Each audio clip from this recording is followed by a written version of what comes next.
Perfect.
lose, but does get hit markers by Jez.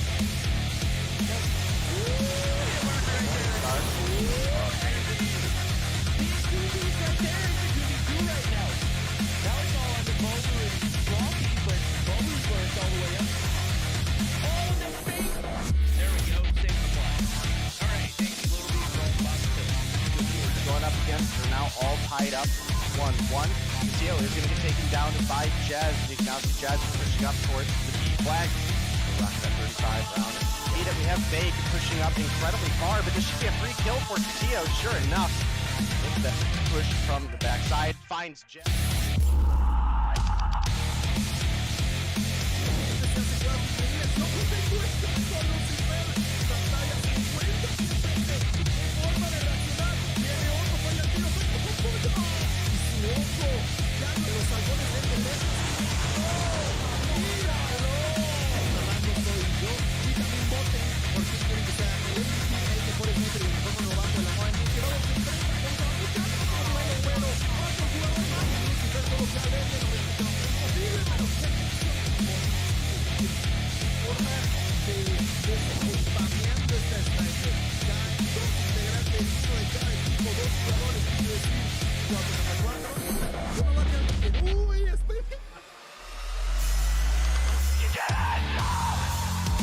Licença, torcinha!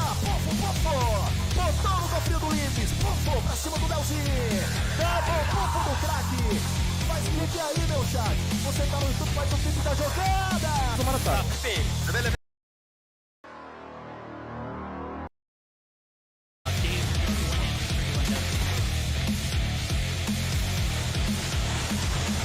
People team, there is one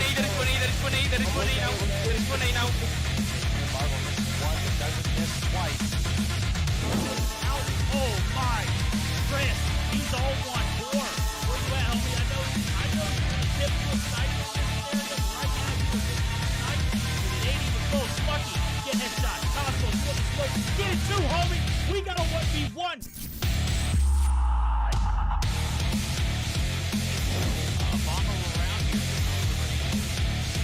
Oh my goodness, Iona! Bro, watch. Except was left alive. Now it's Iona looking to make this. Yo, this girl's dirty! Aggressively push up to this degree. Lydia's able to find one. Artem, Misa coming through. What's that? Is that the kilo? Whoa! Artemisa, the Damascus kilo. Ooh, Chels. Finds one, is looking for two, but Artemisa. Yo, this girl kind of nuts with the kilo, bro. I have been. Down herself on that Sparrow shot. But the Angels do maintain this P3. Oh, brick stuff!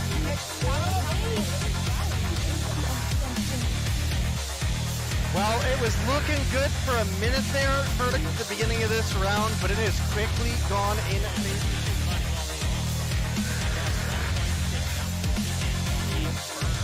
I think you're right on the money. The arrow can push back up, finds two in the feed to start things off.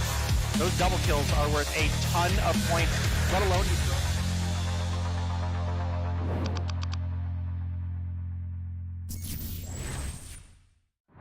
Hi and welcome back. My name is Diana and I'm very happy to be here once again for Mobile Mayhem EU. Day 5 is gonna be a breathtaking one. Guess what? I'm not gonna give you any spoilers yet, but we're gonna see in a bit. I guess you can guess if you check the Twitter. If not, you should go and follow Mobile Mayhem Twitter, obviously. But today we have a special caster who's gonna join us for the rest of the season, and his name is, well, you can guess, Killmania. Obviously, he's one of the nicest people I met here, and actually he's the first streamer that I followed on Trovo.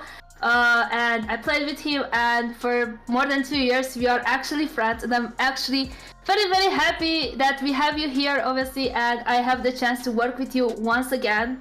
And to not forget, the only person that tries to ratio me over Twitter and my River Town buddy, Verdict. And as I said, today is gonna be an awesome day, but until we're gonna get the information, well, you need to wait a little bit. But Killmania, how was your day? It's been great. It's been great. Like you mentioned, we are once again going to be working together, so that's always a plus. And I can pretty much say the same thing with the verdict. I haven't been able to cast with him for quite a while, so pretty happy to be doing so as well tonight. Yeah, I've been going through like guild withdrawals, bro. I'm glad you brought that up, man. It's been a hot minute ever since Meeseeks, kind of, left the scene. We haven't had the opportunity to cast a lot. I know you've gotten a chance to get in the booth with Day, and I believe you've been joined by Deanna occasionally too. So I'm excited. I think we got an amazing lineup today. I think this is where we're going to reach our peak as far as competition goes.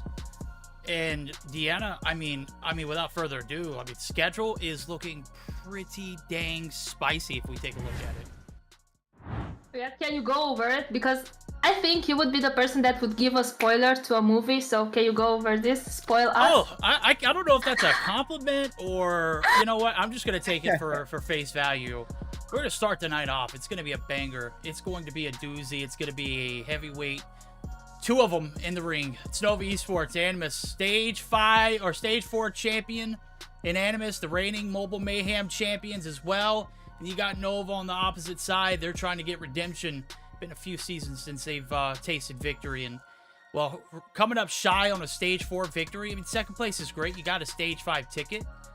I mean, this one's gonna be one for the ages. Limitless and Team 1. If you're wondering who Team 1 is, we are too. We have no idea. They do. We'll have to see who pops in the lobby. We had a little bit of a controversy off script, but that's gonna be our second matchup. So we got more Stage 5 contenders on our hands, and then we're gonna end the night off with an icy I2K taking on a very ice cold Xitium as well. So start the night with banger. We're gonna finish it with a banger, and I've got to say I'm ready for this first matchup. Me too. Gumena, can you go over the standings from last week? I think I can. Yeah. Well, from all the movements that happened last time we saw from Mobile Mayhem Europe, there was a lot of 3-0s, and well, on the first spot we are gonna get Nova with 60 points, then we got 117 Not Found with 45, Animus with 40, Limitless with 30, the 31, Jesus, hold on, I forgot how to pronounce that. 49ers, it's either way. Alright, 20 points for them. ICY with 20, then Team 1 with 20 as well, Xitium with 20, and on the bottom as of right now there's Astra with only 5 points. That's amazing. I just see, as you said, verdict, the first game's gonna be amazing. I can't wait. Okay, it's Noah versus Animus. Actually, I did play today against like Slayer and Inferno. They were kind of big bullies in rank, so yes, overall scary people, but I can't wait to see the first game. Obviously, it's gonna be a highlight of tonight. In my opinion, that's gonna be the highlight of tonight, and I can say I'm fan of both of the teams, but I do see both teams are in the lobby, so I can go over the maps very fast. Okay. We do have the first game is gonna be a Hardpoint on firing range, followed by an S&D on standoff. And the third game is gonna be a control on raid. The second Hardpoint is gonna be a takeoff, okay, and an S&D on summit if you're gonna have a fifth game. Purifier and Sparrow are banned, and also Hacienda and Slums. Alrighty, this is gonna be an epic matchup. We got two epic casters. Well, we got one in Gil. Just looking absolutely fabulous tonight, homie. This is your Mobile Mayhem EU debut. Welcome to the big leagues. I mean, for this season, we've had you on plenty of times, so you're no stranger to the EU scene. But based off what we've seen so far, I've got to say, Animus have been rock solid, but Nova has been the team to beat in the regular season, and even in the playoffs for many, many seasons past. Who are you favoring in this matchup? I am not 100% sure. I wouldn't be able to tell. I've always liked to see these two face against each other, Nova and Animus. Tonight we got another chance. I don't think I got a clear winner, but if we've ever gotten to a Game 5 situation, this is going to be most likely added into the table. I am expecting big things from both sides, so what I'd like to see is at least a Game 5, and with that, I'd be happy. All right, we're going to see if we can make Gil happy on our first day of broadcast with him. Day still in chat with us, still here in spirits. I even had him in Discord just a minute ago. So he's definitely going to be on board with this matchup, watching as well as you all. Without further ado, we're going to hop right into the action here on firing range. Race to 250 right now. I'm on board with Drari. He's taking heat from the middle. It's going to be shots galore. And already I'm seeing a little bit of a presence from Neo, who's got the XBR. He doesn't have too many shots to go along with it. But, I mean, this is one of the most controversial guns in competitive play right now. Also made a meme about it on Twitter. Nobody watches EU, and if you watch EU, you would know there has been several players rocking this one already, especially in respawns. Yeah, this XPR is definitely on that side. That it's quite interesting to see it all the time. I've also seen players from the North American scene using it, and it is just wild the things you can do with it. Right now, Marvel has picked up his 3rd kill as he is already rotating onto P2. Seems like trying to get there first. Animus are building already a bit of a wall. Marvel still keeping things under control for the team. That is a great start, moving on to some great rotations by the hands of Animus. While on the other hand, well, Nova struggling a bit, but you know, it's only been 1 kill. We still gotta wait to see what they can overcome into their opponents. But like I mentioned, Animus just doing a great job so far. Yeah, they're doing a great job. You've got 2 pinnacle players inside of the objective. They're holding down Armory. They got one on the backside with their approach and Spy. And, I mean, this thing one-shots from basically any range on the map. Just so disgusting. The bad thing about it is the ammo capacity. I mean, that can be a problem, but when you're just precise and precision and your shots line up exactly with your skill rate, is very difficult to overcome. Sure enough, the players from Nova, they're going to get the brute force push. They're going to call the bluff, and now they've got themselves in a little bit of a break. They're going to need all these points right now. I'm starting to see a little bit of a trend developing. It is 51-21.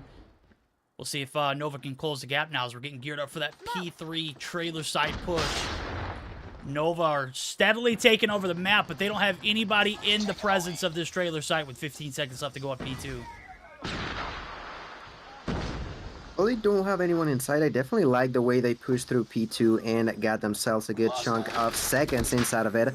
As well, the timer's running low. They are now thinking about moving on to the next one, but the problem could be, like you mentioned, the fact that once again, Animus gets there first, and not only 1 of 2, but 3 are inside of it. One of them is going to be Narcs, who's already onto double digits so far this game, has that Annihilator available, and the other one who's actually using it right now was Inferno, who got caught on to the fire of Drari. Drari clearing that point will not be enough, as Nova yet again will go for the retake inside of the objective. That's twice in a row they've done it, but this time around it was even earlier than it was last time. And not only that, but Neil already getting some good amount of kills. That's 5 in a row. That's all the score streaks available, and now he's going to be taking a ride for the Annihilator now as he picks up that kill onto Narcs. Turns around for the next one. He's got that Hunter Killer drone receiving a lot of damage. They didn't realize that there was people behind him, but still remains alive. Neil on an absolute spree will finally be taken down.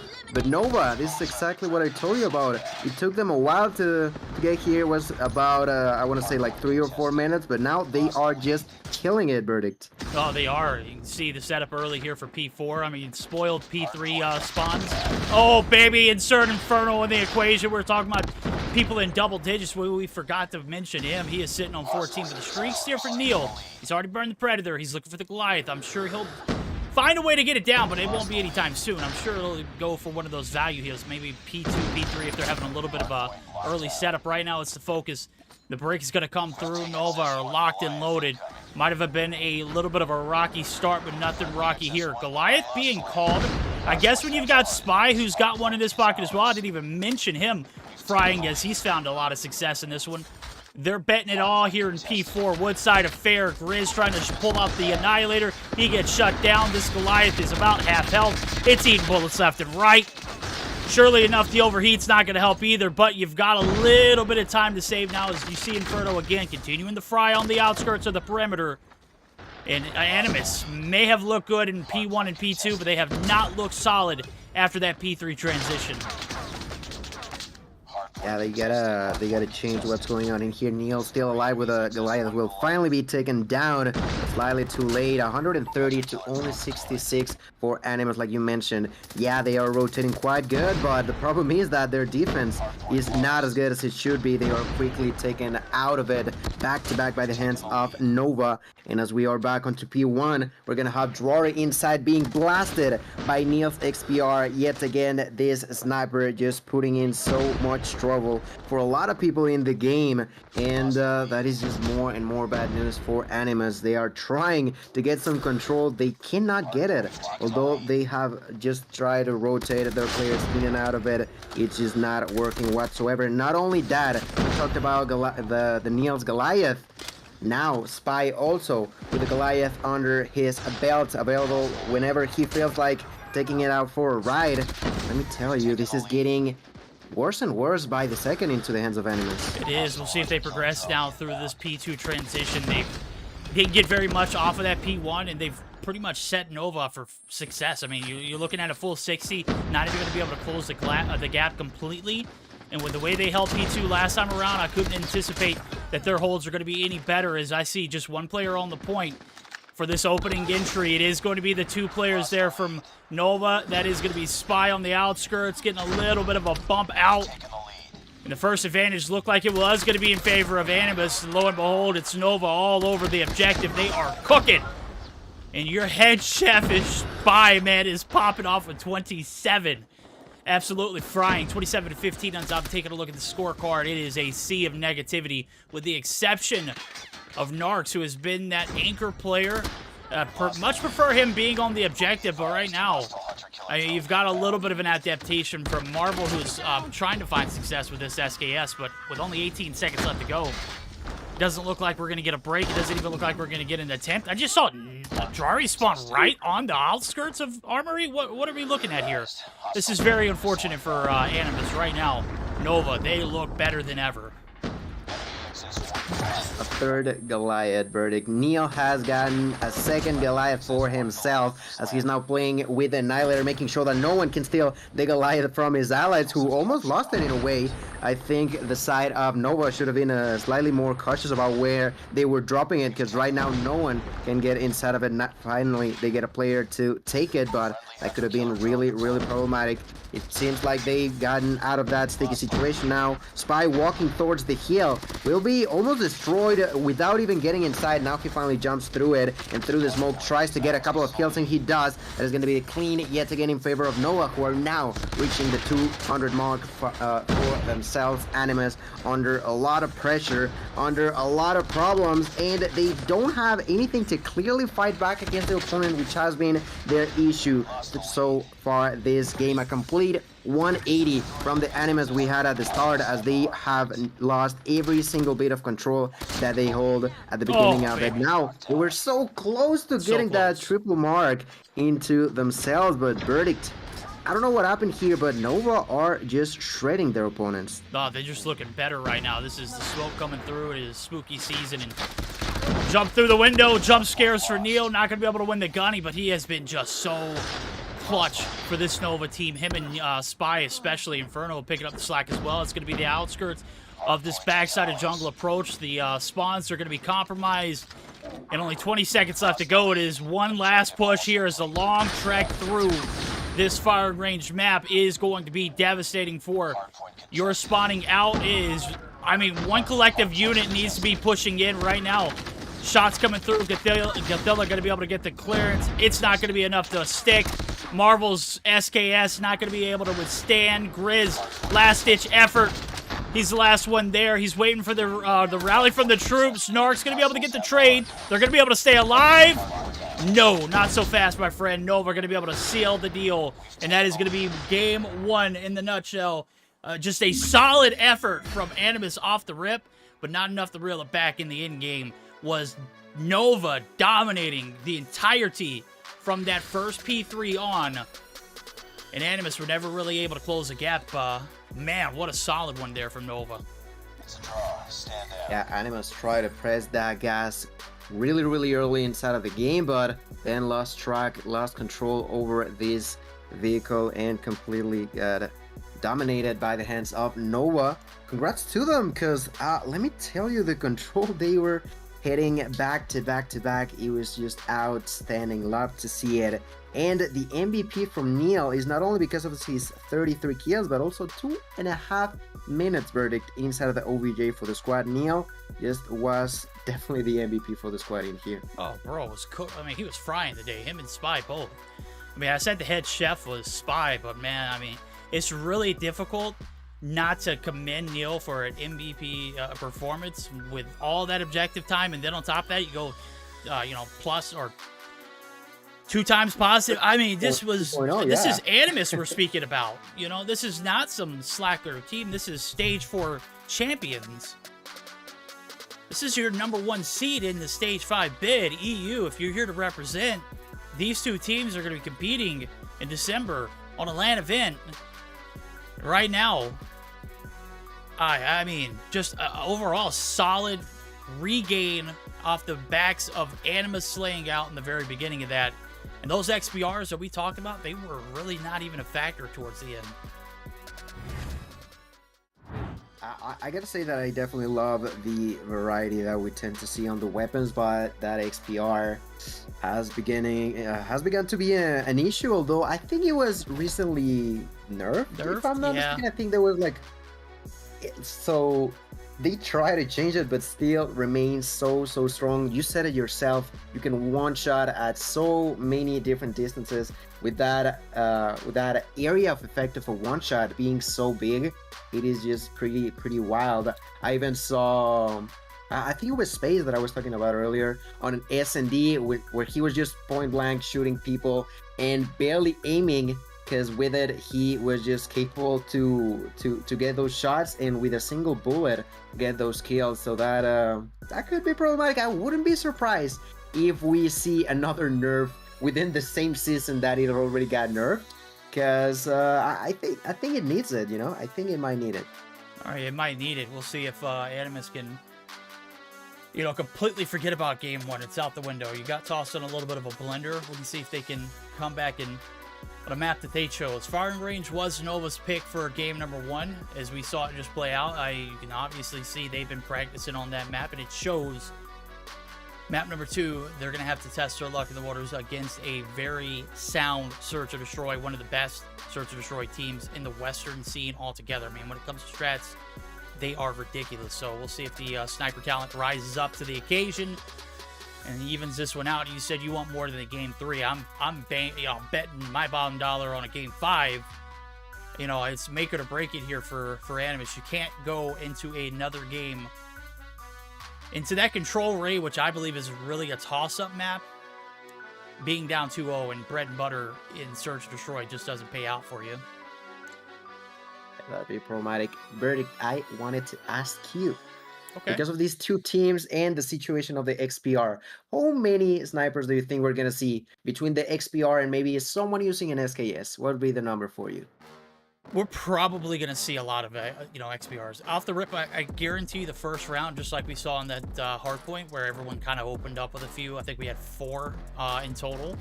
I expect to see at least 4. And from there, we'll progress into lower and lower numbers until we get something that is a little bit more stable. Maybe the XPR just isn't hitting for you today. Maybe you're going to have a little bit better luck on the DLQ. Maybe we'll even see some ZRG play. On a map like this, wallbangs are notorious and they reign superior. I think back to one of the first regional champions that we got to see, or championships we got to see in NA, and I think about how the game was changed then and where it's at now. I believe it, who was it? It was, man, I can't even think of his name. It's been so long since I've seen him. He's the homie. Who was the sniper from XSET, chat? I'm losing it. Starts with an M. I'm losing full right now. I can't even. The wall bait. I'm an old man. You know what? We're just gonna throw all the verdicts, mind games out the window. We're just gonna jump into the action. We're gonna deliver. Chat, let me know. I'm totally botting out right now. It's been so long since I've seen him. It's been a while since that face has been here, but well, I think we're still waiting on a player to join the lobby. Not the lobby per se, but the game itself. And there you go. We're all loaded in 10 seconds to go. Round number 1, ladies and gentlemen. This is the first match of the night. Like we've mentioned, this is already been a banger. I think for starters, what about us going with someone as Spy? Spy was one of the players who was dominating on Hardpoint, and I'm intrigued to what he will be using in here. Wouldn't be surprised if it's yet again the XPR, and alongside with the knife. No, he decides to go with a switchblade here. Now he begins to feel a lot of pain from that nade. Neil picks up the first blood onto Grease. First blood in favor of the members over at... Oof, actually a lot of fire being spread throughout the map as Rory picks that kill into Neil. But Creed answers back by eliminating Rory, and with a jump shot, Marvel just hit a shot onto Spy. Everybody's pretty much dying at the same time. This is now going to be a 2-for-3 trade going in favor of Animus. Animus still holding their 3 players alive. Now the problem for Nova is that bomb being really in a bad spot on the ground now.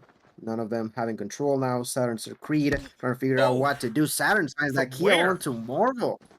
It's on the backside of gas station. You just made him eat a face full of bullet. Oh, baby. I got no clue. I honestly got no clue, Verdict. I was looking at it. It was like the backside of gas station. I don't know how you connect that one, but these players know where all the cheeky little spots are. You can see a little bit of a hop-up. I didn't even know this existed. Look, I mean, you just got to be so precise with your movement. You got to be one with the gun as well. We're going to see 30 seconds left to go. It's going to be an A-side push. Cathilla holding down the fort on the inside of the cubby. Narcs holding off the mid push. He's going to give the intel, but Cathilla's got to go. Was he AFK, bro? There's no way. That's tough. Narcs now left in a pinch. Bomb's going to go down. And right now, he's got to find an opening kill. We'll see who that is. Big Gunny. The headshot not going to follow up, though. Creed going to be able to get out of dodge. Big opening frag. Can he make the most of it? He does. Narcs with the 1v2 and the body shots. Oh, the body shots. Baby. I'm feeling a little tipsy after that one. Tough for Nova, but Animus. I said that sniper talent was going to reign superior. Well, snipers accounted for all 5 of their kills that round. I mean, Animus was definitely not too happy about what happened last game, and now you're going to start up with a huge round. Really good fight between the 2 of them, but turns out to be in favor of the Animus rosters themselves. Now, round number 2. Let's see what changes in the side of Nova. They can pick up a couple of kills. Actually, look at Grease being so aggressive, but it doesn't work out. He was already under 2 players, but Saturn's being really smart, turns around, takes that kill, and that could have been really disastrous for Nova. Luckily enough for them, that is not going to be the case. Now the next one to try to defend over at Alpha. Oh, what happened? I was looking at Neil. He was like trying to get the line up for the wallbang, and damn near takes Drary's head off. Drary gives him a little something to bite off and chew, and it was just a little bit too much to handle. There goes Saturn's, though. Evacuates and clears out this whole port side. Marvel going to be able to take down one on the outskirts. Cathilla going to be able to find another. The 2v4 retake looking pretty promising.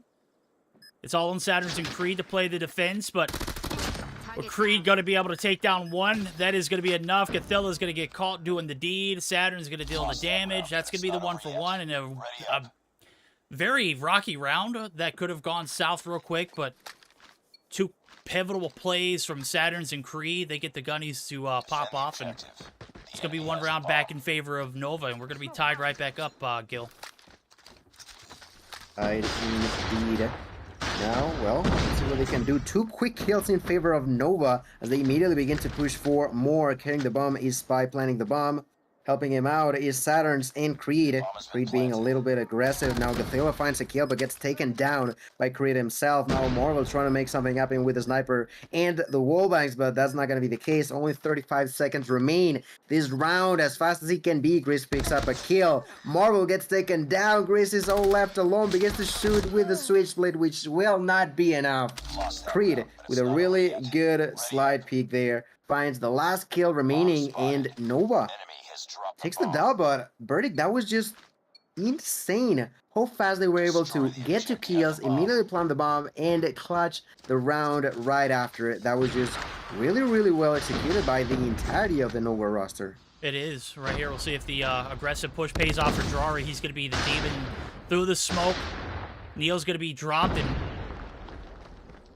there's a big opening play. As we saw Grizz get gunned down earlier, he's going to get gunned down here. Where was he at this time? Not so aggressive. It's back alley, a push. So the one-for-one trades come through, and now it's a little bit of a slowdown. Maybe we reel back in for the offense, trying to look for those opening frags. They found 2 earlier, and they were able to capitalize. Drari going to be able to get some shots in, but definitely did not want to be taken out and give any more advantages over to this Nova roster that has just been absolutely on top of their game with capitalizing with player advantages right there in that last round alone. We did see Drari drop, so Blood's coming through. Inferno going to be able to get the MK2 hot, and this is a problem. 3 on board. Narcs catches him on the reload. This is tough. Gathilla going to be able to take down 1 as well. We've got a 2v2, and again, it's Saturns and Creed, who have been just absolutely clutching these positions. Bar that first round, they deal the damage to Marvel. Gathilla going to be able to get the trade. Now it's a 1v1 with 42 seconds on the clock. Bomb's down. It's going to be collected. And I don't think there's any kind of indicator that's going to let Gathilla know anywhere where that site was. So he'll know soon enough as this bomb plant's going to come through. That's going to push the clock back up to 45. 1v1 style. It's getting intense, Gil. It sure is, but now, Oh, oh baby. my God, Gathilla lands the shot onto Creed. He only saw him for like 0.1 seconds, and that was more than enough to take that kill. I was about to mention that Creed was the player with the most kills so far this game, but that was just not enough to fight against the beast that Gathilla has made for himself. And with that, Animus will yet again tie up this game number 2. With 2 for each side. It's been a back and forth between the 2 strongest teams that, in my opinion, have been for at least the last couple of weeks / months in the Europe scene. Let's see how they unfold onto round number 5. Ooh, Inferno will pick up the first blood onto Narcs. Good news into the side of Nova. Inferno now pushing forward, and now the MK2 will be added into the books of weapons that are used. Because you know what? You can use whatever you feel like it if you can make it work. And that's exactly what Inferno opts to doing here. Now, the bomb has not been planted, which seemingly means that Animus is now doing a better job at defending. Inferno receiving a lot of damage at the defense over at Gathilla. By B4 still moving on. A minute on the clock left for Nova to figure out what they want to do. Marvel answers back by eliminating Neil. Marvel now with a double. Onto Saturn's looking for the triple. He finds the enemy, but unfortunately for him, begins to take a lot of damage. Doesn't matter. His allies are going to help him out. And now Spy in a 1v3 does plant the bomb. But buddy, you are all on your own. 1v3 upon you. Let's see how much you can defend this explosive device. 3 players right above the corner. Finds the first blood. They could begin the defusal, and that's exactly what they're doing. Now the destruction by the hands of Drari. That's all it's needed. Marvel, sneaky Marvel defuses that bomb, and that is going to bring the advantage back into the hand of Animus. That is going to be a 3-2 lead for them, verdict. Yeah, that's how you play a 3v1 retake, chat. I know we saw on Bobby's channel earlier in India, there was a tournament where 3 players literally bum rushed the last player alive, and there was like 10 seconds left to go. All 3 of them, nobody got the defuse. Pop the defuse, let your homie bait. They don't have a position to retaliate. First blood's come through, 2v2 style. Spy just, I mean, so keen on getting this bomb plant down almost instant. As soon as he's on site, and, well, with the player advantage in favor of Animus, that's going to be quickly left out the window now. Spy's going to be able to find his 3rd, man. He had 0 a few rounds back. This is a problem for Animus. You can't deal with a pest like him. He is likely to... Oh, there we go. Finally dealt with. He is going to be dealing a lot of damage. Saturn's now 1v1 style. He takes down Narcs. Drari's the last one left. You peeked ahead. He's going to show the DLQ. Don't call his bluff. Oh! Bullets eaten.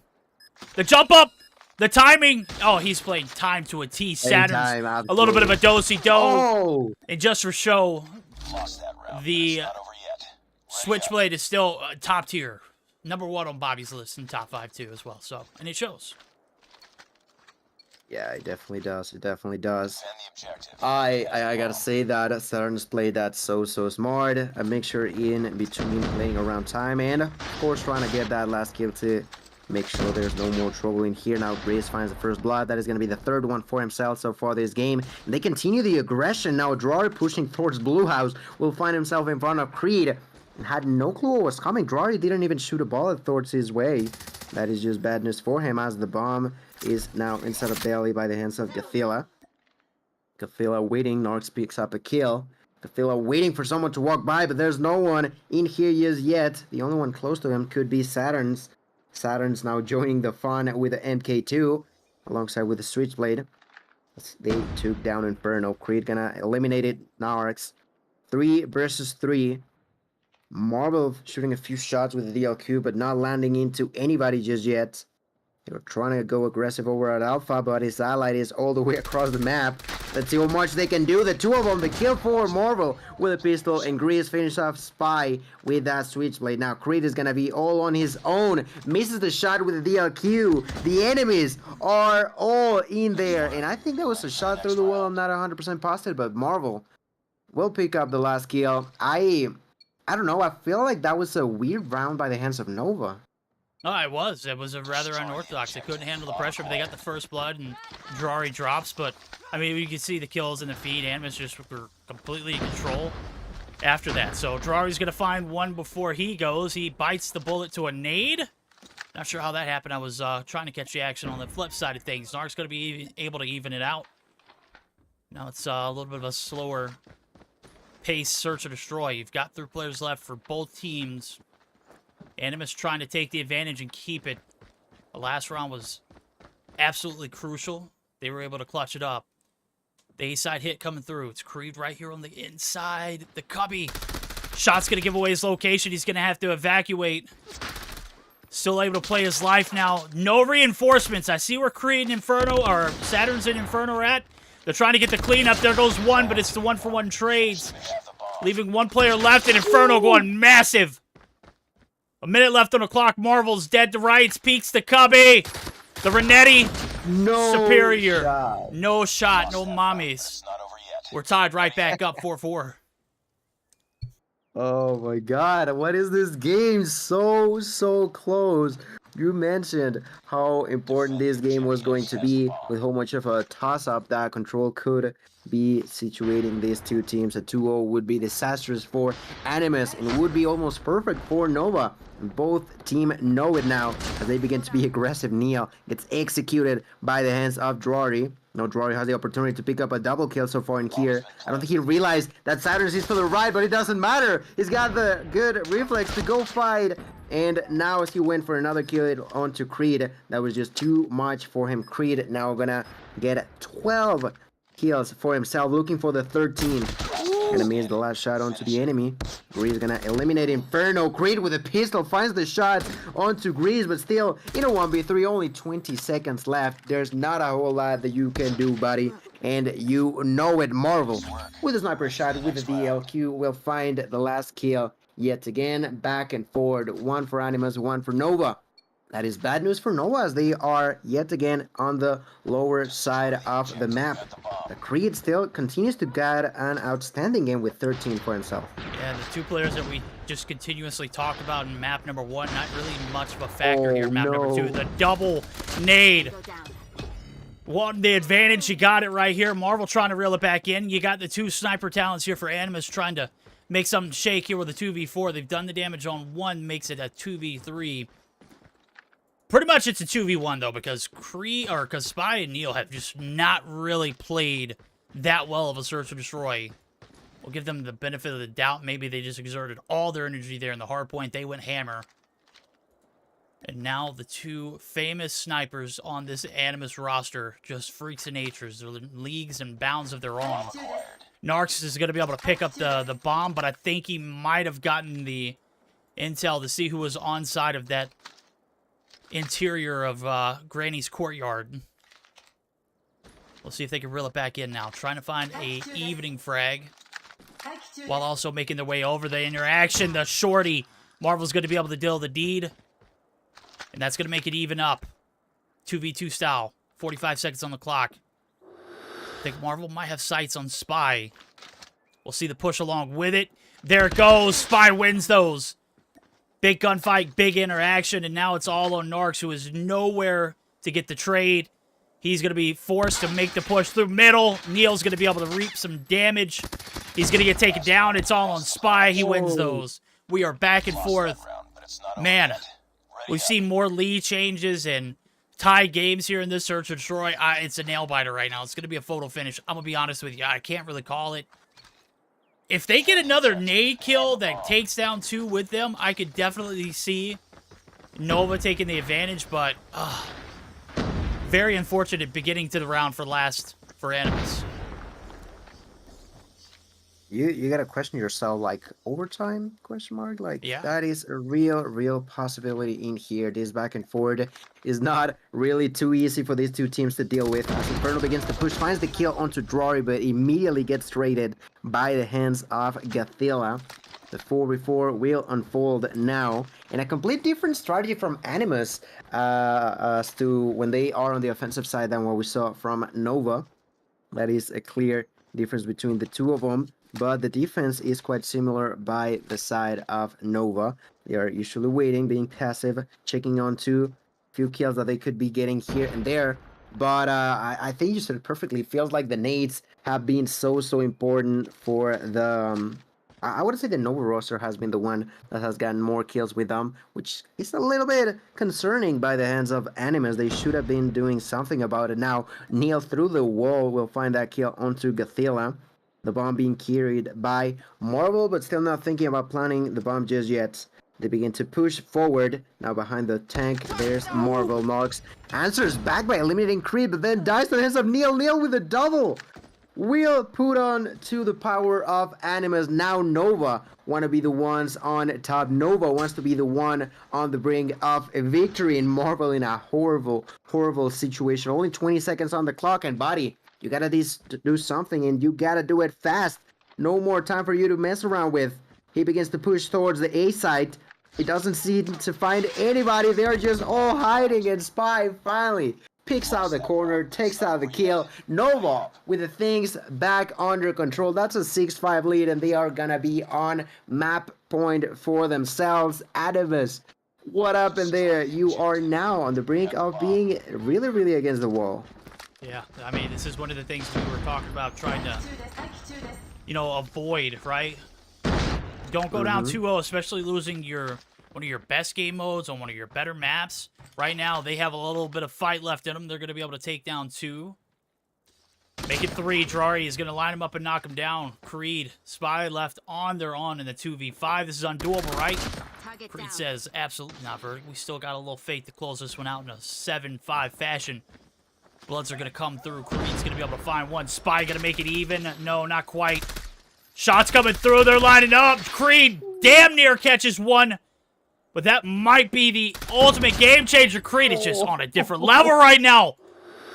The top is flipped up. Gathilla's the last one alive. It's a 1v2. 1:05 on the clock. He's got the bomb. That's about all he's got going for him. Creed going to shut him down, ladies and gentlemen. We're going to head over to a control with Nova taking the 2-0 lead in the series and the 7-5 win in that Search and Destroy. Hell of a bounce back from them in both the Hardpoint.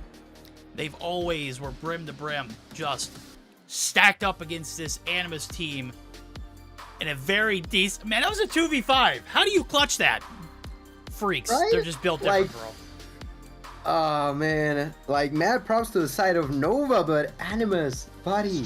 Stand down. So close yet so far. This game is gonna just slip through their hands. 5-7. The overtime was almost a certainty for myself, but it seems like Nova had a complete different plan about that.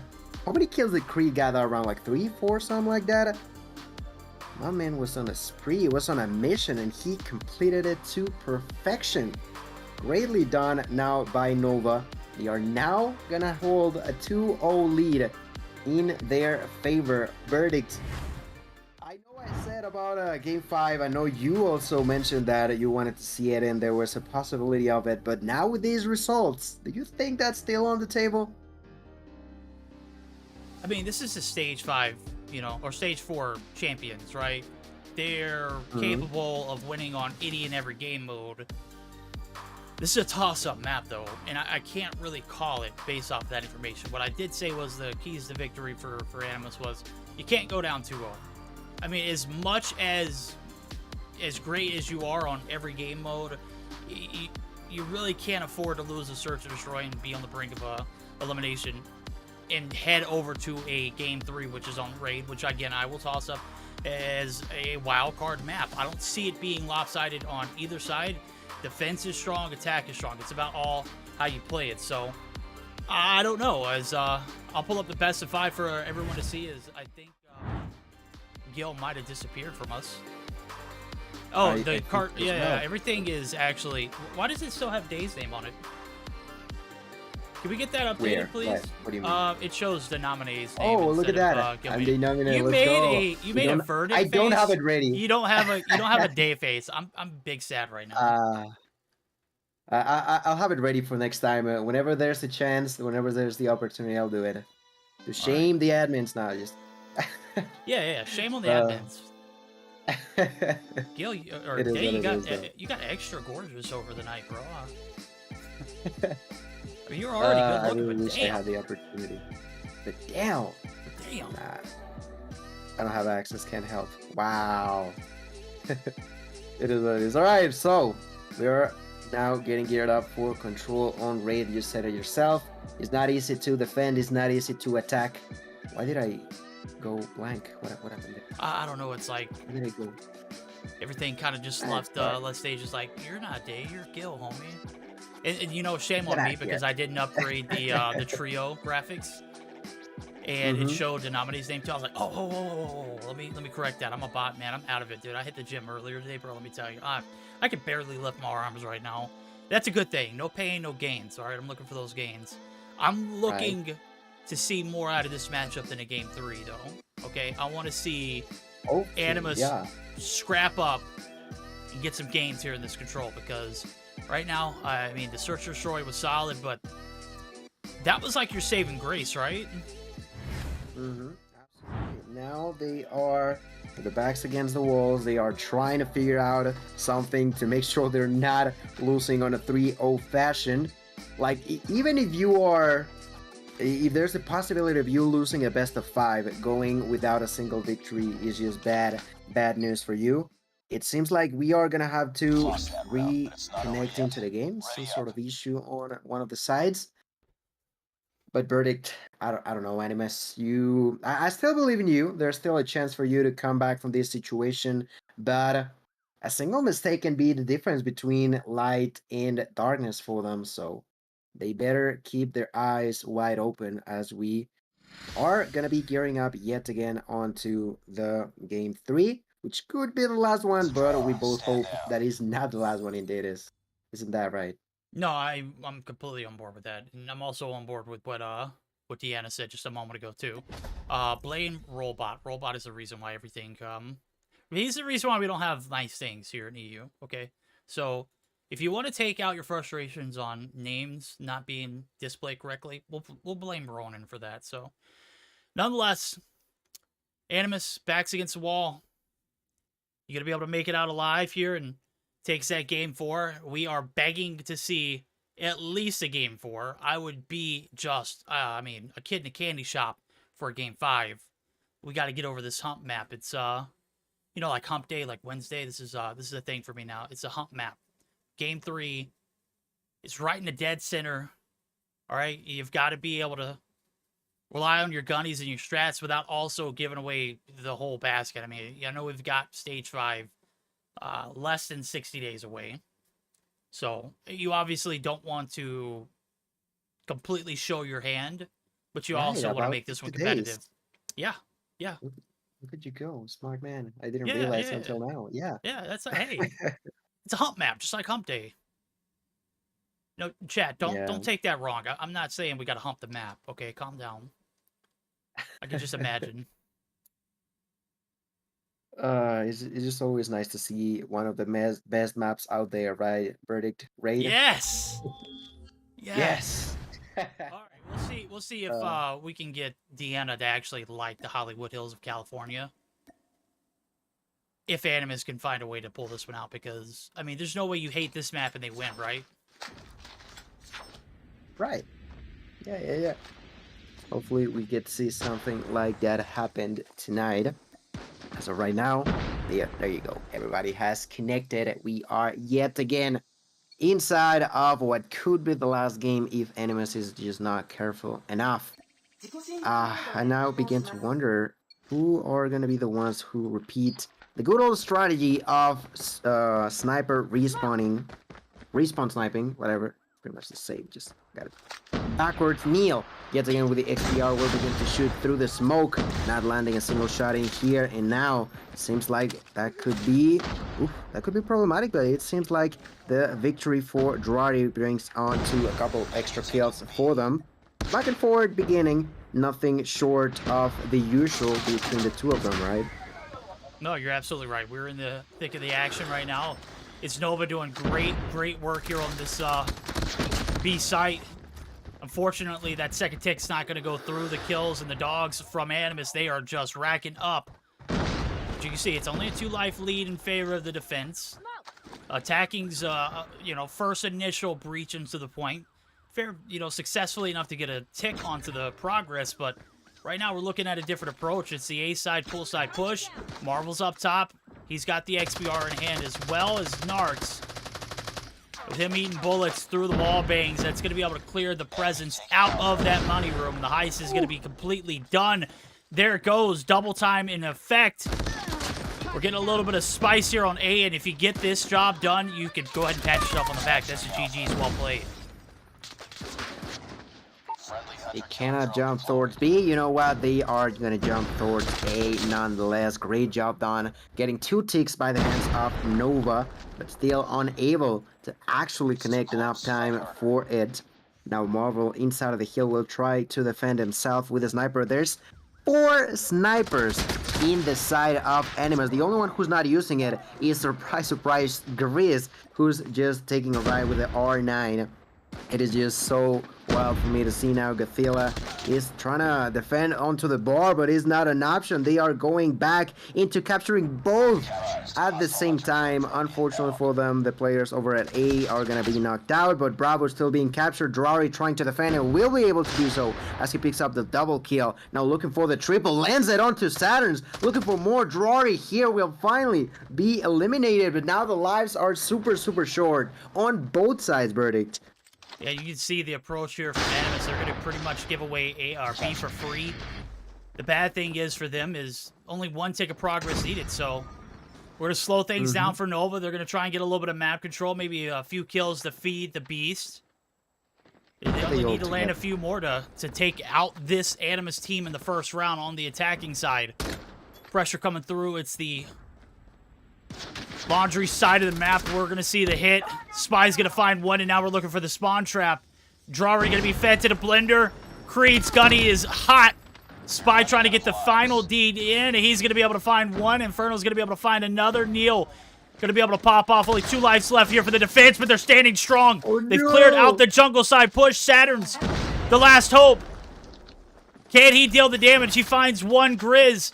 Only 1 player left with 30 seconds. Things escalated quickly. The Annihilator pop for Inferno. That is going to be it. It came down to 1 apiece. The trump card pulled out early. I love the play to get the round in and done. That's 1 less operatives you're going to have to hold off the attacking side for Animus as well. Let it be no Marvel landed a shot onto Inferno, but that was only a hit marker and ends up dying to the hands of that Annihilator. That is bad news for the Animus roster, but well, they gotta begin to think about the future. They can no longer hold on to the past because past hurts, and it hurts like crazy. They've lost 2 maps. They've lost 1 round on the 3rd one now, and now let's see how they do on round number 2, beginning quite okay. You know, they've gotten a tick. They got a slight advantage on the lives department. They are continuously capturing the side of Bravo. The only one defending there is Creed, but Creed a little bit scared of what's coming his way.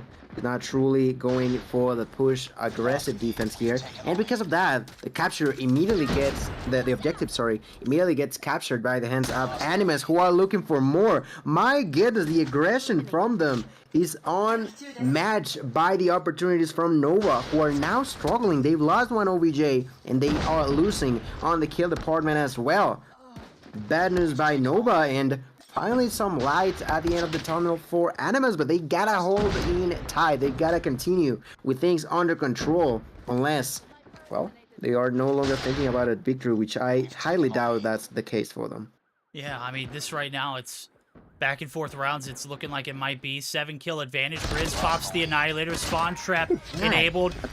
Just line him up and knock him down. Wait for that, you know, that frontline spawn to disappear. 3 seconds is all it takes. Right here. Falling in love with the shots from Saturns, though, as he's going to be able to take down 2. He's going to be able to escape the spawn trap, and now they're looking to activate 1 for themselves. Only 5 lives left. 11-kill advantage. Slowly disappearing, though. You can see Nova starting to get hot and heavy with these guns, and Animus, they're going to be heading back to the drawing board here in the spawn side. Saturn's applying big shots. Going to be able to add 1 more to the repertoire, but that's where his damage is going to end. Neil going to be able to shut down another with 50 seconds left to go. I'd love to see Animus kind of slow this one down. They only need 2 kills. It basically just hide and seek at this point.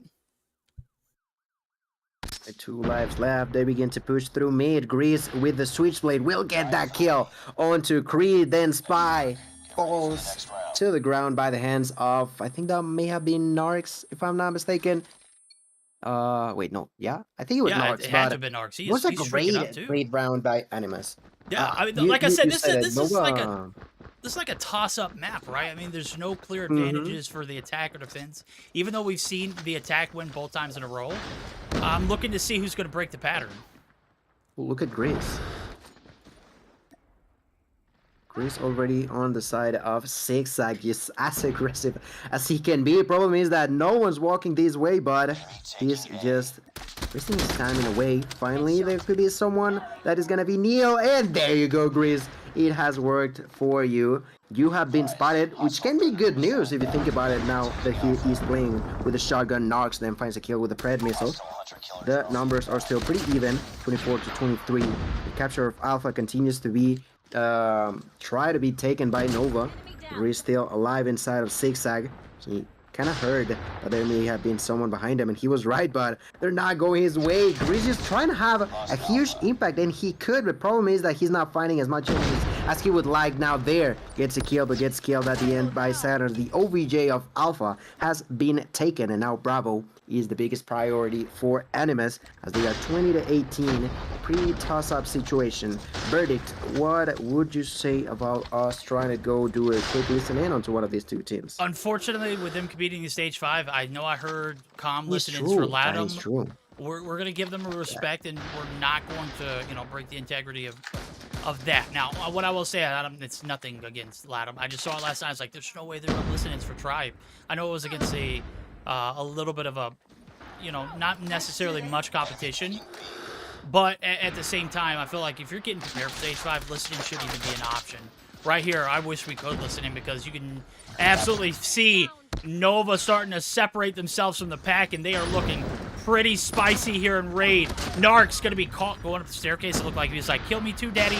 Take me with you. Just a freak of an Annihilator shot from Saturns, and the positioning. It's all key.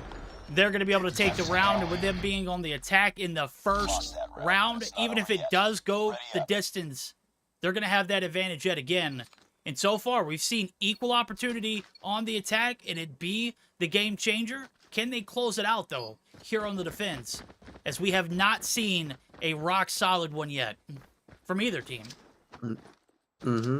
At least not yet, like you mentioned. Spy opens up these floodgates by eliminating Marvel, immediately pushing towards the Zigzag area. The Switchblade just waiting, doing the exact same strategy that Grease did earlier, and in here, he's gonna work out as he eliminates Marvel. Still alive, picks up that SKS from the ground, turns around, gets the kill, goes for the double, but Drari will stop him on his tracks. That was a good beginning for Nova. a good defense, but now the problem is that they're capturing Bravo. The one there is going to be Grease. Grease with Annihilator will find a double. Grease with Annihilator will try to go for the triple. He knew that Inferno was there, but he didn't know that Neil was going into Laundry, and because of that, he bites the dust.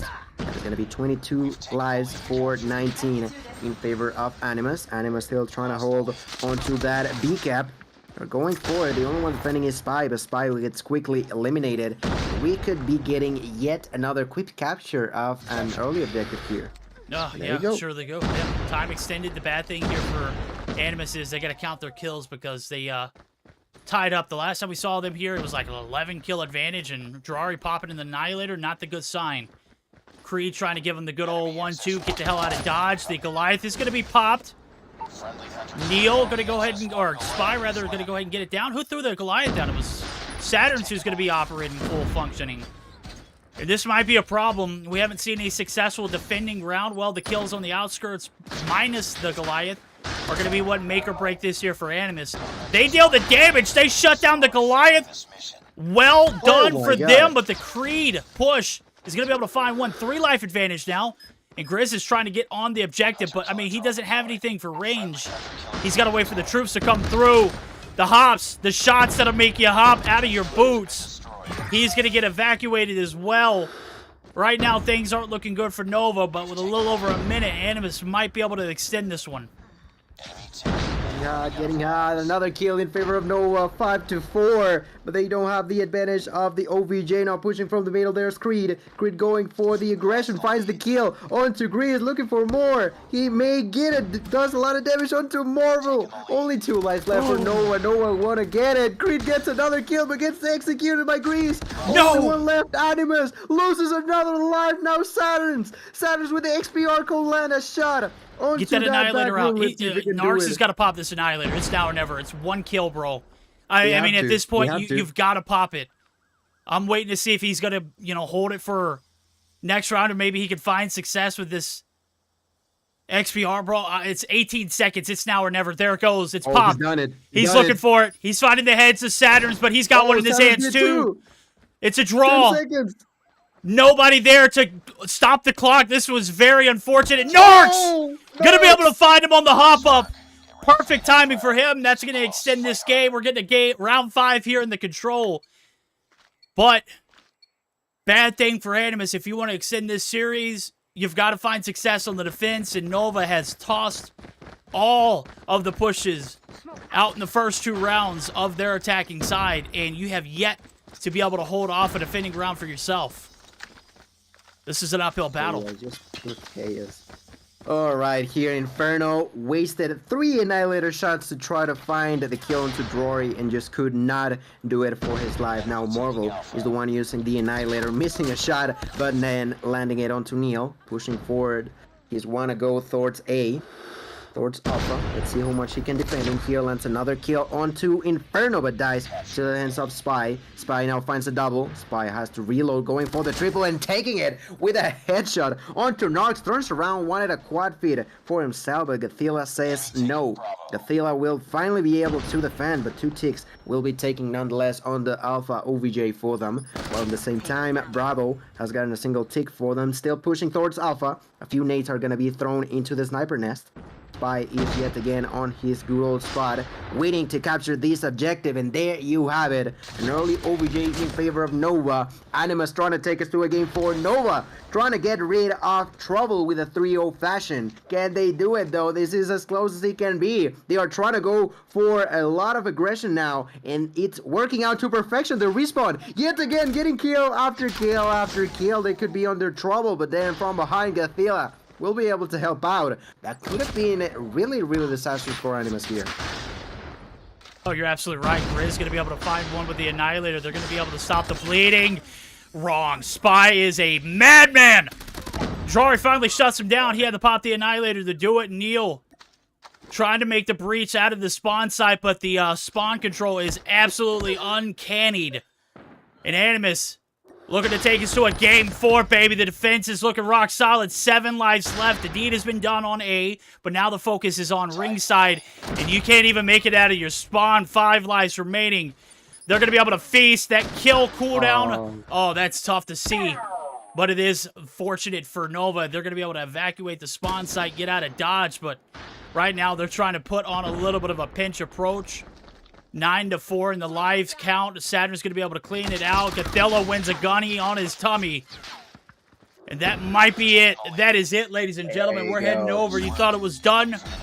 Go ahead and get your drinks and your refreshments and anything that you're snacking on back refill, because we're going to be back to more action. This one is not over. It certainly isn't. Great job done by Animus on the brink of elimination. They managed to keep their cool head calm and collected, and as such, they take the dub. We're going to game 4, and I want to go look onto the standings. It seems like on the side of Animus, well, to no one's surprise, Gothella is going to be on the top with 35 kills. And we got Grease with 33. A really great job by both sides, but that last round was a bit too fast. Actually, I feel like it was like round 3 and round 5 were really good, particularly for Animus. They were close to winning one of the defense at first, but then they struggled. It's quite alright. They still get the dub, and well, congrats to them. They've done it. They have done it. They have managed to stay alive. But it's all hard work from up here. You didn't find success in game 1. You fell shy in game 2. You got to do it here in this hardpoint as well, as you, I mean, it came down to the wire in that control. It's far from over, Animus says. Solid affair there from Gothella, who going to be your MVP. 35-25. Like I said, he won the gunny from his tummy, bro. It was just absolutely immaculate holding down the spawn site. Gonna need to see full contribution, full hands on deck, man. We are circling back as Hump Map is done and over. And guess what, Animus? They show up and they are showing out. They take the victory, but again, they got to take 2 more to complete the reverse. And I know it's spooky season. I know we got a lot of witches in chat, but I mean, there's no way we're going to get the brooms out for a reverse, right? I mean, this was supposed to be a clean sweep for Nova, but they fall shy in that defense. That round, that was it, man. Those are rounds that, you know, you break the mold, you find a way to seep through and be successful on the defense, which nobody was able to do in the entire game. I mean, 4 rounds we went, and 4 rounds it was attack, attack, attack, attack. Who broke the mold? Animus did. Can they follow it up with a solid hardpoint victory, though? This is for to stay alive in this series. I'd say the next problem could be the only game mode that we saw them struggle a bit on the side of Animus was Hardpoint, right?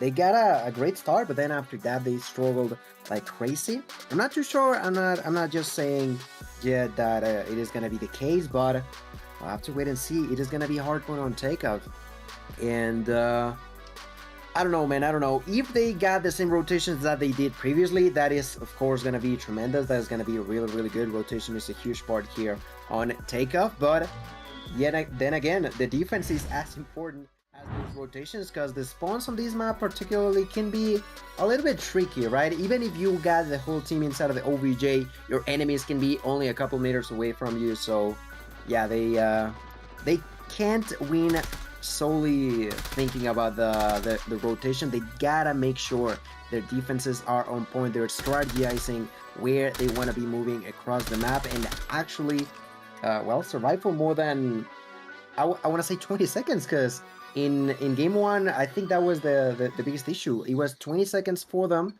and then 40 in favor of Nova. So Animus gotta be taking that into high consideration. All right, well, Animus Hardpoint identified. can't repeat mistakes of history's past. You know, this team, when we followed them from last season to this season, one of the things that stood out really big for the words they had to say to follow up that stage 4 performance was, I mean, they were known as a team that couldn't clutch. Well, you clutched up. Saturn's is clutching up right now. Man, he's on a beast of a spree. And a gun that we haven't seen in the meta for quite a while made its way back into the mix. A post-update, man, it is looking good. The MX-9, this was one of the most scariest metas in my opinion. I think some of the players that really stood out using it was Vague, but Saturn's making it look, I mean, like it's revitalized, like it hadn't even been touched, man. Finally gets shut down, but the approach here on P1 is a split, it's a draw. Animus are going to be able to put their foot on the hill for a little bit, but nobody going to be able to take a clear advantage. P2 is where all the action's going to be at, though. That's right, P2. Right now inside of it, I see Spy. I spy with my little eye that he got killed then by Narcs. Narcs trying to defend with the Holger. So many, like, I love it. I've said it before and I'll say it again. I love to see different weapons, the Switchblade, the Holger. I think at some point I saw the Kilo, the XPR. I think the DQ. Now the MX-9, like you mentioned, Saturns, with 8 kills for himself, will find a bit of a sticky situation. He's trying to push forward, but there's 2 enemies in front of him, and because of that, he gets taken down. There's going to be some extra bit of points in favor of Animus here, who, at least for the time being, are actually fighting back, but let's see if they manage to do so throughout the entirety of these rounds. Yeah, I mean, I think the thing that, you know, when things got completely out of hand for Animus on their first hardpoint was after P2. Right here, I mean, they're looking solid. They're going to be able to take a little bit of an advantage. 20 seconds left to go. They're going to get all that scrap time for free. So you need to soak up the sun. You need to get the rotations over. You need the spawns on that secret side. And you can see the focus here for Nova. They already know what the objective is. It's this P3 value hill. And what better way to get value out of the hill than to get the spawns locked down? So Neil holding off the cutoff man. He's going to be able to find some more damage in. They've got the secret side of the map covered. Spawn's not going to be compromised, and now Animus are going to have to work for their money. Hardpoint lost. We've taken the lead. Well, now they be on to P3. Now rotate early. It is actually going to be Nova. Oh, Narcs. With those initial controls. The only one pushing by Animus is Gatila. Gatila here with a Kilo, like I mentioned, finds a kill, but then gets executed by Inferno. The control is in the hands of Nova. 30 seconds left. And they seemingly got a good control of it, you know? There's no truly struggle just yet. There's gonna be, as soon as I say that, there's 3 kills nearly going in favor of Animus, make it 4, and the retake gonna happen. I'm so sorry that I ever doubted you. The second I said that you were struggling, you not only get the control, not only get the Narcs was trying to get the Goliath down the early setup, and I'm so glad that he didn't, because that Predator missile came through as soon as he was about to toss it. The trophy system wasn't quite down out yet either, but there it goes. The Goliath's going to be popped early on. The trophy's right in front of him, but he's going to be well outside of that, and this is a big investment for a P4. I mean, we saw this earlier for the amount of streaks we saw for Nova. It's like they constantly had Goliaths.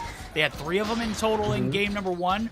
Right here, this is a great way to set yourself away from this Nova roster who has been so hot on hardpoints.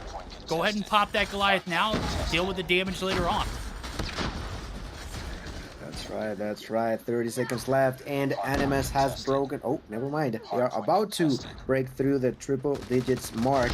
They're trying to hold Narcs off. He knows that he's got to be cautious. There's not a lot of allies to help him out. They are finally pushing in, and it's gonna work out to perfection. There you have it. Over 100 points for them now. Nova on the bitter end of this game so far. I'm looking at Neil so far with 12 kills, getting eliminated by Gathila. And let me tell you about Gathila, who's getting closer and closer to a Goliath of his own. Let's see if he can do it. He knows that there's someone above, but then to the right over at Tickets, there was Spy. That was a huge kill by Nova, because a second Goliath wouldn't be really problematic. You said it yourself, how much value Nova took onto game number 1. That's something that they did not want to repeat in favor of their opponents. And well, we're back onto P1. The Goliath is now long gone, but the points continue. Points remain in favor of Animus here. No, it does, and I love their score streak discipline right now.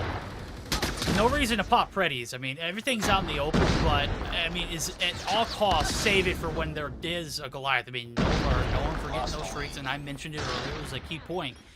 Them winning game 1 was solely based on their performance and ability to continuously get Goliaths throughout that game. You had one player get 2. Right now, nobody has streaks to work with. They've burned all their Predators. And Animus, I mean, they've taken control of this hardpoint early on, and they've done a great job of keeping the damage of this Nova team to a minimal. I mean, they've got the keys to success down. They just need to continue to execute, and right now it's on the staircase. You jump up there on the top side of the control site. You've got many guns ablaze, and Spy is one of them. He said he didn't say my name enough here in this series so far. I'll continue to say it. 15 kills on board. Reads the spawns, but unfortunate timing for the reload. Gazelda going to be able to pop the Freddy now. He's going to be able to find a few lacking on the respawn. And now it's 35 seconds left to go. If you're Nova, do you continue to push this lane, or do you hold back for the secret spawn? That's a great question. That is a great question. Let's see how they end up doing so now. Oh, Narx with a great flick with Annihilator will begin to push towards the objective through the smoke, finds first enemy, gets a kill, goes for the double, takes it, maybe a triple, oh, maybe not, but it doesn't matter. They still get the extra bit of scrap time, an extra 10 seconds for them. And the rotations are now for Nova. They are the ones getting there early, but that's still not being enough. Now, Saturns and Spy both with the Annihilator in their pockets. Let's see if they decide to take them out for a ride. None of them has done so for the time being, but let's see it. Now Spy tries to push, eliminated. Saturns did killed as well. This is like the opposite of what we saw on game 1, isn't it? No, it is. It's absolutely. I mean, you toss a Nova in the blender. You got a lot of momentum off that control win. What I really want to point out, though, is the fact that Nova, or Animus, was able to adapt a little bit on that P3 rotation. They were able to get the break on that secret side of the map, and surely it paid off for an early break. So, I mean, you spoiled enough of Nova's P3 value hill to where they're not going to be able to recoup and put this one back in a manageable position. But, again, there's not enough contest time here for Animus to get this set up here for P4 either. I mean, right now you're giving up a lot of time, and you're sacrificing a lot on this rotation too. So, I mean, you've got to find a little bit of clarity on these transitions. And right now they kind of look lost. I mean, they're out in the open. They're not getting the smooth transition. They're not getting the contest on P3. Grizz going big is going to be the game changer. Neil finally shuts him down, but the damage is done. It's 3 in the feed. The break absolutely going to follow it up. So what was looking pretty grim and doubtful for Animus now just looks a lot brighter. And you can see Nova still yet to give up. They just won't go away here in this matchup. A lot brighter indeed, a lot of light in front of them. They are struggling a bit to actually get people inside of the control area. Now Marvel on the top side finds the double kill. His Howler gets taken down. He's gotten a Pred missile and finds no kills actually. No worries, you know, he's almost getting another Pred missile. He still has that Goliath, which, let me remind you all, can be really, really crucial for the squad, and they know it. Still holding inside. Scrap time is gonna be there. Creed there with Annihilator, gonna get killed. This Holger is just tremendous for Marvel. Eventually gets knocked out, but he still has the score streaks. He still has the opportunity to use them whenever he feels like they fit best. Only 37 points are needed in favor of Animus. Nova has to be extra cautious, cannot allow their opponents to be getting any sort of scrap time if what they want is to close this one up in a 4th map. So far, doesn't seem likely. Now Saturn's trying to defend over at the middle. It's not gonna be possible, and that is gonna be the retake in favor of Animus. And verdict! The opportunity for a game 5 is back into the table. We almost scrapped it off so strongly earlier tonight, but now only 24 seconds remain for Animus to make that a reality. Oh yeah, Nova needed to be flawless on P1, but they gave it up, and it is not looking good. Gathilla from the top rope, he's going to be able to shut it down. They're getting the early rotation to this stair site. Nova looking to play spoilers, not looking at all like they are going to be able to hold off this staircase push for the time being. Right now it's Kree trying to be somewhat of a game changer. He's got the Annihilator popped. He's able to find one in the opening possession. Now going to be in favor of Nova. It's coming down to the wire. 21 seconds needed here for the boys over at Animus to bias that game 5. The Goliath is going to be popped, and I'm going to be honest with you, I'm not a fan of the position The good thing is there's no streaks for Nova to work with other than a hunter killer. Neo's going to be dealt with. He was spawning out for some score streaks himself, but Marvel trying to sign, seal, and deliver us a Game 5 performance. Oh, man. It is all but over here for Nova. They've got all the cards stacked against them. And Animus, questionable call on the Goliath. It's going to pay off. It seems like it. Marvel's still alive. No one can take them out. They got allies to help him. There's no shot. We're gonna see a different outcome, and with a 250 onto 175, the victory is gonna come through. I questioned if Animus was gonna struggle again on Hardpoint, and they did not. They made a fantastic job. Their control was outstanding. 47 kills for Marvel. He's gonna steal away the MVP slot, and really well deserved this game. Let me tell you about it. Animus had a great opportunity to take us into a Game 5, and they took it without any sign of giving up onto that chance. And well, the W comes through. We got a Game 5, ladies and gentlemen. That's exactly what we expected at first. Not the way we anticipated for this to go through, but, you know, at the end of the day, Game 5 is a Game 5. No, you're absolutely right. I mean, I'm thinking back to Game 1. I was like, Neo fried, bro. He went double positive, 33 and 16, 230 on the hill. Marvel says, I spot you, and I pull out a 47 and 18. I didn't get quite 2.5 minutes on the hill, but bro, 47 with the Goliath? What a freak. Just built differently. You used to seeing him run the SKS. You used to seeing him run that XBR playstyle, right? Well, hey, give him an LNG, man. Just let him run around like a madman.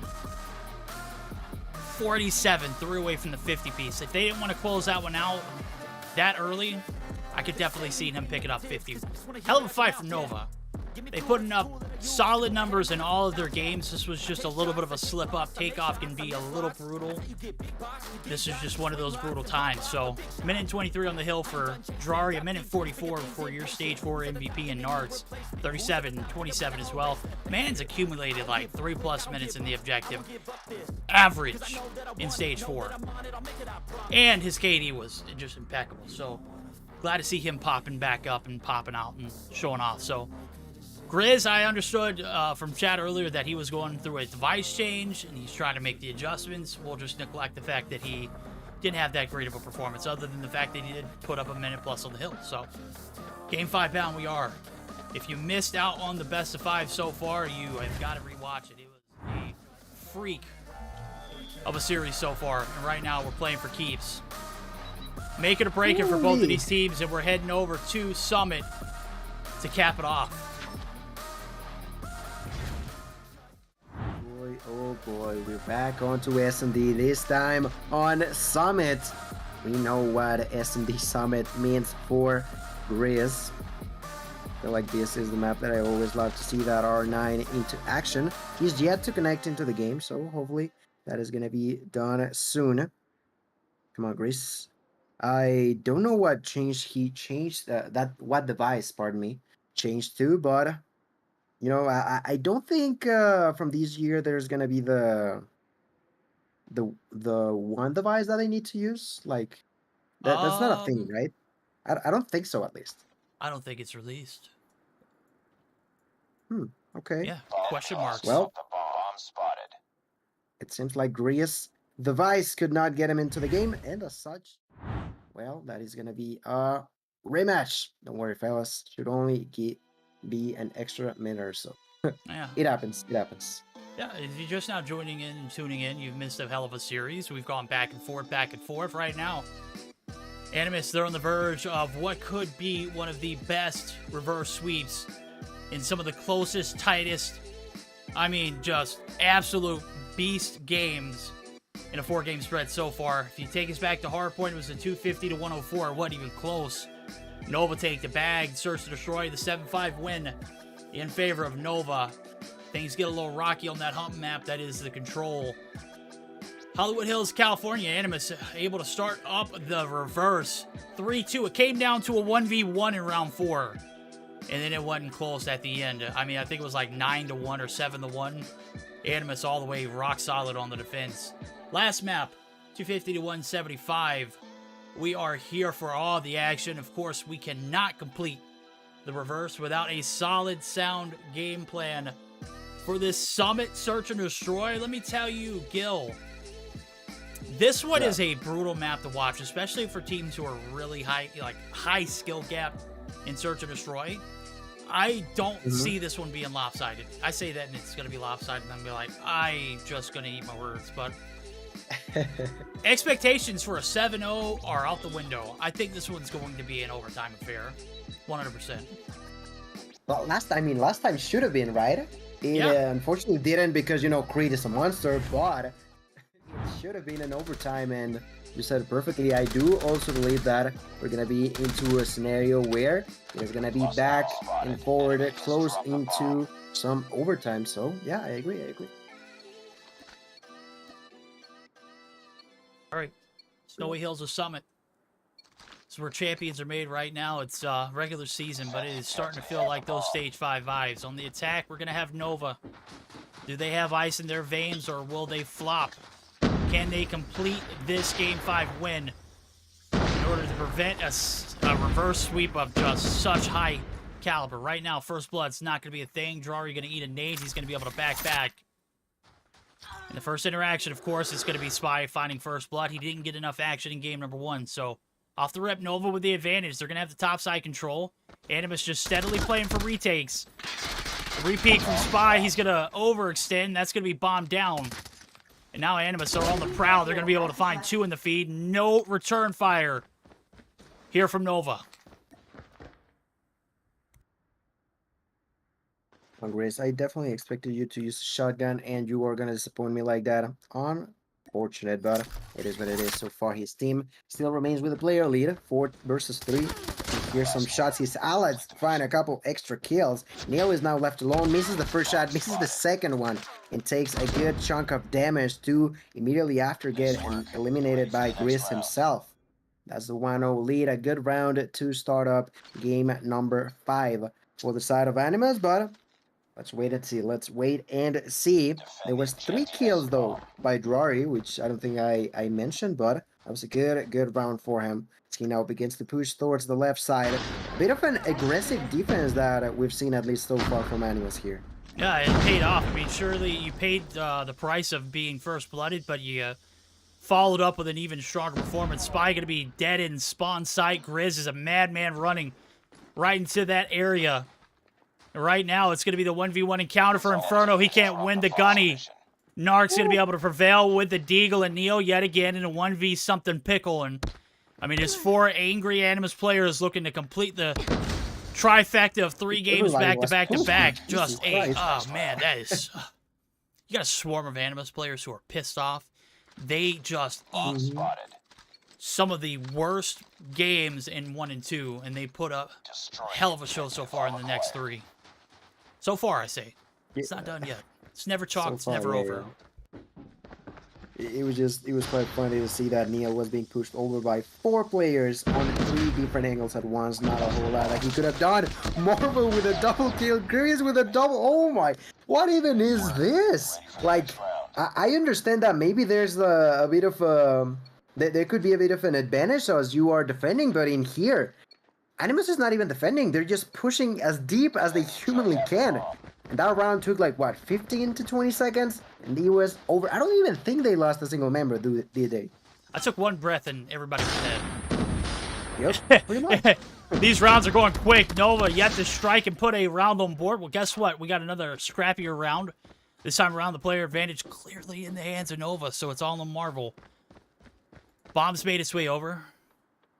Spy going to be able to get the job done there. And now they're just looking for the last outlier. Marvel going to get the lineup, not going to get the shot. It's going to be the follow-up with the shorty. 35 seconds left to go. It's a 1v3, and you can see Marvel's trying to figure out where Spy went, but Spy has already abandoned city. Right now, bullets being eaten. It's, who's that inside the gondola? It's Inferno. He's looking to seal the deal. You can see, I mean, even if he doesn't get the kill, I mean, you've wasted enough time where 3 players left standing. There's no way you lose that one. And finally, a point on board for Nova. It's enough to stop the bleeding for the time being, but the wound is still fresh. Animus, we'll see if they can continue to pick at it and continue to take round after round after round, but a little bit of stability here on the attack now. Nova trying to get back into it. Trying to climb back up. So far they got no round. Let's see what they do on the next one. Inferno finds that kill onto Godzilla. Saturn immediately follows up. Inferno with the double, and now they are trying to make them pay with the same coin. Jesus Christ, another kill now for Creed. Marvel is yet again left alone, but this time not a 1v3 but a 1v4. Bomb has been planted. He's all the way across the map. He's already onto enemies spawn, but let's see how much he can do. Another weapon to be added as well, by the way. That is the CRG. Marvel with 4 kills finds the first enemy and misses the shot, allowing Spy to land onto that kill. That is 2 in a row. Nova making sure that the difference before flipping spawns isn't too big, because that would have been really, really problematic for them. But 2 in a row, looking for the third one. That was a greatly executed round yet again for them. Yeah, Animus need to get back to what was working in earlier rounds. I mean, they solid 3-round split, but 2 bounce-back rounds here for the boys over at Nova, and they are looking just as nice. Neil in a little bit of a panic. The snow side push pays out. Yet again, we see the picking and prying here on this Nova team. They're going to be picked apart, left on islands. Creed up top. Looking to go big to jump down from the top rope. He's half health already. That was very unfortunate. It didn't go the way we planned. I mean, I see him calculating in his head how it was going to pan out. Inferno's got the drop on Godzilla. Look at where he's at. He's going to get the free... Okay, he's going to get the free kill. I was like, bro, I know you're not going to line up this shot like 30 seconds. You were sitting back there just waiting for the right time. You're waiting to see who else was going to come out. And sure enough, Animus, look at the positioning on the mini-map. They're going to be split up. It's going to be Marvel. Nice work. Putting the pressure on. The triangulation pays out. From one angle, you're going to be able to get him right. Well, there it goes. 4-2 lead. We'll see if the defense is better for Nova, because, I mean, he wasn't looking bright at the beginning of the first 3 rounds, but those 4th and 5th were definitely highlighted. We'll go back to them if Animus aren't able to chalk up a few attack round wins for themselves.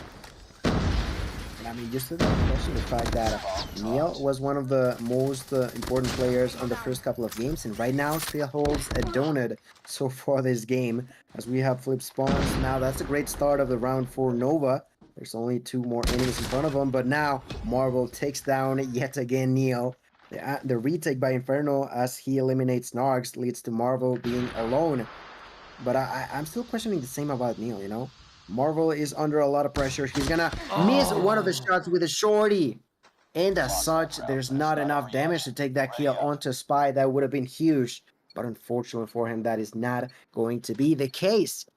4-3 lead, still in favor of Animus, but another round in favor of Nova. Another round indeed. Nova slowly bridging that gap. They did phenomenal work picking up those 2 rounds on the attack, and right now, Animus not a single bit of success in that opening round on the attack. Good thing for them, though, is they've got the clearance up top, but where is the pressure going to come from? You've got Creed, who's going to be slide peeking right to his death. Narc's going to be able to take down one. Inferno going to be able to get the trade, but he's going to get dropped quickly. And Neil holding down the fort on the A side. He got a lot invested over here. As a matter of fact, he got Saturn, who's literally on an island by himself. We'll see if he can have an impact now. Push here from Marvel's holding down the push from what could be a devastating flank. So, prime positioning here from Saturn's, but, I mean, if he gets 1 kill, he's got to get the hell out of Dodge. I mean, you've got 3 players already here forming somewhat of a perimeter on this B site, and if he makes 1 wrong move, everything will go in vain. Oh, 1 shot in. He's going to be chased now. Look at it. It's going to be the pressure. The double back. Drari did not get the memo, and Narcs not going to be able to get it. Look at Spy! Where did you come from? I could see everything. He just got the ninja defuse. How did I miss that? I was so consumed in what was going on, and obviously Animus were too. I mean, they did it under our nose. Wow. We sold. Spy. The cojones, bro. Man. Ain't no way. That's a huge L. I don't know either. I didn't realize what was going on until you screamed about Spy. I was like, what did he do? Oh, he defused the bomb. Inferno now begins this round with a kill, and so does Spy. That is bad news for Animus, who are struggling a bit. Bomb is going to be planted. Spy is quite close. Spy could be getting a kill here onto Godzilla, and he does. Begins to push for more. They could even be thinking about defusing the bomb as Marvel is left alone. Doesn't matter. They get the kill first. Now Creed will defuse that one up. And now for the first time, we see an advantage leaning in favor of Nova, which was similar to the situation we witnessed on the first S&D game. If I was Animus, I'd be worried. They've done an outstanding job to take us onto a game 5 and are yet again, well, they're not in a bad spot, but they're not as comfortable as they were before, that's for sure. All right, well, Comfort has left the building. We are trying to make diamonds in the rough right now. The pressure is just too high. Creed needs to stay alive. Is going to be able to do so, but he's doubling back. And guess what? From one demon to another. I don't think Grizz got the memo. Creed's in the vicinity. Bloods came through so quick we weren't even to be able to catch any of the action. Grizz just gives it away for free, and now it's a 1v3 here for Drari. Going big. No, he's shut down. Creed anchoring there for a match point and a denial of what could have been an epic reverse sweep. And we'll go back to the first few rounds. Those first 6 on the defense for Animus, they gave away 2 key rounds that could have been decision makers on if we could get a somewhat of an overtime here in this game 5, just make it a little bit more intense. Right now, they are suffering very drastically on this attacking round. Grizz going to be able to open up with the first bloods, but I mean, even with advantages, they haven't been able to capitalize. Narc's going to be able to take down one. Creed going to be able to find the 2-for-1. Creed is dealt with. That is the player you needed to get out. And, well, Gil, I mean, it's looking proper, but nothing is ever set in stone when you're going against Nova. We saw the Spy Ninja Diffuse come through, and I was so down bad.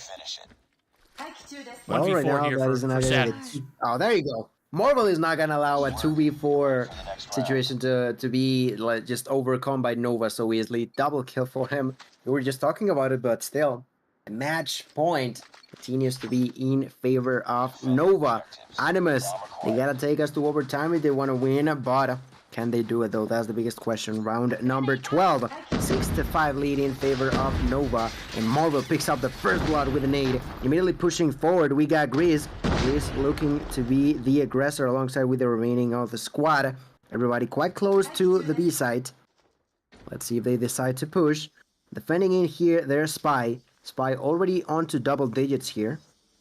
Spy waiting, going back and forward. It seems like Creed is deciding to be aggressive. Let's take a look onto Creed. Creed taking a lot of damage, has to back out. Manages to survive. And, well, that is going to be really, really good for him. If he would have died there, that would have been disastrous for the squad. Everybody's rotating out of that place. I think they think that they were going towards the A side, but that is not the case. As they pick out into another bomb by Animus. Actually, they want to rotate all the way around. And it is working out to perfection. Spy takes the kill onto Marvel. Bomb has not been planted. They haven't spotted the enemies. Bomb is now going to be planted now. Saturns misses the shot with the sniper. Takes out the switchblade. He's being pushed by multiple people at the same time without realizing it. He tries to run away. Not going to be possible. Narcs takes that kill. Spies. I don't know how he was just not aware that there was someone behind, but fortunately enough, he's still alive. 30 seconds on the clock. They want to take us to some overtime verdict. They want to take us there. Spy takes that kill to Narcs. Nova does not want to see the overtime here. Creed doing a lot of damage onto Grizz, but Grizz runs out of there. 20 seconds left. Creed takes the kill. 2v1. Creed is left alone. He tries to go for the clutch. He's done it before. He wants to do it again. Can he do it? Goes for the bait. Not gonna be an option. Godzilla will eliminating down. And we finally get the overtime we wanted to see all along. Animus has done it yet again. At this point, Animus is just playing with our emotions, verdict. Oh, they are. And if you're an Animus fan, I know you're just like in a world of like, what in the hell is going on right now? Overtime, we are bound. Here we go. This is the opening round. The attack here for Nova, but we're going to flip the scripts after this one. They found 2-round success on the attack early, and they did it relatively quick. Panic was definitely on the minds of Animus on their side of the attack. Right now, it's a defense falling flat. Marvel gonna get dropped. Narcs is left in a 1v5. It's gonna be a flawless affair here for Nova on the attack. We'll see if Narcs can answer back. He can't. Shut down. Not even a shot fired. Lost that round, but it's not over yet. It was looking like a hell of a comeback here for the boys over at Animus. Looking like it might be coming down to this last round. We'll see if they can... I mean, they struggled to find success on the attack in their first 6 rounds. But the key thing is they did in those last 2. Can they find success here? Nade shots coming through, shots coming in. Inferno and Spy combining for the opening bloods.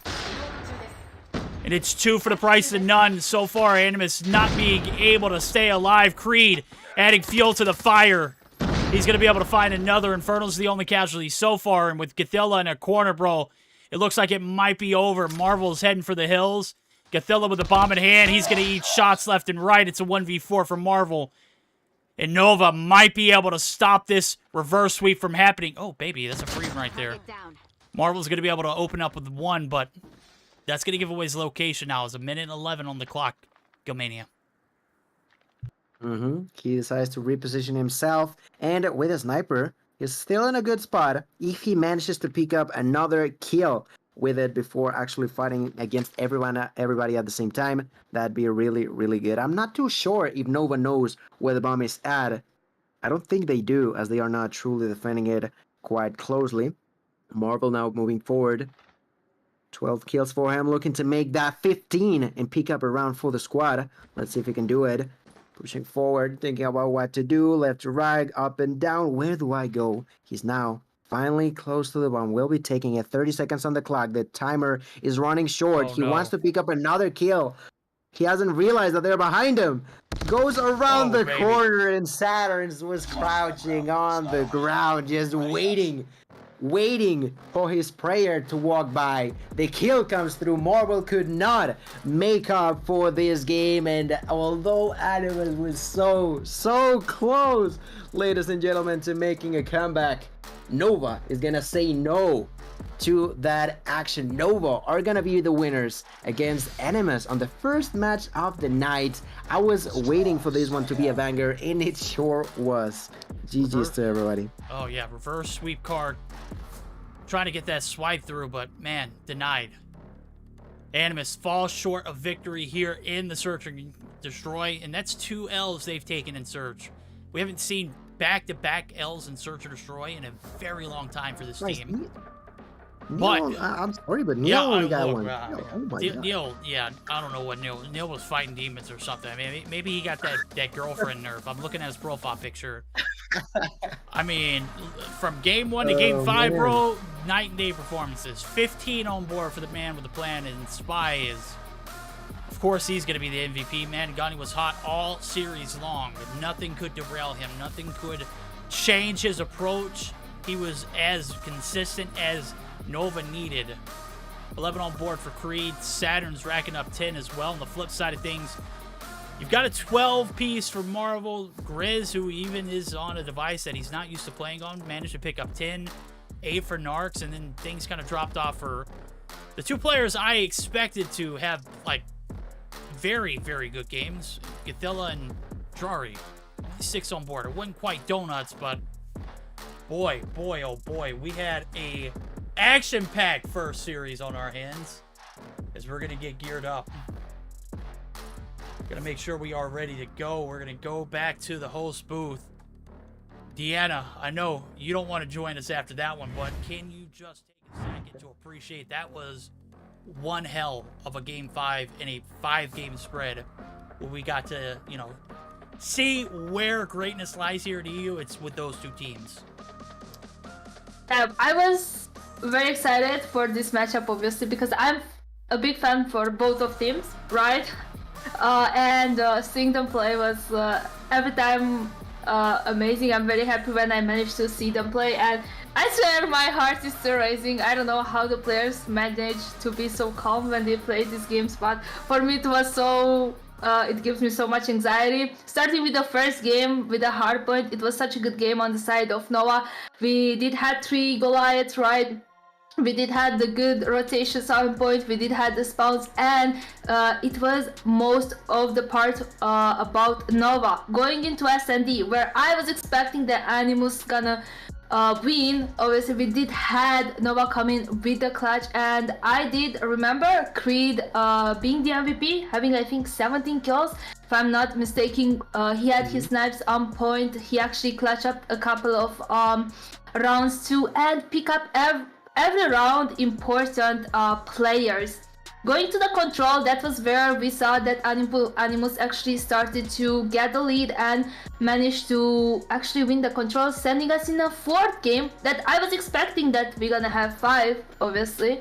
Coming into the second hardpoint, it was all about Animus, and Narx managed to get his first Goliath, holding that P4 very good, giving them a good advantage. And then the Holger looked so good in hands of Marvel. Like, I was like, is this a Holger? How he's moving so good? He managed to be the MVP, 46 kills I think at the end. And then the last S&D, like, I was so anxious. I was so scared. I was like, damn, what's gonna happen? Because it was so close. Obviously, we did have like 3 rounds in favor of Animus, one after each other. They were on point, the push was aggressive, they managed to get and pick up every time good kills, but then we did had a couple of ninja diffusers too, and overall we went into the overtime, and Nova came in with the win. Overall, an amazing matchup. And guys, if you were not here from the beginning, you should definitely rewatch this matchup on Verdict's YouTube channel, because he gonna upload the video after this stream. You're absolutely right. Yeah. If you're over there from the YouTube channel, make sure you hit that subscribe button, like the video, and enjoy the action. It's free. I mean, you got to do anything over there. Obviously, we're going to be getting geared up for our next 2 series. That took almost 2 hours in the making. So if you're not entertained, stick around. We got 2 more best of 5s to come. We'll be right back after a short word from COD Mobile, and then also maybe just a little break. I might have to use the bathroom. I might have to take a shower. That was just a sweaty one. I mean, just a freak of one. So we'll be right back after this short little intermission.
guys, and welcome back. We did have a short break, as Verdict said he needed a shower after this game, but I think we all needed a shower after that matchup because it was amazing. As I said, if you did not catch it, you should go and watch it back over YouTube, or if you have a sub here, you can watch it after broadcast. But we are here for the second game of tonight. That's gonna be Limitless versus Team 1, and I'm very excited because of it. So, Kilmania, any thoughts regarding to this matchup?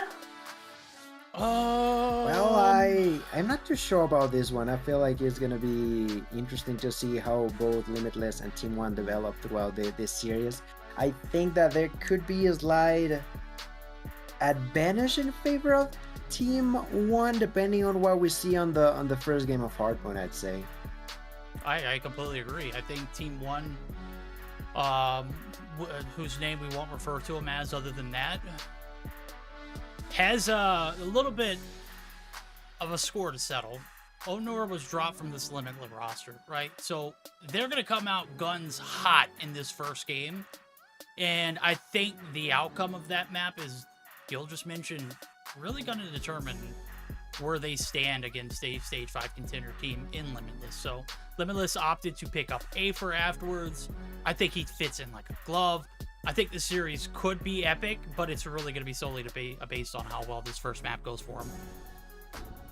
Yes, indeed. And you were mentioning about the maps. Can you go over the maps, please, Verdict? Absolutely. We're going to start things off in Panama for some slums action. Hardpoint, game number 2, firing range. Map number 3, Hollywood Hills, California. That's right, raid. Twice in a row on the hump map.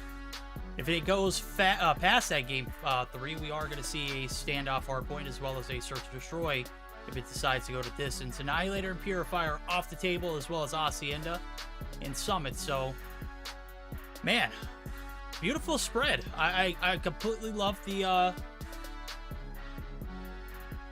5-game spread. I was taking a look at what was going on in the lobby, and it looks like Patrol might need to bounce out and join back in because he obviously has all the maps downloaded, right? I mean, that can't be something that is wrong. Question mark. Should. Question mark? You never know.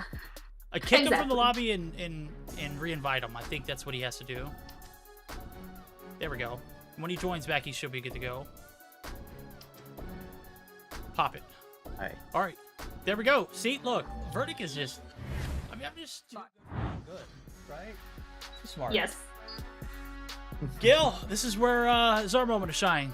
We're gonna get the 1s and 2s. Deanna's gonna join us after this series. Give us that beautiful recap.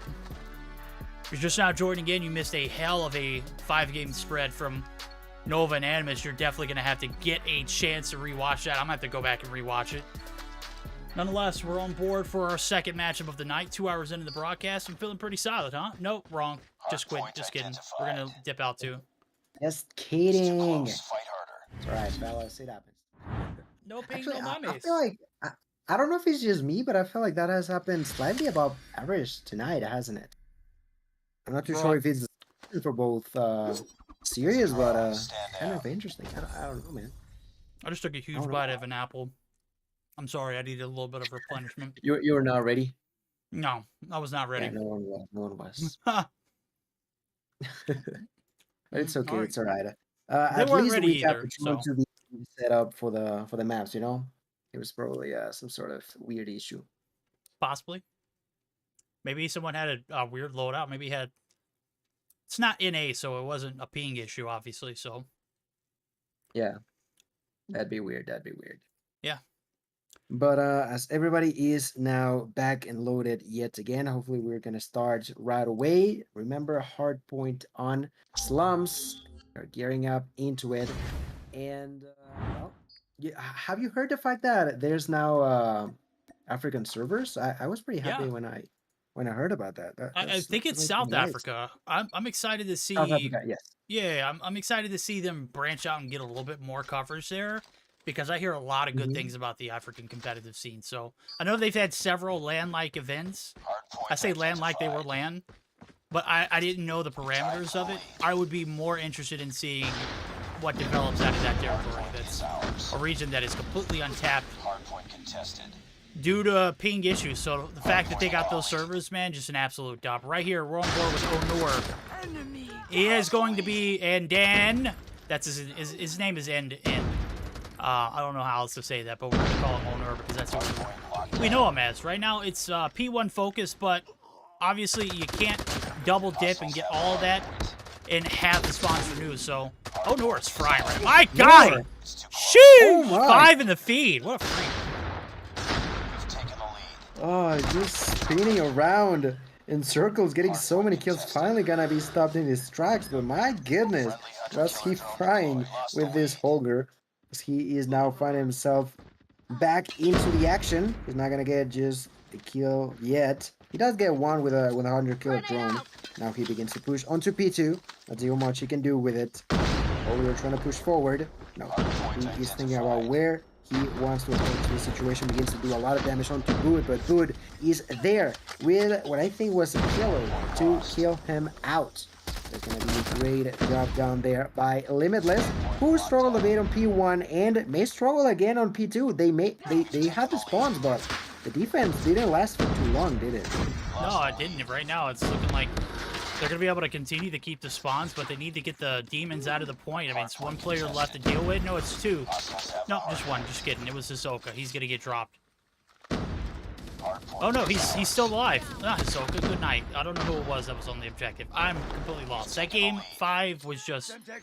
It took me through and threw me through a loop, and bro, let me tell you, man, 2 hours of casting back-to-back, it has nothing on casting 3-hour zombies, bro. That was such a fun event. But we literally talked for 3 hours straight, and afterwards, I just wanted to go into a coma.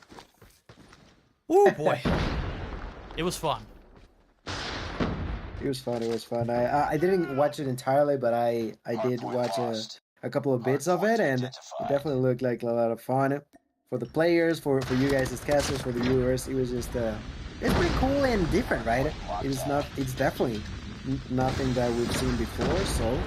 It was cool to watch now. Coming back into the game, Verdict, it seems like Team 1 continuously get things under control, although Limitless has tried back to rotate, to try something new, to change strategies. It is just not working out for them. I was talking about maybe being a sort of close and depending a lot onto this first hardpoint, but so far it is just tremendously going in favor of Team 1.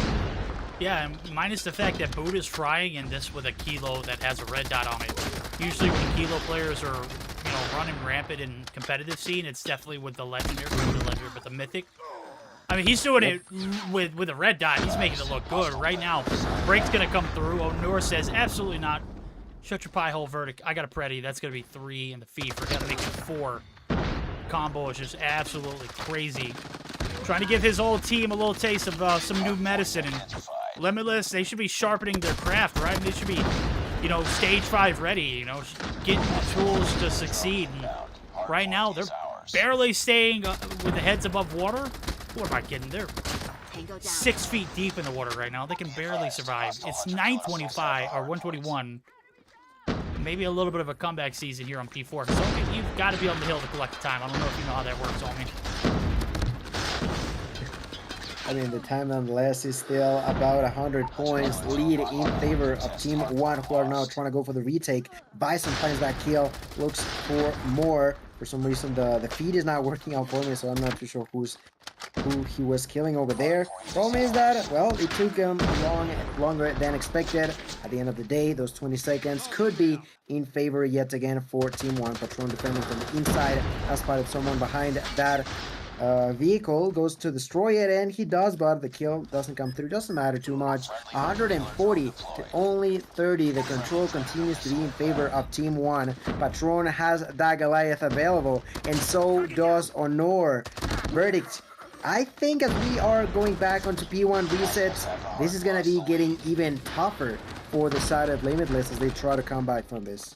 Yeah, I mean, Limitless is one word you could use. I mean, just absolutely not possible is also another one. What I will say is, this is not a map that we typically see in the rotation. I was making comments on, I don't know whose chat it was a few days ago, and they were talking about, like, slums being, like, cheeks on Hardpoint, or slums being, like, a map that we don't normally see. I was like, yeah, because players usually veto it, or if we do see it, it's either on Control, or it's in Search or Destroy. It's never in Hardpoint. Here we are. You know, seeing that, you know, a stage 5 team normally doesn't practice rotations on Slump.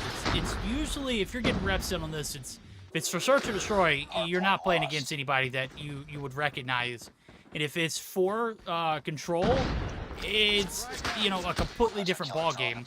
Right now, what I want to get geared up for, I want to get prepared for a little listen. I want to hear how the comms sound over Team 1 as they're giving Limitless, a stage 5 competing team, the business. We're going to see if the comms match. Friendly XS-1 Goliath incoming. I'm gonna use the Goliath. I'll use the Goliath. Friendly XS-1 Dead blue, dead blue. is landing. Okay, never mind. Dead mid.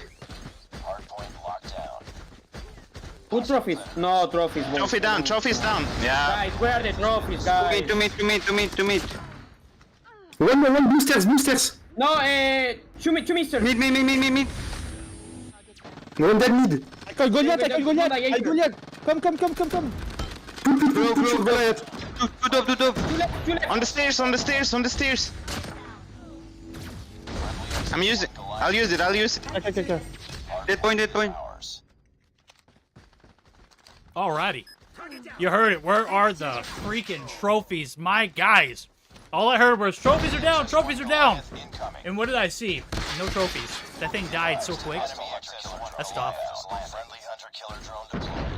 Still got the next one though. The Yeah, I problem mean, is hey. that there's not only one but two Goliaths into the mix, and one of them is in favor of Limitless. Hisoka on top inside of this Goliath will try to defend P number 3, shooting at the distance. He does a lot of damage onto the enemies, gets 1 kill onto Patron, looking for kill number 2. Actually, no, he's getting stunned, just looking left to right. He knows that there's gonna be a Goliath coming. The problem is, I'm not too sure if walking that less than half HP Goliath all the way across was even worth it. Immediately gets destroyed by Hisoka, who continues the defense in favor of Limitless as they continue their path onto trying to go for a comeback. So far they're at least getting closer to 100, but their opponents in need of only 37 more points. Hisoka still remains alive. Less than half HP, but still holding in strong here. Through the wall, he's receiving some more damage. Still not gonna be enough. This chunk of metal. Still more than enough to defend. 10 seconds of scrap time. Hisoka gets an extra kill. At this point, I think he should let himself die. I don't think he did that on purpose, but he still does. Now, they gotta be rotating on to the next one. And inside of it, we got Aether being eliminated entirely by the Team 1 members. The next one to be inside is Rizmo. Rizmo got control of the kill. Not only that, but he got a Goliath available for himself. Limitless still constantly trying to go for the comeback, but it's just gonna be such a difficult situation with a 100-point gap. Yeah. And, I mean, you're looking at a P4 that's going to connect to a P1 that's literally on the wide open. You've got a little bit of streaks to work with, so maybe we'll bank on that being a game changer. But as of right now, it's firm holes all across. Firm handshakes here in P4. They've got the mechanic shop locked down. Looking for kills. Razvo's going to be able to find one through the smoke. Oh, Noor. Hello, we used to be teammates. Do you know me? It's the freak of nature in the Holger form. It's 31 on board for him. Matching him on the right-hand side of your screen is Boot, so we'll see the break come through, and that's going to be inch by inch, mile by mile. They are going to be taking as much as they can get their greedy little hands on. And Razmo, it's a last-ditch effort, but you can't make the breach through the... That is such an L right there. You can't make the Goliath go through the little cutout. That's unfortunate. Long route, we'll see. And you know what long route means? No trophies. Right now, this thing's wide open in the absolute middle of the map. It is just eating bullets left and right. Bullets, but still remaining alive somehow. Slightly above half HP. Continues to defend himself in this middle of the ground. The map, 150 points. That is been the longest amount of control continuous that we've seen from Limitless so far this game, and that's when they needed it the most. They are sort of getting closer, but like we've mentioned, they cannot lose focus for even a slight second, or else that is going to be the end of them. Now Rizmo receiving a lot of damage because of that Vortex machine. Eventually gets knocked out. Finally, the Goliath is down. 10 seconds of scrap time. I do believe that yeah, Honor is going to be taking those scrap time seconds because scrap or not, that is going to lead them to be less than 10 seconds away from victory. And not only that, but they're going to be cleaning point number 2 as well. Patron inside of the hill going to be taken down. The next one is Daytel. Daytel with a switchblade trying to survive. Only a couple more seconds. That's all he has to do. I don't know why players are fighting from the outside. Finally jumping in. Daytel gets that kill. The points are going to be given. Why was Limitless trying to, like, at this point in time, you gotta risk your life. You had to. I definitely like the way that Limitless was playing at the end. The problem being, they only did it at the end. More than half the game, they struggled like crazy. When they were finally able to pop up, it was just a little too late, and the victory go right away into Team 1 verdicts. Yeah, day late, dollar short. It's one last push. That's all you needed. Just one little hit. Get a few kills. They couldn't make it through the breach. Not going to be able to come through in time. That's Limitless biting the dust here in map number 1. But a solid affair. I mean, the Tell, we haven't seen very much of him popping off recently. I think this is one of his better games that we've seen all season long. It's about dang time, bro. You're a hell of a talented player. We haven't seen you really shine at all right now. You get your MVP moment in the sun. 36-30 with a minute and 21 on the hill. But story of this match is going to be and will continue to be Honor. He was dropped from this roster right before Stage 5, nearly a week and a half, 2 weeks ago. And right now, I mean, 38-24, what a beast of a game. What a way to say, hey, bro, this is what you're missing out on. Obviously, we don't know the backstory behind it, but Limitless made a move for a reason. We'll see if they can make a move in this Search and Destroy, because right now, after watching that, I was not convinced that they are Stage 5 ready. Yeah, I mean, we talked about the fact that they struggled for the majority of that game, and that's something that you cannot allow yourself to go under on Stage 5. Yeah, there's still the 2 months period, but it's still not... we've already, I think, I don't know if with you, Burdick, but I've talked about the fact that it is like the China's example, with the sense that they got so few time to adapt to the rule set being so different. Yeah. And well, in here, Limitless, of course, has had the experience in the past, but even with that experience, struggling like this onto another team that is not even on Stage 5, it is concerning. It is concerning at best.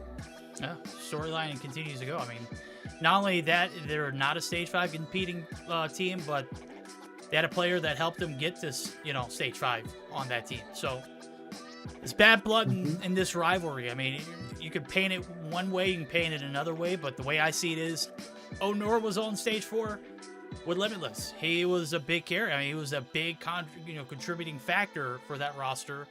Right now, he's contributing for the cause of Team 1, because good night, bro. What a beatdown they put on that Slums Hardpoint. So we'll give Limitless the benefit of the doubt in it being a map that not a lot of players, scrim on in Hardpoint in particular. I don't think I've ever seen too many Panama's, slum scrims other than Control, because Control seems to be where everyone wants to play that map in comparison to Search and Destroy or Hardpoint. We got some pretty crack teams that come through and play, some nasty Search and Destroy on slums, but Hardpoint's not, something you normally see in the mix. So we'll give them the benefit of the doubt. We'll see if they can redeem themselves. So we're getting geared up for... Oops, I put the wrong map up on display. It'll correct itself. There it goes. There we go. Search and Destroy. Firing range, not slums again.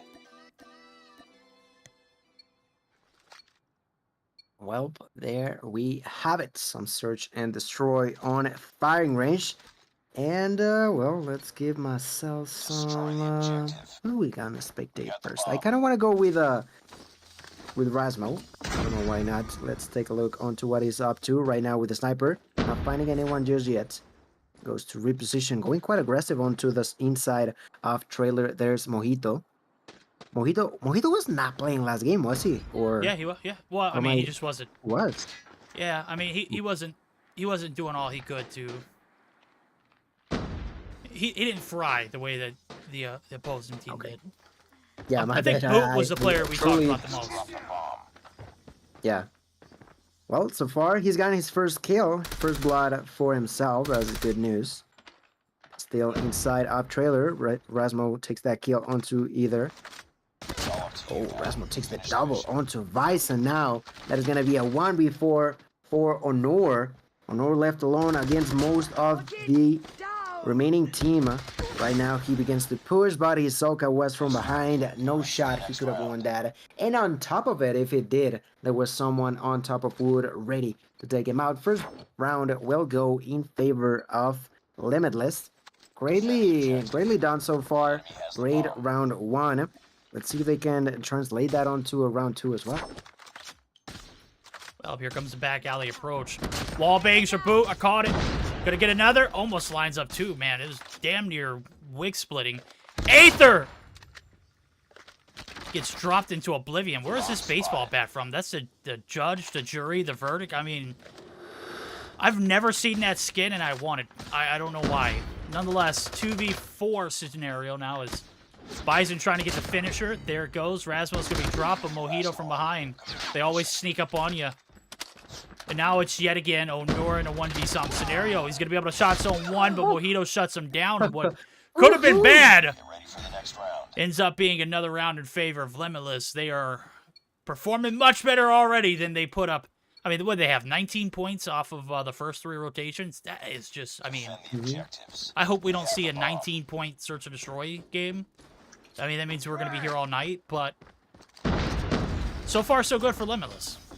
All right, 2 in a row. Honor was 1 step away from tying it up, but fortunately enough for Limitless, that was not the case. Now Honor picks up a kill. They tailed us too. A 2-for-1 trade as they continue to move the bomb around onto the A side. For some reason, they tail pushes so aggressively while he's holding the bomb. That could have been disastrous for the team.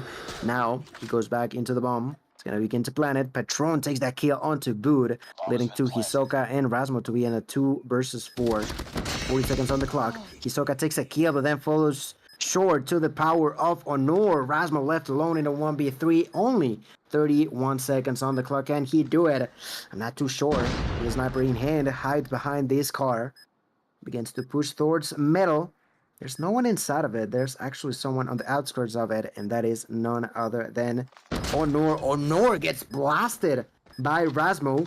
Only 15 seconds left. Finds the double onto Vice and goes for the triple, but they tail.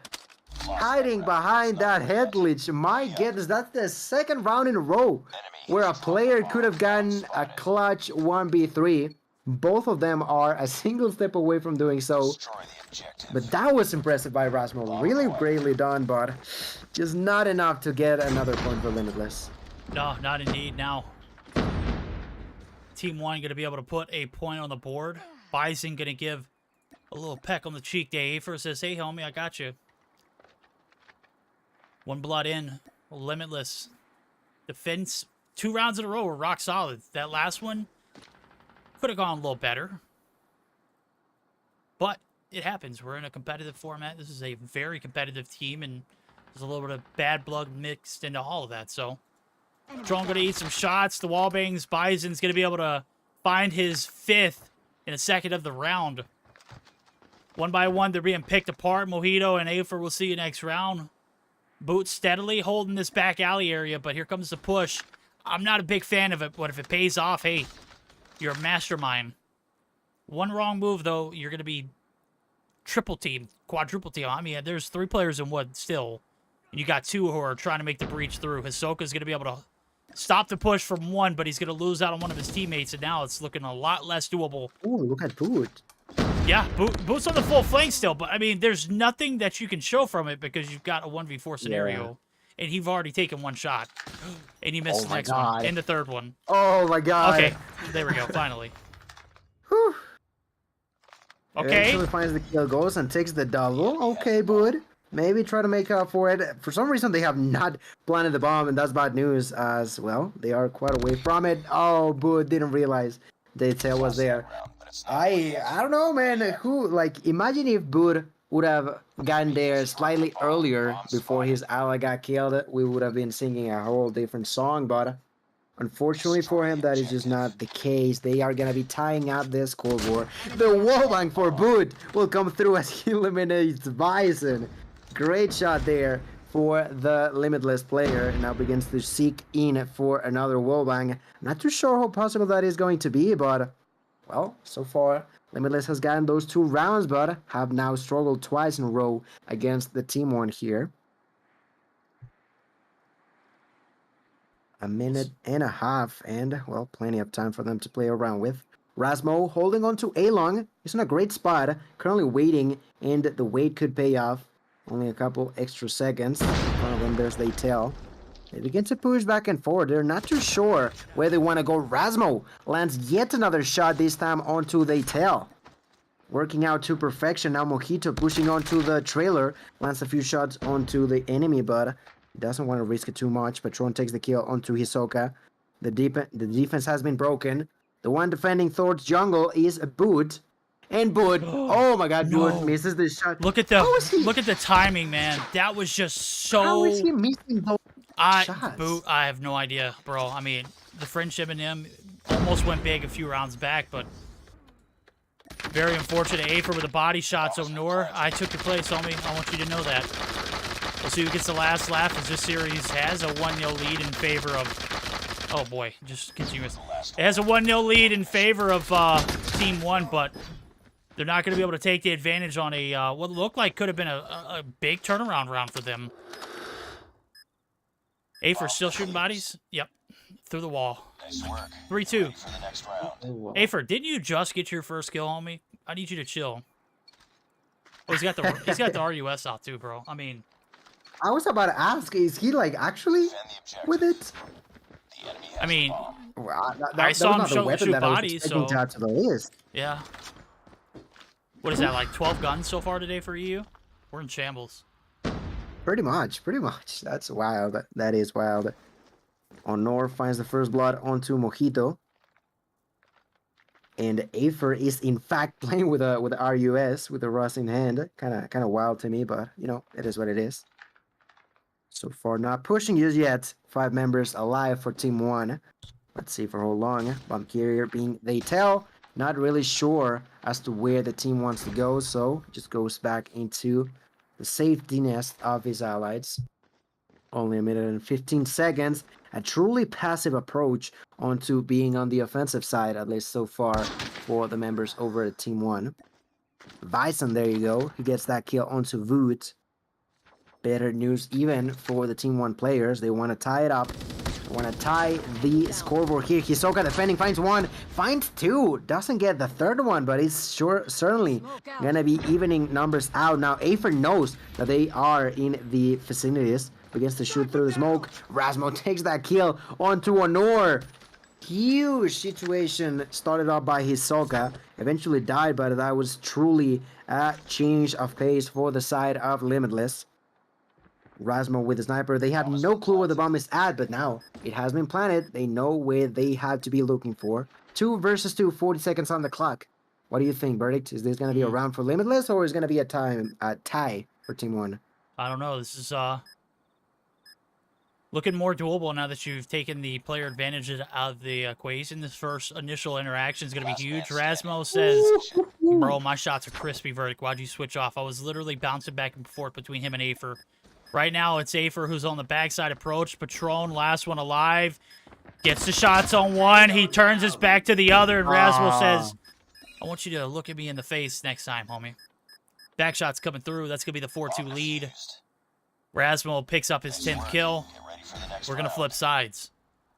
Limitless, regardless of having a lead, these rounds have been very tight. They've been very close. I mean, they are not looking as prim and proper as I would expect them to be against a team that is not competing in Stage 5, but that'll just tell you how big the skill gap in EU is and how, you know, all it takes is one player to be attained, and then you've got a little bit more flexibility in games like this. I mean, we saw how big of an impact Honor had in the Hardpoint. Well, right now he's sitting on 7 in the search too, so big game so far from Team 1. Rasmo gives him a little haircut right there, man. Just a little fade right through the middle.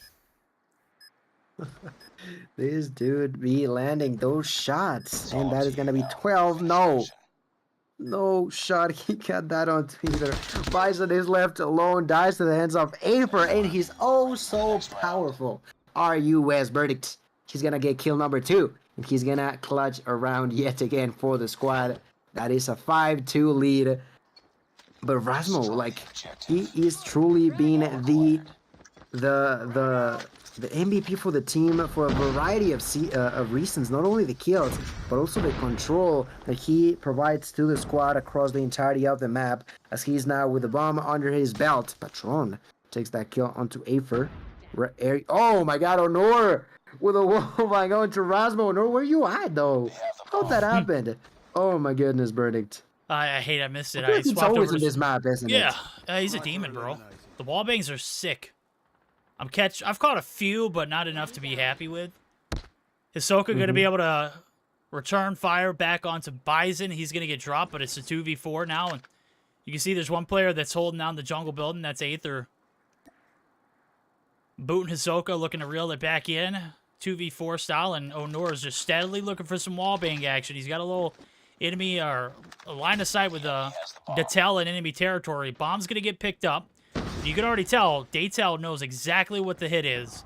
Boot gonna be able to find another. It's a 2v2. They're split up. The bomb's making its way over to the A site. Hisoka gonna eat some bullets from Datel.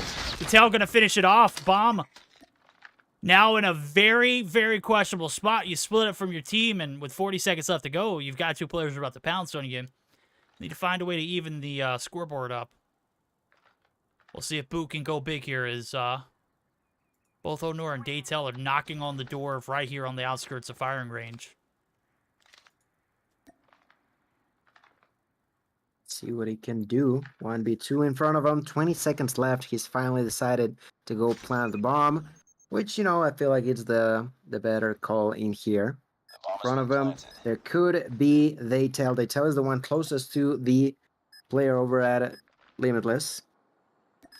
4 seconds on the clock. Boot still has no clue what's coming. Both players will be pushing towards the bomb from the same angle through the smoke. They could try to go for a sneaky play.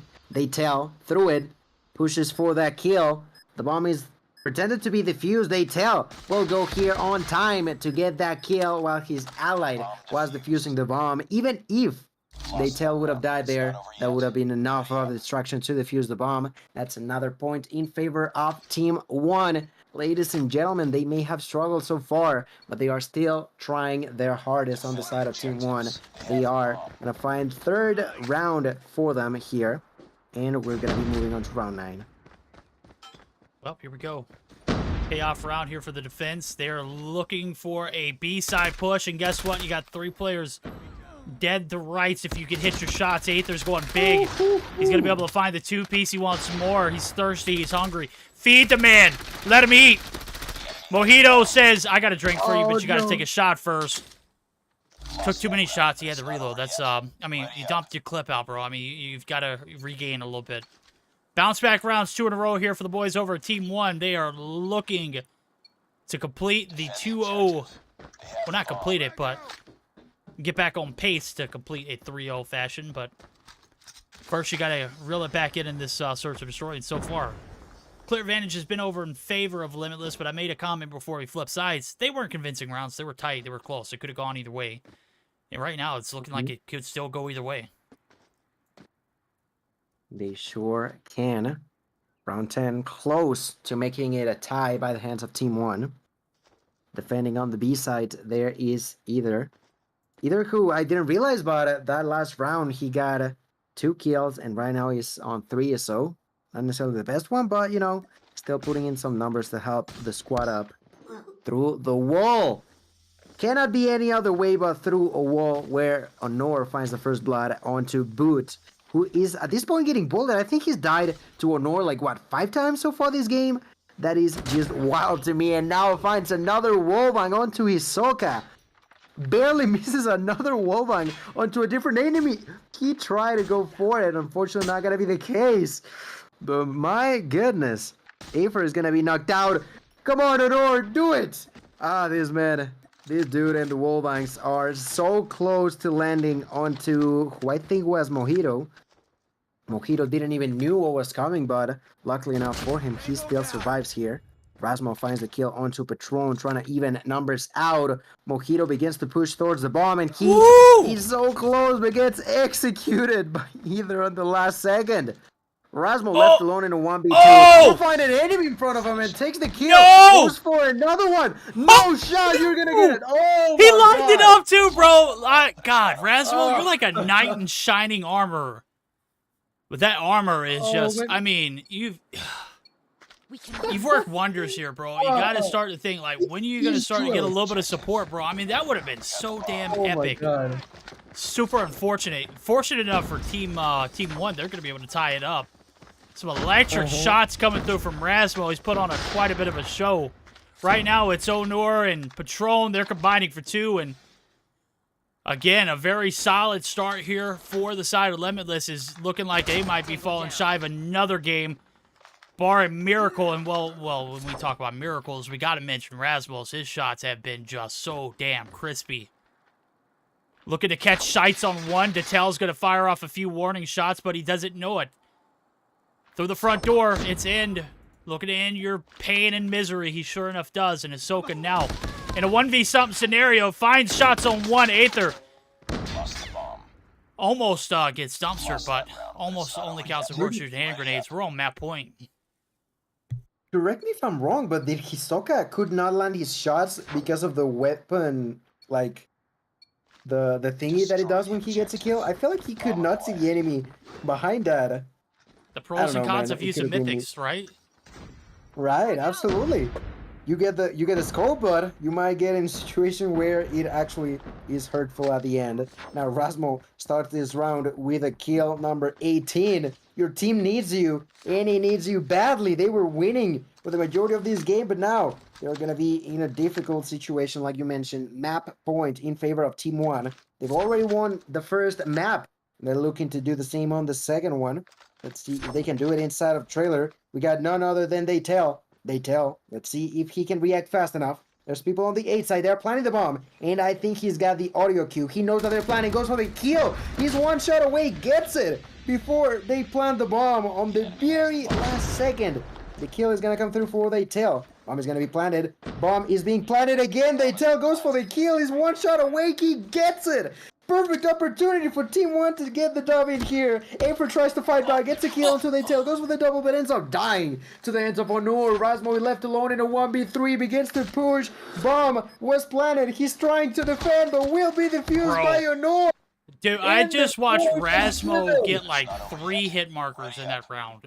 He caught Aether coming through the jump in the window. What the hell, bro? How you do that? 2-0 lead now. The game's over with. Hello?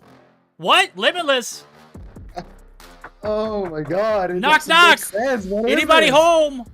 I actually kind of messed myself up there. I was going for a fun effect and I actually ended up knocking my lighting over. This is very unfortunate. We're down tremendously right now. Apparently so is Limitless. They can't get their act together.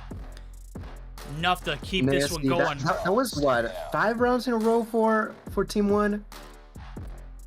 Yes. Oh man, it hurts. If you are on the Limitless side, you can't help but be hurt a little bit, don't you? And I missed those hit markers for Rasmo. I'm now looking at them on the stream. Man, like after such a great game, just having to deal with that. That's just feels bad, man moment. That's a Stage 5 team competing. They're getting too old right now. I mean, granted, we saw another Stage 5 team getting too old earlier, and they made miraculous comeback, but fell shy of the reverse sweep. It was against another Stage 5 team. Okay? Mm-hmm. Animus and Nova matchup. You missed it. You got to go back and rewatch it. It was some of the best games we've gotten all season. I mean, marquee matchups of the night. That one was it. But again, we got another banger on our hands, but it's not really turning out to be a banger, is it? It's starting to be a little bit more of an exposure. As we take a look at the spread, we see another hump map coming through. The control. It's a toss-up. Who's going to reel it in? Yes. It's Raid. This is an unorthodox map we see. Usually we see the raid hardpoint, and then we see the slums control. Well, this is twice in a row we get to see raid in action, and I know someone who loves raid, and I know someone who hates it to the bottom of their heart. Hopefully they'll find a little bit of you know, a little bit of love for the map, considering one of their favorite teams was able to reel back a could have been devastating 3-0. At any rate, I'm bantering. Map rotations, right? Yeah, I mean, we've seen some pretty solid rotations so far tonight. I think this control map, again, could be one of the ones that when we get to stage 5, if you don't practice a lot, might be played a lot. This one is an exposure for a lot of teams. Yeah. It is an open range variety of options that you can do as far as like your creativity on the attack. And then the defense, it's kind of like, how are you going to adapt? How are you going to send a lot of forces to B to stop the push immediately? Or are you going to anticipate the A side rush? And I mean, it's the map's huge, right? I don't know. Well, I'll have to wait and see. We've already seen it once, and it was just amazing. It was a lot of chaos. That game could have been a 3-0 victory for Nova. They ended up eventually, you know, struggling for quite a while, but like you never know what you are gonna be witnessing on a control on raid. It was weirdly enough that we saw some hardpoint on slums, but now it's continuing with the weirdness as we see this odd map game mode combination. But oh well, now I feel like we are nearly ready to start with the next game. And I wanted to give out the fact or the question to the chat, to you as well, Verdict, in a sense that, were you expecting the lack of XPR that we've seen so far this match? Because I don't think we've seen it once, have we? No, and I think it is going back to the map selection. That slums map, not really good for hardpoint rotations. The XPR isn't. If we would have seen maybe a raid hardpoint, or maybe even a firing range hardpoint, I know for damn sure that Rasmo is no stranger to the XPR Pro. Is just, I mean, electric with those shots. He dropped 30 plus in the first patch date. Like when we first got the update, he was all over the XPR Pro. I couldn't get it out of his hands. Right? So I'm expecting maybe we see some on this raid map. We'll have to see as we go ahead and jump right into the action. So, Verdict, why remove mod? Grizz, you had mod before? I don't believe you. But I will go ahead and bless you with a mod. Afer, if you have an issue, do you need a tissue?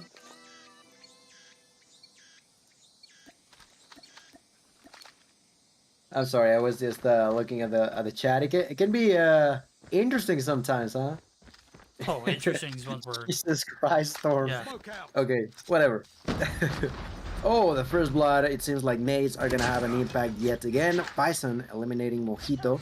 Now an aggressive defense over at Bravo, immediately getting as many players inside of it as possible.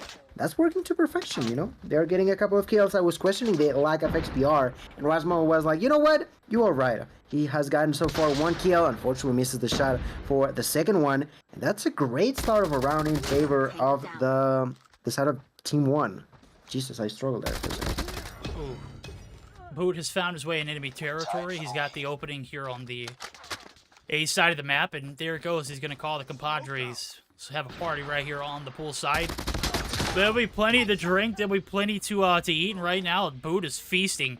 Finally gets shut down. It's Rasmo going to be able to deal with damage. That's his first on the map. But gotta say, he ate a few too many bullets off the rip. Right now, it is a little bit of struggles in paradise here for the boys over yet again for Limitless. Finally going to be able to get some shots in to clear the pests out of the red room. But no progress on sites. A has a little bit, but it's going to be reversed. 25 seconds left to go on the clock. You have a 5-kill disadvantage. Got a lot to overcome if you want to win this round. Ooh, the problem could be the time as well. Only 22 seconds, and they are not close to getting into the objective.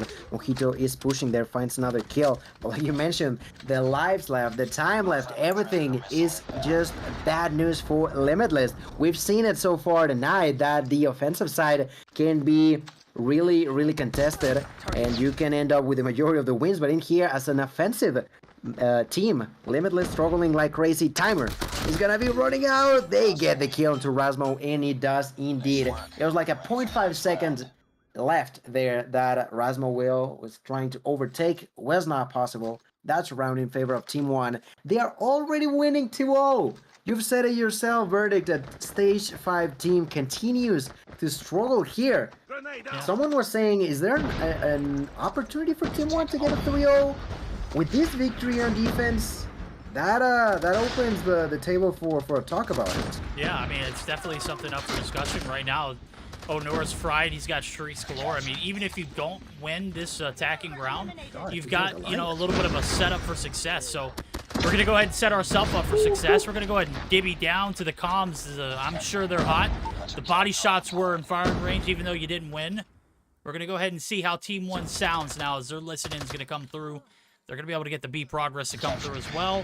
Let's see if they're already celebrating victory. One guy is basket. Jungle. Nice. One kitchen. In front of you, Aether. Okay, expert. Kitchen dead. Continue. Just go ahead. Voilà. Just go ahead. They're camping on spawn. Mister. He's one shot. It's P5 now. P5. Just maybe control. One guy kitchen. 1 P5 low. One P1 dead. P5. Okay, 1 Mister, 1 P5. De cara a la izquierda. Ya. Bro, bottom bedroom. Please go ahead. I am basketball. Go A, please. We can. Onur, chill. Kitchen. One guy's kitchen on mid stage. Okay, well, what started off to be a hot round for the attack, they have kind of fallen belly up, man. Look at it. It is 9-8 Gil. Things not looking as good as they once were. And as a matter of fact, it looks like the yellow feed is just going to continue to bleed yellow. Holy hell, Boot, Rasmo, they're in the spawn. They're causing a lot of damage, and I mean... Oh my god! What the freak? They were 20 to 10 lives. And then Limitless turned it all the way around to win with 6 lives to spare? How? How did that happen? That's a huge L for Team 1. Had the perfect opportunity to have the backs of their opponents even tougher against the walls, but unfortunately for them, they were just unable to clutch it up at the end. Few kills are going to be taken early on. Patron trying to make it happen, but gets blown up by the Hunter Killer drone. The objective trying to be captured by the hands of Hisoka. Hisoka trying to defend himself with a kill, gets killed. A few Hunter Killer drones are going to be thrown. Only one lands, so that remains in favor of Team 1. I don't know, man. I'm still surprised at the fact that Team 1 lost that previous round.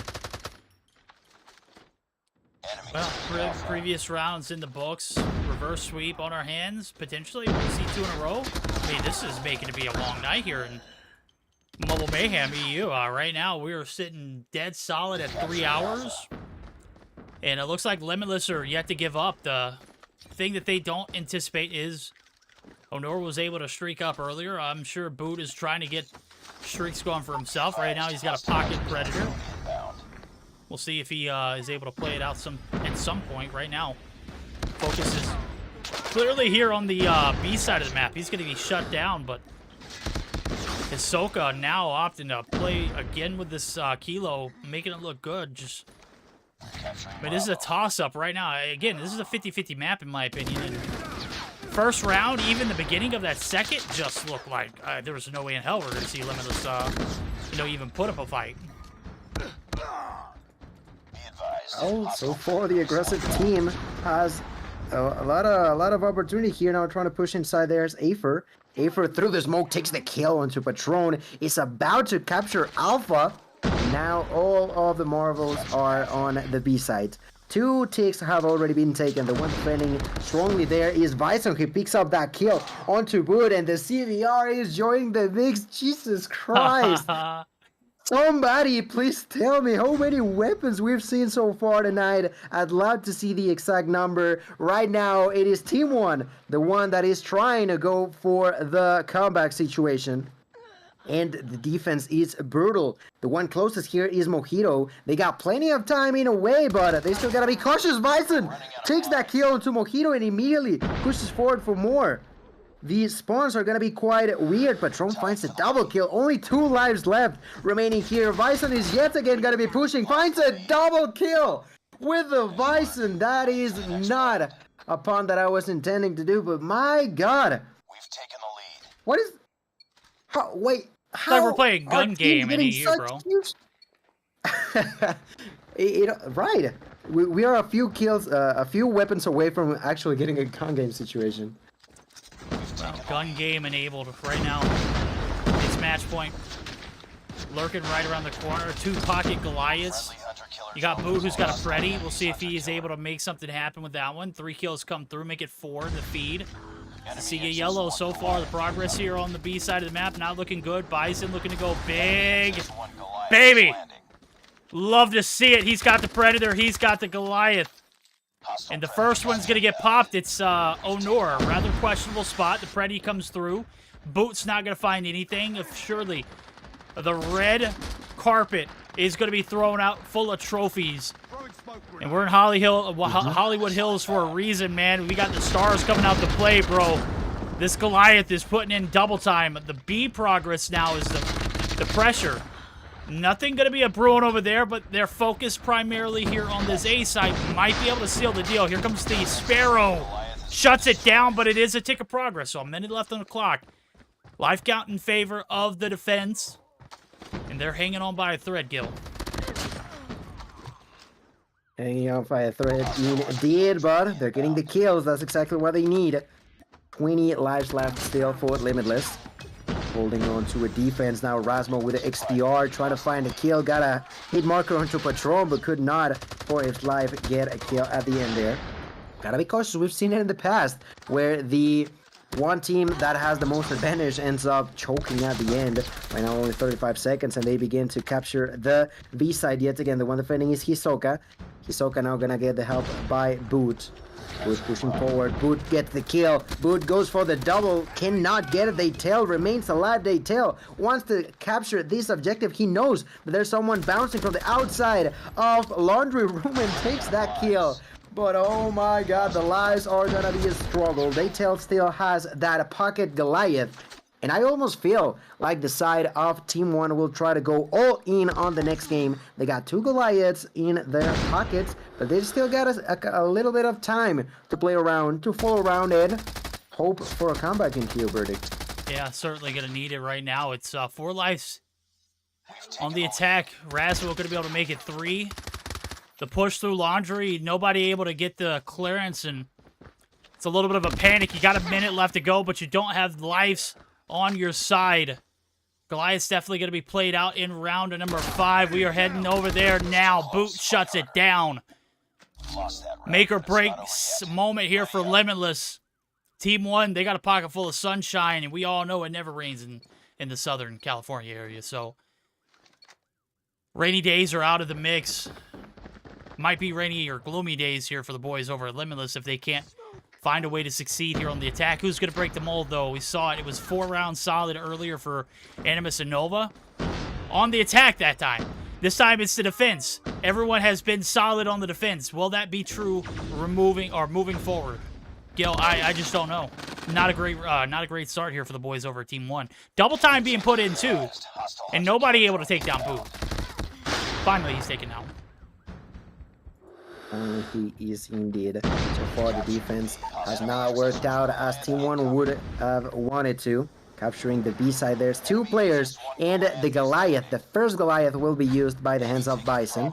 Daytail still has it into the packet.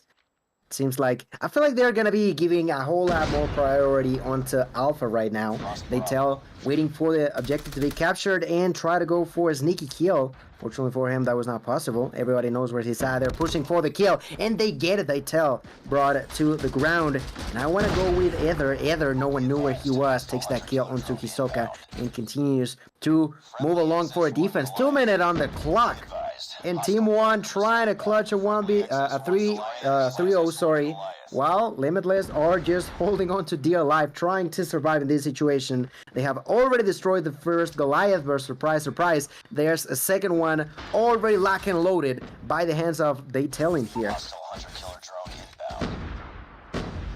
I mean, I think if you lose this round, it's just like it looks like you're going to. You burn both Goliaths. You didn't have anything to show for it. Minute 28 on the clock. Live count now coming to very close ahead. Right now, 5 lives coming through in favor of the defense. But there goes the Goliath on the flip side of things. They've got 1 versus 3.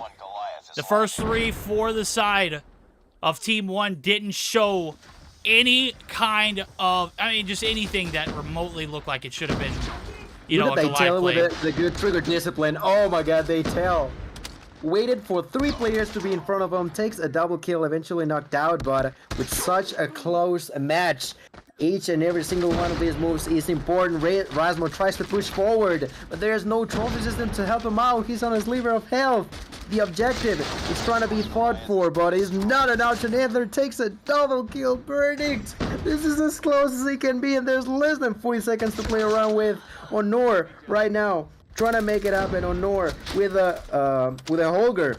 He's trying to prevent his allies from getting spawn trapped by Mojito. Mojito still trying to fight back, takes that kill onto Patron, but then dies by the hands of Bison. The fight continues, 21 seconds on the clock. Hisoka trying to get inside. Only 4 lives left, and they are on both sides of the table. 3 kills in favor of Team 1, only 2 left for each side now. The fight continues. It can be as tight as it can get. Daytel takes the kill onto Rasmo, turns around for a double, but you gotta be cautious about it. You cannot die. Ends up dying in a nade. The nade. Oh my god, the grenades. The grenades are going to be a true nightmare for Limitless verdict. That's a dub yet again in favor of Team 1. I was not expecting a 3-0 in favor of Team 1 by any means for tonight, but it happened. I mean, if you were talking about 3-0s before this series started, I was like, yeah, Limitless, they're trying to get, you know, to the point of where they're masters of their craft. They're sharpening their tools. They're getting geared up to take that flight to Raleigh. You know, they're getting ready to play on a LAN event. That did not look like a team that was ready to play on a LAN event. That looked like a team that was kind of clueless. They tried to reel it back in the saving grace, in that control, but they fall shy of victory. What I will note is both teams play Goliaths absolutely horrible. I mean, I think Rasmo had a better attempt, but True. I mean, better attempts when the first 3 bars were set so just disgustingly low. I don't know, bro. That is going to conclude that series. You know what time it is. We're going to bring back one of the best in the business, one of the ones I enjoy working with the most. Both of you. I mean, I love working with the both of you as well as Dave. Guys, I'm surrounded by greatness. Deanna, how was that series? 3-0 in favor of Team 1? Question mark? What? Ain't no way. That was a fire gameplay. Actually, I'm very excited, and I'm not very surprised, but I'm surprised that it was a 3-0. I was expecting to maybe a 4th game or a 5th game, because Limitless, as you guys say all night, is a 5-stage contender, so I was expecting to more, right? We did start with a hardpoint. It was a very strong hardpoint, and the side of Team 1, they started good. They had the rotations, they had the spawn some point, and it was very good for them. Obviously they also had, I think for the P2 reset, Goliath managed to use it fully and managed to make a big lead, but then at some point at the P1, I think Limitless had a Goliath too, make it a little bit closer, but still Team 1 came in with the win. And then when I saw SND on a firing range, that is such a beautiful map because you can hit the most disgusting wallbangs, and we did saw there Onur, Bison, Razmo and Wood actually hitting them on point. We did had Razmo trying to do the most on the side of Limitless. I think at some point he had like 12 kills, but it was not enough because, well, Team 1 coming with the win. And then for the control, it was back and forth, one round in favor of Team 1, one round in favor of Limitless. But at the end, we did have 2 Goliaths on the side of Team 1 and 1 on the side of Limitless, but we did saw the struggle. No trophy system, he was by himself, and therefore he could not use fully the Goliath. Overall, it was an amazing matchup and good for Team 1. They did amazing. I wish next time when I see Limitless, they're gonna do better, but overall, it was awesome. So we're gonna take a short break because we're gonna gear up for the last match of tonight. It's gonna be I2K versus Xitium. So we're gonna hear over from our sponsor, COD, and we're gonna be right back.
Hi guys, and welcome back. Obviously, we did had a short break after that 3-0. Damn, I was not expecting. You guys maybe was not expecting the last series of tonight. And it's gonna be I2K IC versus Xitium.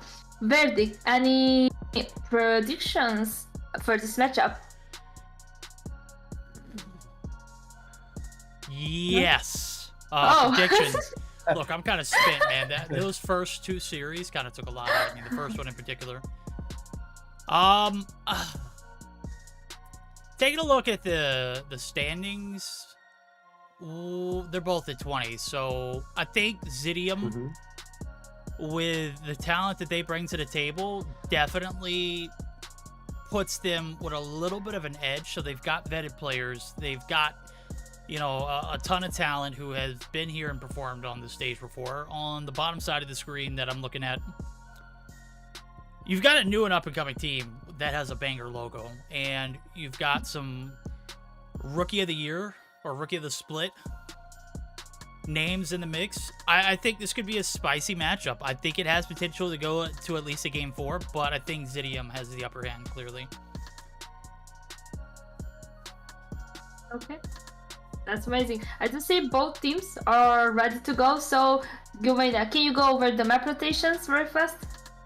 Absolutely. In this best of 5 between I2K and Xitium, we're going to start off with some hardpoint on Hacienda, then move on to Search and Destroy on firing range, third map of Summit Control, a potential fourth map of hardpoint on standoff, and we could end on some Search and Destroy on takeoff. The bans from Icy are the Purifier and Slums, while Xitium decided to get rid of Raid and the Claw. The Claw, huh? Not an operator that I see banned too often. Oh, I've got the wrong map displayed, but it'll correct itself. There we go. It's Hacienda. We don't see it normally in the mix, and this is a map that I feel is very, very well rounded. It's playable on all 3 game modes. I think Hardpoint is where you'll see a lot of teams struggle at, and this is it's going to be a rough start if you haven't put your 1s and 2s on the practice, right? P1's going to be out in the open. Right now, I'm on board with Sweet as Candy because I'm in the Halloween spirit. Well, they are not. They got tricked. It's HBC coming through the holder, shutting down. So, off the rip, it's a little bit of an advantage being racked up here on the open sites of the Rotunda. But it's only 10 points, so P2 is where we're going to be playing for. This is a very, very out in the open map with the exception of that garage site. The open indeed. You mentioned only 10 seconds, but right now the side of I2K is trying to overcome, as Candy, like you mentioned, is now inside of the OVJ, gets killed by Greasy. The fight continues, pretty back and forward, not truly a real advantage building just yet. But what I did see was a 100-killer drone being given to none other than Cry, already with 7 kills. That was a great start for him. Unfortunately, was not able to chain that situation into some score streaks, but, you know, right now doing a great job as he picks up kill number 8 and begins to move and rotate onto the next area, into the next kill. Inside of it, there's already a Turtle. It was Turtle, but yet again, Greasy is gonna kill the member that I was hoping to get some screen time on. Rotation done quite efficiently by the side of Icy. Problem is that they are losing a lot of player power at the same time. Oh, they are, but they are winning a massive amount of gunfights through, as we see the breach trying to make its way through the narrow corridors of that connector site. Staircase is one way to do it, but a majority, you got to push in 3 at a time. I mean, it's just you can't push one by one and expect anything. Right now, large chunk of the change here on this value hill. It's going to leave 1 player left standing in Candy, and they can hold their own. Big Gunny right there, the 2-piece, but finally getting shut down. Now it's only scraps. We'll see Xitium take advantage of whatever points they can get their little hands on. Right now, JC sitting on 9th. He's going to be the cutoff man, and surely enough, if you were thinking you're going to be able to get out of the garage site for free, you're wrong. Homie, he's holding the fort down. Going to be able to connect on a lot of shots right there. And this is just a very brutal one off the rip here for both teams, but I can see now The rookies that bring I2K to the table just absolutely frying right now. Jay sitting on 11, Boom sitting on 9. Candy is kind of the outlier, and so are the Turtles rearing up at 7, but I mean, they put their money where their mouth is. So far, so good for them. The advantage is going to be back in the hands of Xitium. It's got a back and forth affair. These open hills can be very devastating if you allow them to be. And right now, a lot of control being handed over to Xitium. Yeah, give and take at the same time for both sides. Not really being capable of doing the greatest lead, but right now for the first time, that could be really, really crucial for Xitium. Greasy landing the last scrap time seconds. That is going to bring the team close to 100 points in their way on the opposite end of the map. We got the rotation being dealt with by the hands of I2K. Inside of it, I see Turtle. Turtle will have to defend against plenty of enemies that are pushing now at once. One of them is going to be Cry. Cry with the SKS will find the enemy in front of him, but gets taken down. I say takes the kill. He said that he is not going to be possible for him to get inside, and, well, he was true to his words. Right now, they are once again trying to push, this time with operators, but it's just not enough. They've lost, like, 2 Annihilators at the same time now. With the use of a Pred missile, Greasy finds a double kill. But I think that may or may not be enough. The fight continues. It's been already 30 seconds. And this heal has only given like a few seconds for each side. Yeah, it has. I mean, it's been a back and forth affair, but clearly on top. You can see the team on our left. They're bringing everything to the table here in the P4 from the P3 connection site. They got a large chunk of the pie off of P3 too. So 30-point advantage going to continue to get worse. Nope, scrap time still scrapping for. It is Turtle on the objective. The heady is nasty. Greasy doesn't expect the shots. He's going to get dropped. And that's going to be a little bit of a redemption here for this P4 spawn site. 79 to 107. We've got a first 4 set of hills under our belts. The team with the vetted players, they're going to be with a little bit of a comfort. And there's nothing comfortable about this map, though, unless you get those lockdowns on the garage site. Right now, it's all about P1. And if you are Xitium, you're just trying to do as much damage as you can, keep the opponent off of the hill as much as you can, and maintain the focus for that garage site rotation, because you didn't have the clear advantage earlier. We'll see if they can separate themselves. 116 growing now. Xitium starting to put it behind them. Still a little bit of fight left in the tank here for I2K. Hostiles have captured the hardpoint. Right, inside of it, I see Candy. Candy with a switchblade will manage to survive. Etsy somehow ended up killing himself on accident. And, well, they are once again gonna be on the brink of being tied up. Slight advantage still going in favor of Xitium, but not the biggest one out there. And as Candy gets dropped to the ground, I am gonna watch HBC be on the inner side of garage here. Now holding onto the P2 situation. He knew that they were going to be spawning from behind. Goes in for the kill and takes Say down. He had no way to survive onto that one. HBC still being the player to prevent enemies from rotating from behind. That is working to perfection. He's pretty much distracting the 2 members at the same time. Now a third one spawning in here. They cannot get him out. My goodness, the amount of control that HBC is providing to the squad is unmatched. For on top of that, he's finding a double kill, and that's been 30 seconds of perfection going right away onto Xitium and trying to translate that onto an even bigger advantage going their way now. Yeah, and with that being said, a bigger advantage being right in favor of Xitium. Bounce back game here is needed big time on P3. We're going to go ahead and dive on in for a little bit of a listen. Off the bat, I want to go ahead and hear how the adversity is being handled by I2K. We'll see now as we get our first VC listening of this matchup with I2K. Metal. One below. One necklace. Bar. They were flanking. Office.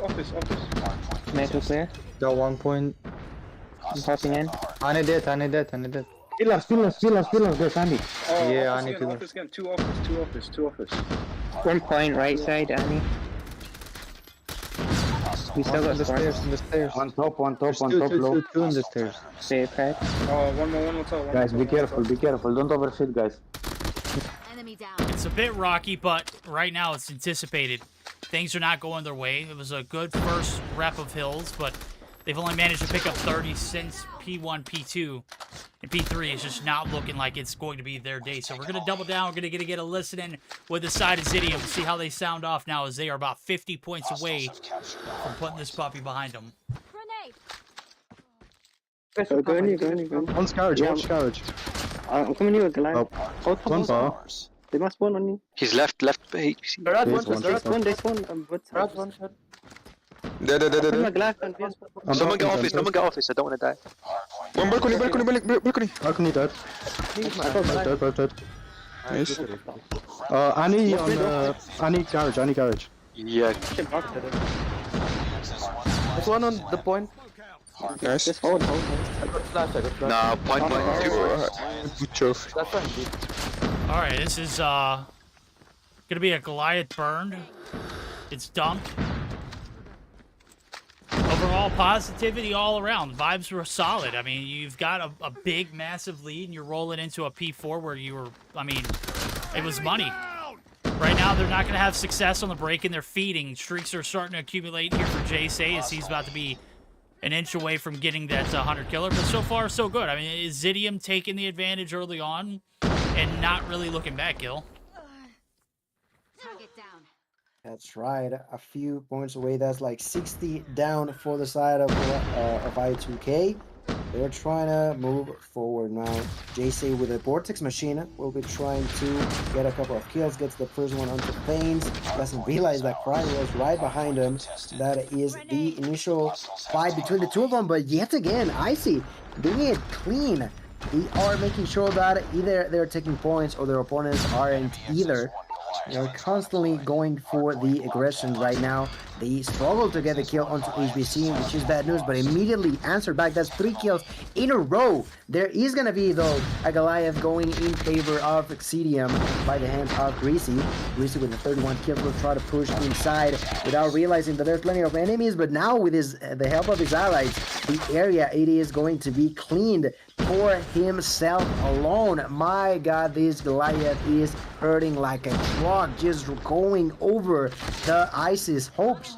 Eventually gets out of there, but I feel like that is because it's more important to rotate onto the next kill. Unfortunately for him, there was a boom with indeed a boomy surprise. He gets knocked out of existence, knocked out of the park. The rotation by the hands of Icy is going to be dealt quite early, but I'm not too sure that's going to be enough. 2 players inside. Candy finding a double kill. JC remains alive. Boom, gonna be helping out as well, and the comeback is still an opportunity open for business by the hands of Izzy. You say comeback, I say that was a throw. I mean, I've never seen so many Goliaths just be completely burned before even being able to be maximized. I mean, you look at P1, that's not a good spot for a Goliath, and right now the doors are being opened. And I2K, they're taking advantage of whatever they can. Gracie is trying to play his life. He's steadily holding down this staircase, but here comes the boomstick. It's in the form of a Sparrow. Going to be able to find 2. The shutdown. It's locked. No way you shut this one down here on P2. You got to cut your losses and head over to New. Feint says he wants to test his luck in the waters, and, well, not rhetorically or not metaphorically, just he wants to put some damage on the rotation. But nonetheless, I mean, floodgates opened, and I2K have a little bit of a shot now. I say a little bit. It's only a 5-point game, Gil. But it's over to P3 we go. Fences has not been kind to them. Hardpoint contested. We've taken the killer drone. And indeed, you were talking about it. They were getting closer, and they certainly are. Now with Annihilator, I see Greasy. Greasy trying to defend his allies. Everybody's pushing through the same angle. The kills are gonna come through. Icy going for the retake. Opportunity. Candy now with a bread missile. Everybody's gonna be inside. 9 seconds for Xitium, but now Icy in the need of less than 20. Snark. Yes, sorry, with the use of the Annihilator, will clean the area up yet again. There is gonna be a tie-up once again. The opportunity opens for business, but the retake yet again will go in favor of Xitium on the very last second, trying to steal victory away off of enemy's hands. They might be able to do it. Face is defending perfectly with Annihilator, and he does it. Icy was a single step away from success.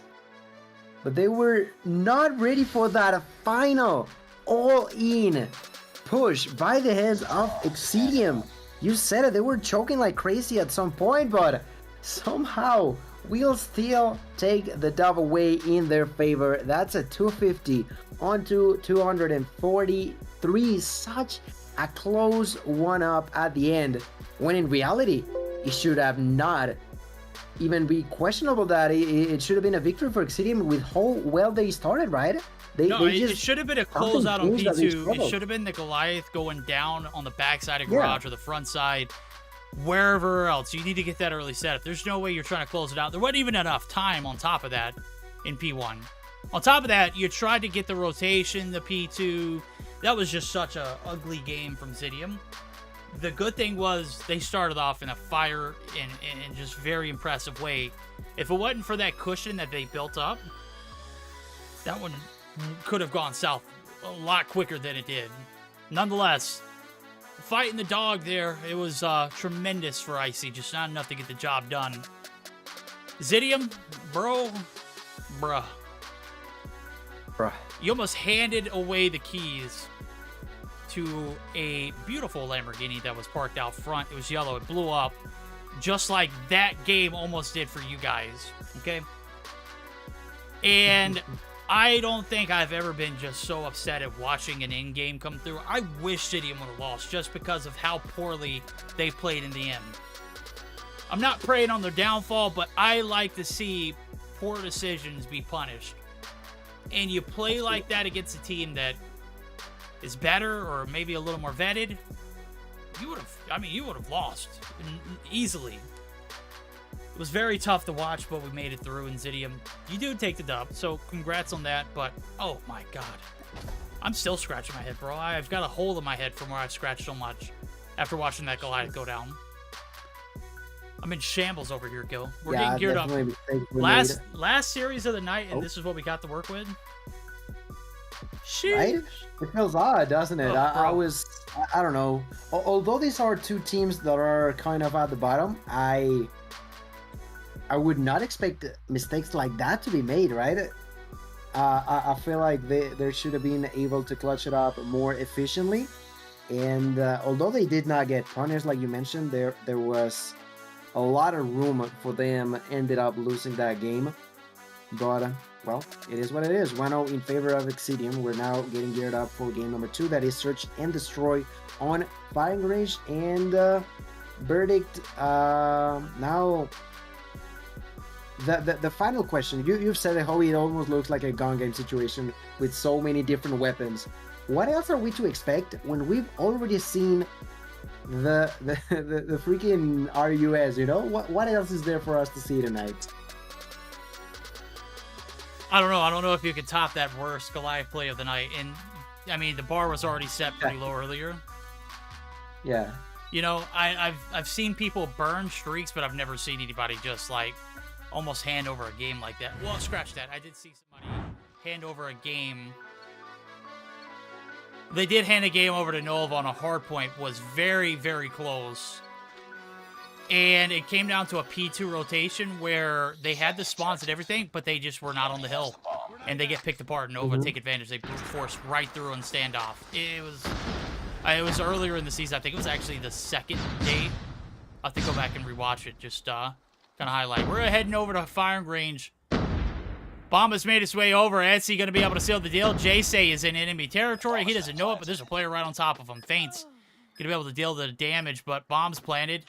Damage is done, and I2K looking to finish the job that they couldn't from last game. They're going to do business here in game or round number 1. Take a little bit of an advantage. Bomb defused. Nice work. Get ready for Right, they take the kills, they defuse the bomb. That's the 1-0 lead for them.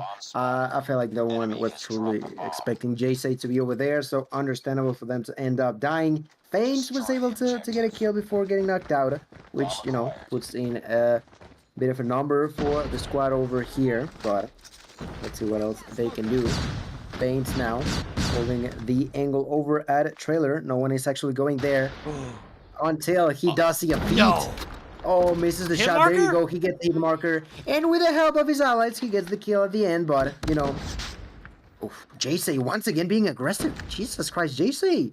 Just likes to be like that, huh? Oh, Likes to be up front with their opponents. Yeah, he's up front, down low, too slow. I mean, he's just all over the place. Fortunately, he was too slow to stay alive. Right now, it's the bomb plant and Etsy and Greasy Gracie, last players alive. The CBR looked a little shaky at first, but rode it back in. Not a lot of recoil. There's one shot opponent. Turtle going to be able to escape with his life and leaves all the pressure here for Etsy, who seals it with the deagle. From a little bit of range, too, man. I know Turtle was recovering, but there's no way you get the first shots off and then redirect for the second and finally get the deed done. That was just a hell of a round. Bounce back one for Xitium now is they're trying to, we're just gonna put the Goliath play behind us. I can't continue on like this. This is too much like pain and suffering in my voice. 1 for 1 now. Xitium looking to get back on the right foot. We'll see if this B-side approach is the call. Boom says, I got your bluff on me. Turtle says you don't want the smoke. He's gonna be able to take down one, but he gets dropped. The player advantage still in favor of the boys and gals over at High 2K. Surprise, surprise. JC coming from behind takes the first kill. Greasy answers back. They're trying to fight against them now. JC is always on the least expected place. This dude just, I mean, when I say least expected, now that I'm thinking about it, he always loves to push through wood, right? Yeah. Isn't that something that they should have caught on to by now? That's gonna be 3 rounds in a row where he does the exact same thing. And has only been stopped once, but not before taking a kill prior, so... And surprise, surprise, he's doing it again. Look at him go. He doesn't care.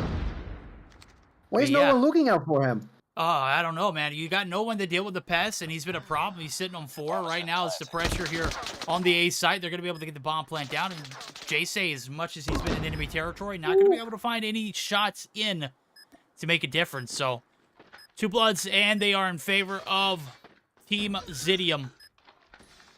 Looking to reel it back, make it a 3-0 tonight. You got to get past this search and destroy presence. Right now, it's Candy left on their own. Sweet shots, but feints. Matches you. Lost that round, but it's 2 for 2 now. We're all tied up yet again. Tied up yet again, like you mentioned. 4 kills for both Candy and JC. 5 per Turtle, and a breadstick for Boom, and this is Snark. Now Cry. Okay, Cry seemingly doesn't want JC to go through the middle yet again. You're not gonna... It doesn't work out at all. JC gets the kill nonetheless. JC now trying to go for the double. Not gonna be possible. HBC was able to knock him down. Now Boom left alone in 1v3. Picks up kill number 1 onto Fates. Didn't know what was coming. Bomb intended to be planted soon, but the problem... Oh my god, Boom misses that shot. HBC not gonna show any sort of mercy. Picks up that kill, and Xitium will bring the advantage home now. 3-2 lead, and that is going to be now the last round left before we flip spawns now, verdict. Yeah, and we got to add 2 more guns to the repertoire of weapons we've seen in EU today. I saw M13 last round by Cree, and Etsy had last round also the KRM. So, I mean, very unique. This is a different region. And any other one, I think they hop on the metas and they hop off the metas just as quickly. Hit marker there for Boom is we try to catch one lacket on the spawn site. It is 3-2 advantage in favor of Xitium. But with Cree being able to escape as well as HPC, they're going to have a little bit of hope. Now, bomb's going to be collected. It's going to be an A-side hit. Cree covering all angles, nooks, crannies, whatever he can get his eyes on. The site's not going to find any success. Why? Because there's one in trailer, there's one on the backside of jungle, and you got one holding the barrels. And here comes the smoke, the push. HBC looking to get the clearance. Inside the trailer they go. It's a double take. Nobody's home. They evacuated. Look at where Candy is. Just a well-executed play. Wraps around completely. And that's going to give them all fair shares of shots in. HBC now left on his own. It's a 1v2 with 42 seconds on the clock. I don't think they know clearly where he's at, which is really problematic for them. He's already on the go. Thinking about planting the bomb, he may be spotted by Snark. Snark is going there. I think he saw him. Snark knows where he's at. No, he didn't. He's just checking. He's gonna hear him planting the bomb right now and will be reacting as such. HBC takes a little bit of damage, but Snark misses the last few shots.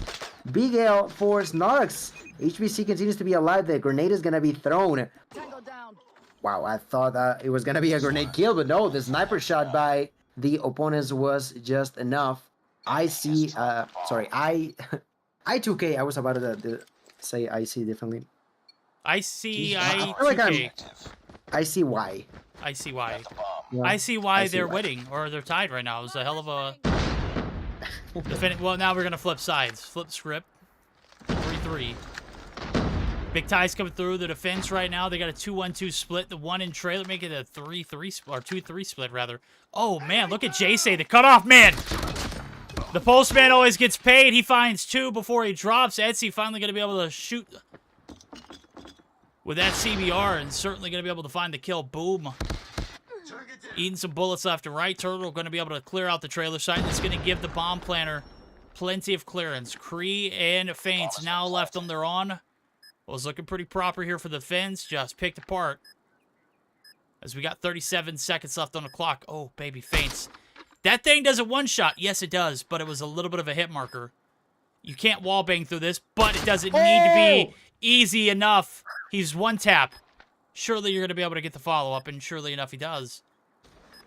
3 players left standing. You get that? Oh, I caught it. Yeah, it was a perfect lineup. Oh, Feints. Feints, you're nasty with it, bro. Just absolutely disgusting. Guess what? Boom and Turtle are to the lead transferred right in favor of IC 2K. I2K? Okay, I'm trying. Look, it's late. We're 4 hours deep right now. Destroy the objective. I was thinking the same thing. I am not struggling with the names. I'm trying to stick with IC, but sometimes I randomly start with an I, so I gotta follow through with 2K. It is what it is. It is what it is. That was a solid double kill for Feints, who starts out by eliminating Jace. Wants to get rid of that trouble right away. And that is good news as Etsy picks up another kill onto Turtle now. Bomb being taken by Snark. Feints gets another kill now onto Candy. Snark and Boom are left alone, 2v5. Snark trying to survive, and so is Boom. Only a few seconds have gone by. The push is gonna happen in here. HBC doing a lot of damage. Oh, there you go. Greasy gonna finish him up. Boom is left alone. Cry finds the last remaining kill, and with a clean round, without losing a single member, Xitium gonna even numbers out yet again, which is just more bad news for the side of IC. They were close to coming back on the first game, and now on game 2, as close as it can be, 4 in favor of each side. Well, here comes the Gallop, the push, the Cavalry. They're all invested. Jungle side affair, they're going to be able to make it without any casualties. You got one lacking back, that's Jace. He's looking for the flank. This is something we should have saw on the defense earlier. Never really got a chance to do so. Bomb's making its way over, but it's a little bit of a hold-up. Not sure what the standstill is. Obviously, you've got a lot of attention. Is he going to be able to find the first blood? And that's not good news. Well, it's looking promising for a big B-side hit. Looking like it still might be a B-side hit, but we'll see if this flank can pay off for Jace. Prime position, flat-footed. Kree never saw it coming. He's going to try and get some shots on Feints, but bro, I mean, he's lethal with the shots. Get out of dodge, and surely enough, he hops into 10, so bomb going down. That is going to be enough for the pressure here. 43 seconds on the clock. I'm still on board with Jace, who's got 9 on board. He is holding off anybody who makes their push to the middle of this map. Right, okay. HBC alongside with Greasy will be willing to push forward. Jace gets knocked out by Greasy. 2v3. Bomb with only less than 15 seconds now. They're still pushing together as a squad. Pushing next to each other, doing a lot of damage without realizing that there's someone behind him. That's Snark. Snark takes one. HBC didn't realize Snark was behind there at the end. Double kill for him. That's a clean way of ending that round. A great way of playing together. They were all separate, yet close to one another by the hands of IC. They clearly had the upper hand of that situation, and well, that is gonna be the 5-4 lead, still in favor of IC as they begin to push through jungle. The one defending closest is Greasy. Greasy alongside with Feints. Feints through the wall, yet again finds a kill. Now looking for the next one, there's Snark behind that wall, and Greasy knew it. Greasy takes one, goes for two, but that was just too much for him to bite. Gets taken down. Now Feints are shooting a lot of damage, but still alive. Feints holding himself strong in a great headglitch situation. Still could be problematic. As per usual, JC is pushing from behind this dude by just being annoying to the opponent. You never know where JC is gonna be at, right? That is just such a problem to the hands of Xitium. It has to be the first player for you to get rid of, or else at some point he's gonna be behind you. You gotta get used to that somehow, because this dude always does the same thing. Well, it's unpredictable as hell. Feints is not. He is just, so good with the shots. Now JC's on the prowl. He has no idea where Feints is gone.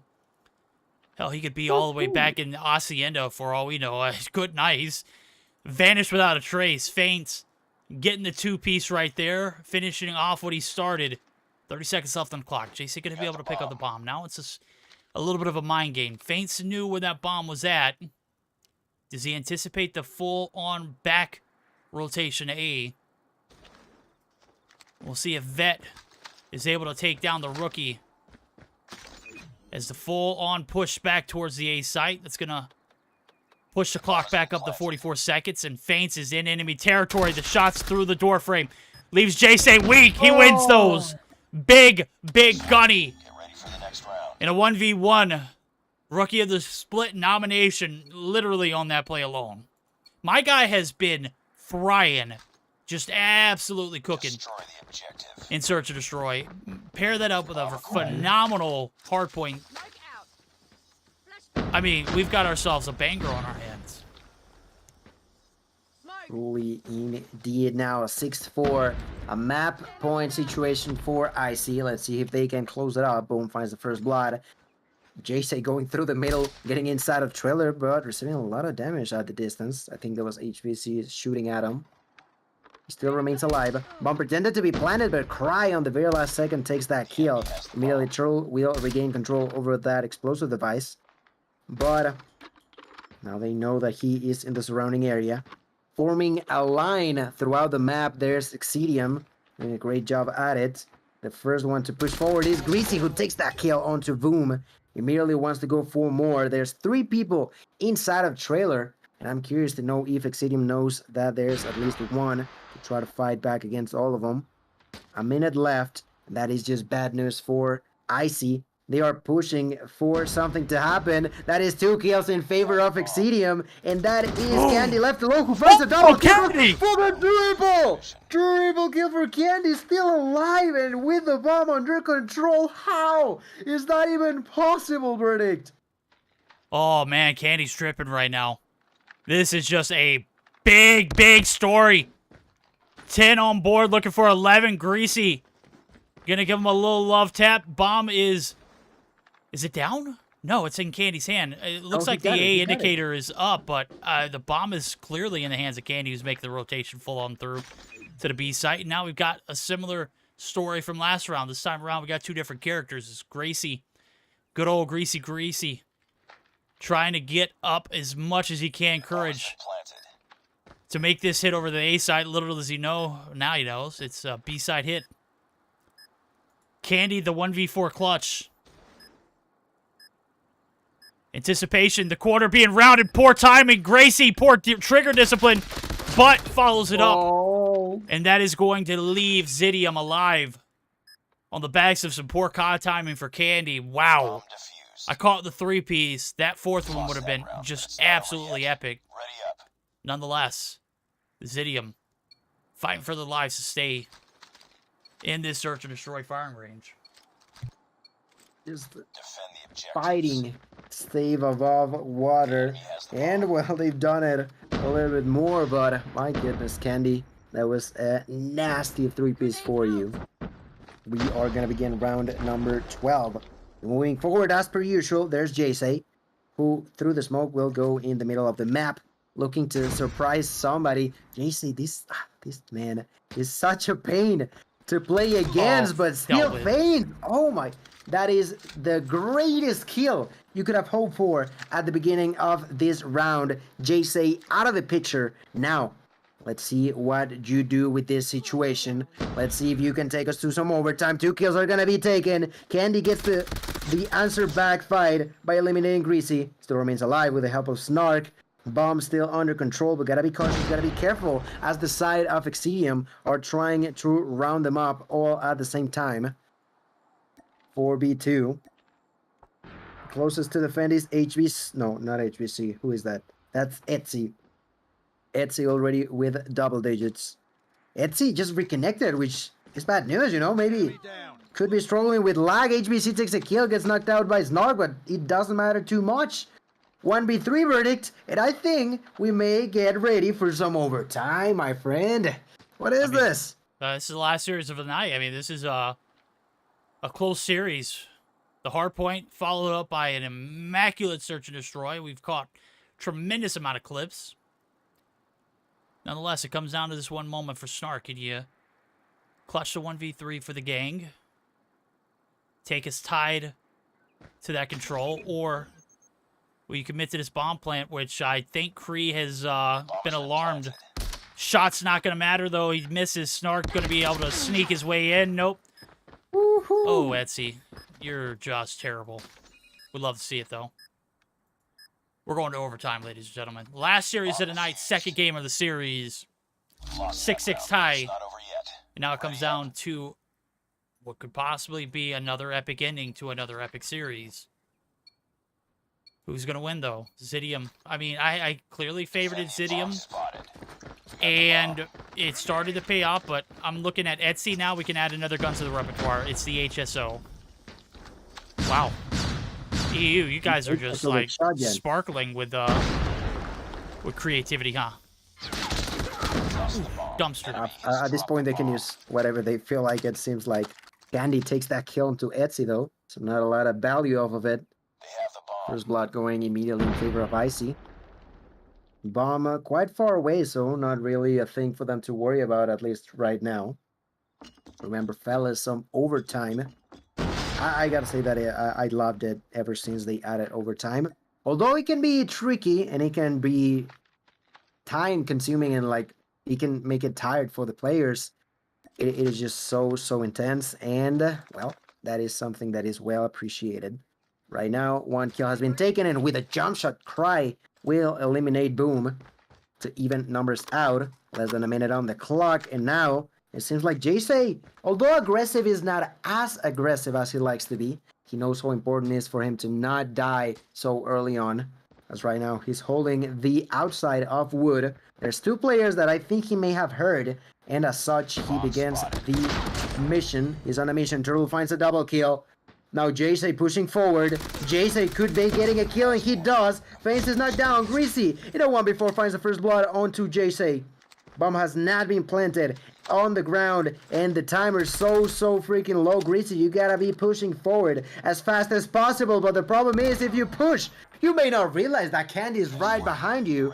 She takes that kill. That is a 7-6, and that is yet again my point going in favor of Icy. So icy. We've seen a lot of shots come through. They certainly got the ice in their veins. Well, do they have enough ice to close this one out? Here comes the old faithful. It's the B-side hit, jungle side approach. Couldn't see this one coming. Bad thing is we don't have J-State. Here we go. Doubling back.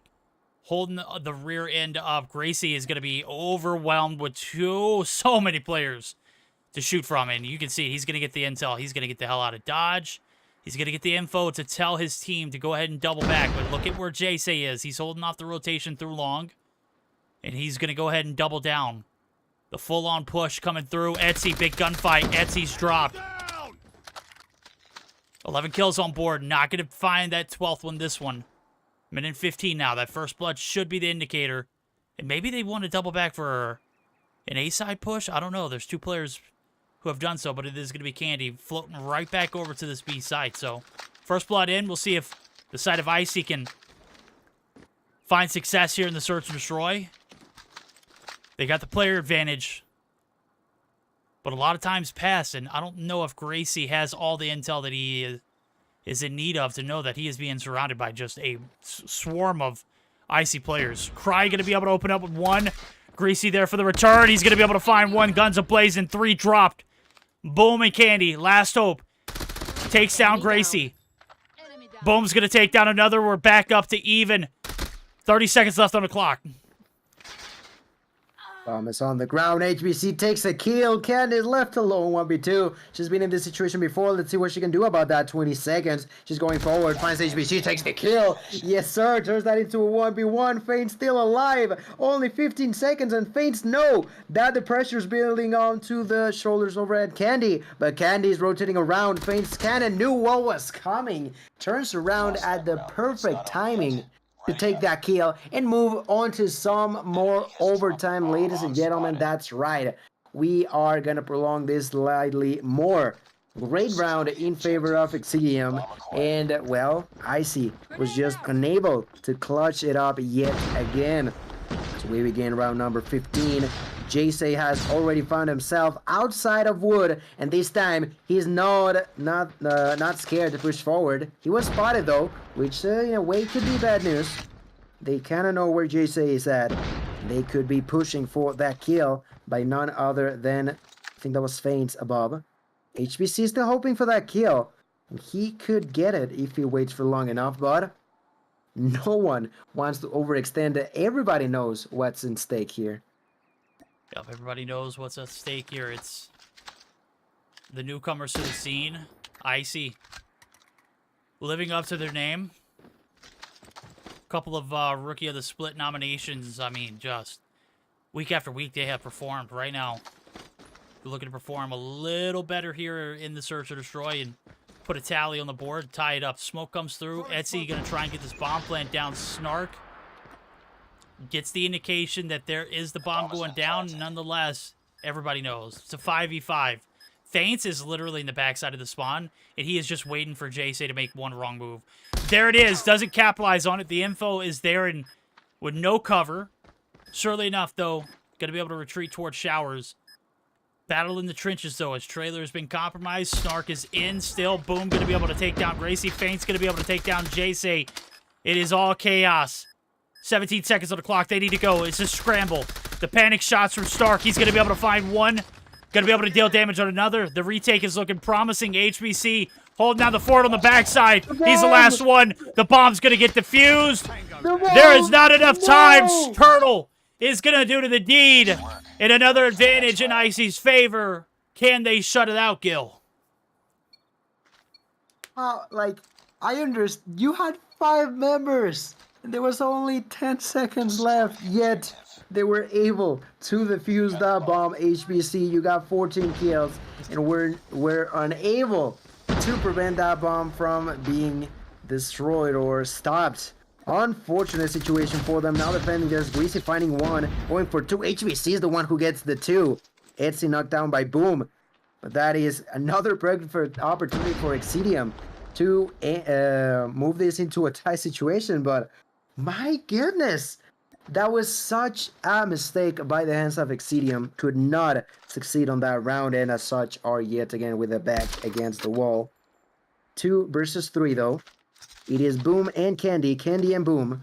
Both of these players with no control over the explosive device that's on the ground. Boom is the one closest to it, and with a throw of a nade begins to push forward. Will not find anyone just yet. Has the option to throw a nade. Well, that's gonna be landing slightly onto HBC. Problem is, that was not a kill. With the help of his ally, they may try to go for something. Oh, he did take the bomb. I'm sorry. Yeah. I didn't realize that. Not bad. Yeah, not bad. I mean, the hit marker there was just intel that, hey, you knew someone was there, back them down, get the bomb plant, readjust, and here it comes. We're going to double back towards this A site. The A-long is already being anticipated. The nade shot here from HBC. Rounds the quarter, catches a low glimpse of what could have been a disaster, but he's going to be able to narrowly escape. Boom, however, one shot. Faint's trying to chip away at whatever he can get his hands on. But the retake now, the 3v2 looking pretty promising here. HBC going to open up with first. Candy going to get dropped. Doesn't matter. We're going to another round. 17 deep. We will be and guaranteed at least 18. My goodness. We are 4 hours into the broadcast as of now. Ready up. And I imagine, like, this one could go for ages. Who's going to take the advantage and who's going to seal the deal? That's my question. Destroy the And just to mention, HBC got a quadra kill that round. It was nearly an ace, but oof, 18 kills for HBC as everybody begins to push towards A-Long. The one defending there is Candy, but through the smoke cannot see too much. May get information. Audio cues even gets taken down. A few kills. Everybody's dying. 3 in favor of Ice. The only 2 left for Xitium. Cry dies at the hands of Jace. Face answers back by eliminating Cry to turn this situation onto a 1v3. Everything is happening so fast. That's another perfect opportunity for Ice to get into a map point situation. Faint's moving forward. Looking to see what he can find. The bomb is on the ground, which is just disastrous for him. Could still try to fight back now. Can he do it though? Oh! Finds the first enemy, takes the kill onto Jace without anything of him to be afraid of. Finds that kill number 14 and Faints, hoping to bring the victory home in this round for the side of Xitium. Would be crucial for the squad. Yeah, now he's going to be able to drop the deagle. Possibly one of the best secondaries in the game. Definitely competes with a majority of the primaries in the game. But it is the meta that he has opted to pick up. And right now he's got to pick up this bomb. And 2 players in a trailer site. They're not going to make it easy for him. 30 seconds left to go in a round. Clearing each and every angle. But as soon as he pops in trailer, if he doesn't get one, it's done. Rounds a quarter, gets the intel. Start, drop. Turtle! What the hell are you shooting at, bro? What the hell was that? Bro, I've never seen... I mean, look, I know we've been going for a while, but, I mean, just... I've heard of spray and pray. I've never heard of just shoot and fire. And absolutely just lost. That's unfortunate, but it is what it is. Mold's broken. We've had very good success on the defending side. Or not the defending side, but the attacking side.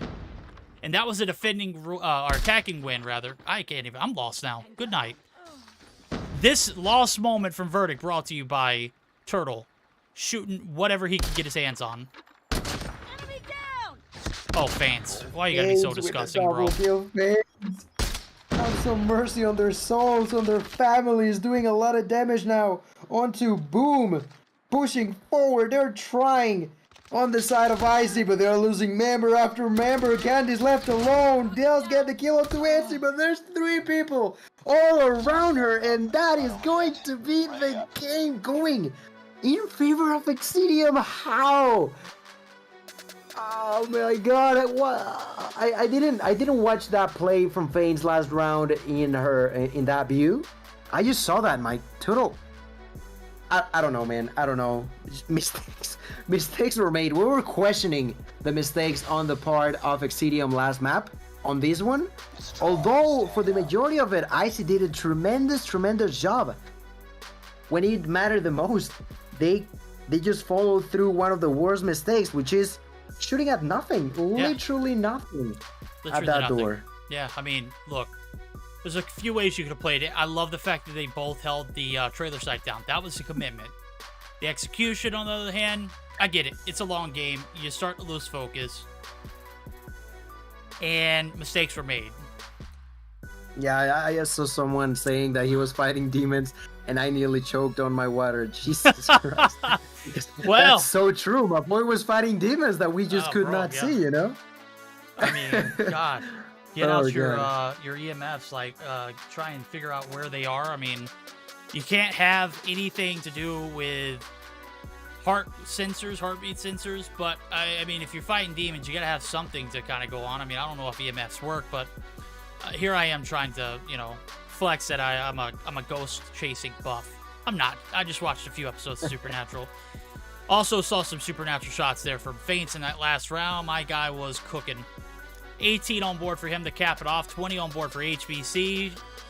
Wow, man, what a pair of just absolute studs. On the flip side of things, you had Jace, who was putting himself in position after position after position, the right place at the right time. And nobody from Xitium was ever able to really like come back from that until the very end. when things just kind of went south and you had a full commitment on that B-side push. Wow, man, I completely forgot where we were at. We're heading over to the hump map. It is game number 3. We're heading over to the snowy hills of Summit, ladies and gentlemen. Had to take a minute to get my wits about me. Huh? Is it Summit? Yeah. I see the leader. That's why I'm confused.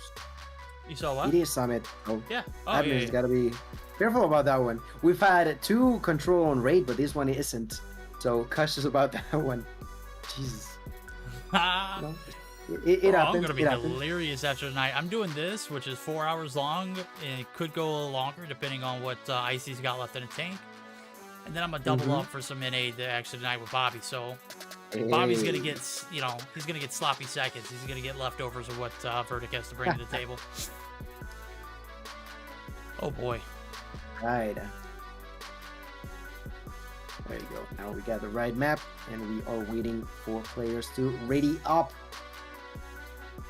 Okay, so it seems like Icy will be on the offensive side first, which means Xitium is defense first, right? So when it comes down to Summit, would you say that it's as close as it is on Raid, or is there like a slight advantage onto one of the 2 roles? So Day loves Summit control. I don't like it. Why? Because it's basically just a team deathmatch. It's really who wins their gunfights. Yeah, I get it. I mean, the gunfights count because you've got to be able to win them to ultimately, you know, win the round. But it's not as much objective based as I'd like to see it, and it doesn't play out very well. Hardpoint, I love it. Search and destroy, it's hit or miss. Control, it's probably one of the least favorite of mine. And I don't mean that in like a biased way. I love Summit as a map. In Control as a caster, it's basically just non-stop action the whole time. A lot of interactions. Yeah, a lot of interactions indeed. We are into what could be the last game of the night. I am currently spectating at Snark. Snark trying to go for some time inside of Bravo, pardon me. Gonna be able to do so. There's someone above him. Gotta be cautious. He begins to hear the shots, but Boom gets the kill nonetheless. The first tick about to come through for the B side in favor of the players over at Icy. They do get a couple ticks on each of the objectives, but could be a problem if they don't manage to well, be close to the live situation. You may be getting 1, you may be getting 2, maybe even getting 3 ticks onto one of the objectives. But if you are losing your lives too fast, you are going to be struggling like crazy. Like Verdict mentioned, this is more often of a team deathmatch kind of situation. Yeah, you got to be thinking about time. You got to be thinking about objectives. But you mostly got to be thinking about your own health. Etsy just got a 2-piece onto Candy and Snark, which is even better news for the Xitium roster with a 22-16 lead. They are doing quite alright so far in this defense of Control. They are. 30 seconds left to go. It's a scramble trying to get a little bit of time on the hill. We saw a great approach off the rip, but, I mean, once the defense really got back into place, it's been a little bit of a struggle here for ICI2K. Oh, my. Through the flash. Even HBC just, I mean, I don't know. Man sees a nerf. He's in the opponent's spawn, and he is feasting 3 in the feed. In a combo to match, make it 4. Well, 5th as well. Cooldown has no say here. We will shoot you down in cold blood. He's still alive. Look, where the comms? Somebody. Doesn't matter. Time's gonna expire. And look, he's flirting with a Predator missile, and he's still on a combo.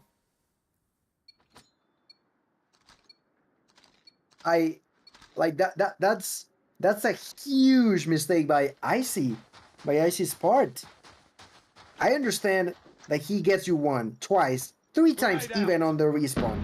But like, what was it, 5 or 6? How are you gonna allow that to be the case? Just badly done by the hands of Icy. The first round going in favor of Xitium. And as we are back onto respawns, I wanted to ask you, Verdict, about us going and do a quick listen in onto the side of, I don't know, who should we go?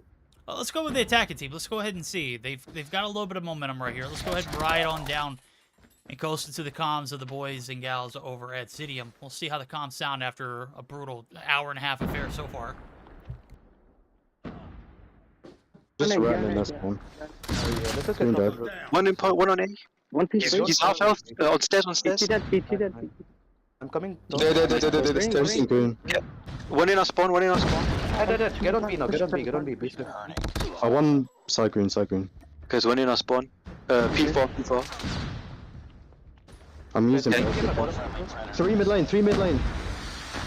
Okay.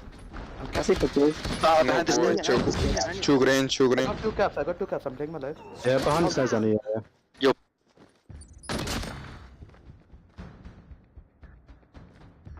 Oh, and there we go. A little Rochambeau, a little scramble. Dead to rights. Xitium looking to cap it off. Trying to get this B progress done, but insert Candy in the equation. Oh, baby. A little bit of sweet redemption there. You're going to be able to stop the bleeding, and we've got ourselves a little bit of a stalemate. It's defense standing strong, 6 life lead, but the bad thing for them is Xitium has put a lot of progress on B. Just not enough to do the job.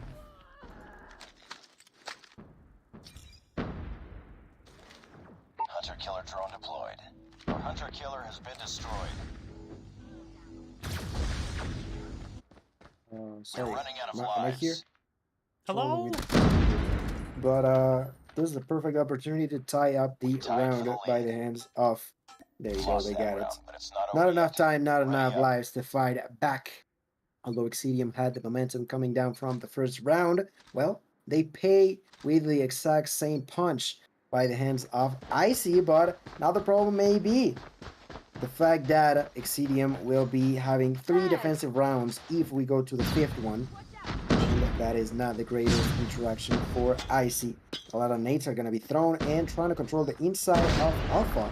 I'm looking at Turtle, who not only is killing it, but unfortunately got spotted by Greasy. And I just realized that HBC is using the Tempest, and he's going to be on enemy's territory. Yeah, he is. Look at him. He's no stranger to being inside of this very spot, right? He's just working his way through, and I mean, if anything, he's just, not allowing the opponents to cross the map. And I mean, even if he doesn't get any kills out of it, I mean, he's wasted a lot of time. Fortunately, he doesn't. And Icy gonna be able to bear through it with a little bit of damage, though. Look at it. They got a 6 life deficit that they got to overcome, as well as no progress on either side. So a little gloomy here for an Icy I2K listen in, but guess what? We're gonna double down. Join in for the last 40 seconds to see if they can find success, and if they do, might be able to break the mold. Target down. There's two. Oh, I got naded. There's two more still. One green. Watch out! Flash! Focus A. Come here. I had trophy, man. There's 3 of them snow. One top as well, one top. 2 computers, 1 dead. 1 more computers. One top, 1 shot computers. Boom, I got you. Kill him, computer guys, you have to jump on point time. Yeah, time. He's top. I'm winning. I'm pushing bottom. Top one shot. 2 top. Bottom clear. Upstairs. Side corner. Watch my computers. See don't. One window. Oh, you're not spawning. Computers, guys. One dead. All right, a bit of frustration. That's what you normally get whenever you're, in a bit of a pit or a blender or whatever they're being tossed into right now. And so far, so good for the defense. Is standing strong. 5 seconds left. 5 lives to work with for the side of Icy. And that is slowly coming to a dwindle. Look at that. 2 lives remaining. Make it 1. Doesn't matter. Time expires. We're on map point here. Make it round point. Match point. Will it be the 3-0, Gil? Match point indeed, and that's exactly what I was talking about. The defensive side is working to perfection on both sides, on both teams, which is not the greatest for Icy, who has to win now 2 in a row, has to win this defense, but also the next offensive round. As we begin to move forward, Greasy uses his Annihilator. Greasy pushing forward in the inside of control, finds a kill with a hunter-killer drone, pushes forward for more, finds an enemy, takes the kill, and he is now killing it. Takes out a nade without realizing he received damage from behind, and Didn't know that Candy was there. Gets knocked out. Now with the Pred missile, goes for another kill and gets it. Saving his ally, if I'm not mistaken. 22 lives to 24. Icy with close numbers, which is not at all what they would like to be witnessing right now. Candy with 17 kills is trying to defend the upper side of control now. Goes for the kill and gets it onto Etsy. Realizes that there's someone on the computers, but gets killed nonetheless. This is bad news after bad news for Icy, who are a single step away from getting completely destroyed on a 3-0 fashion, at least on paper, although they've been having close games. A 3-0 is not whatsoever what they could have aimed for in this matchup.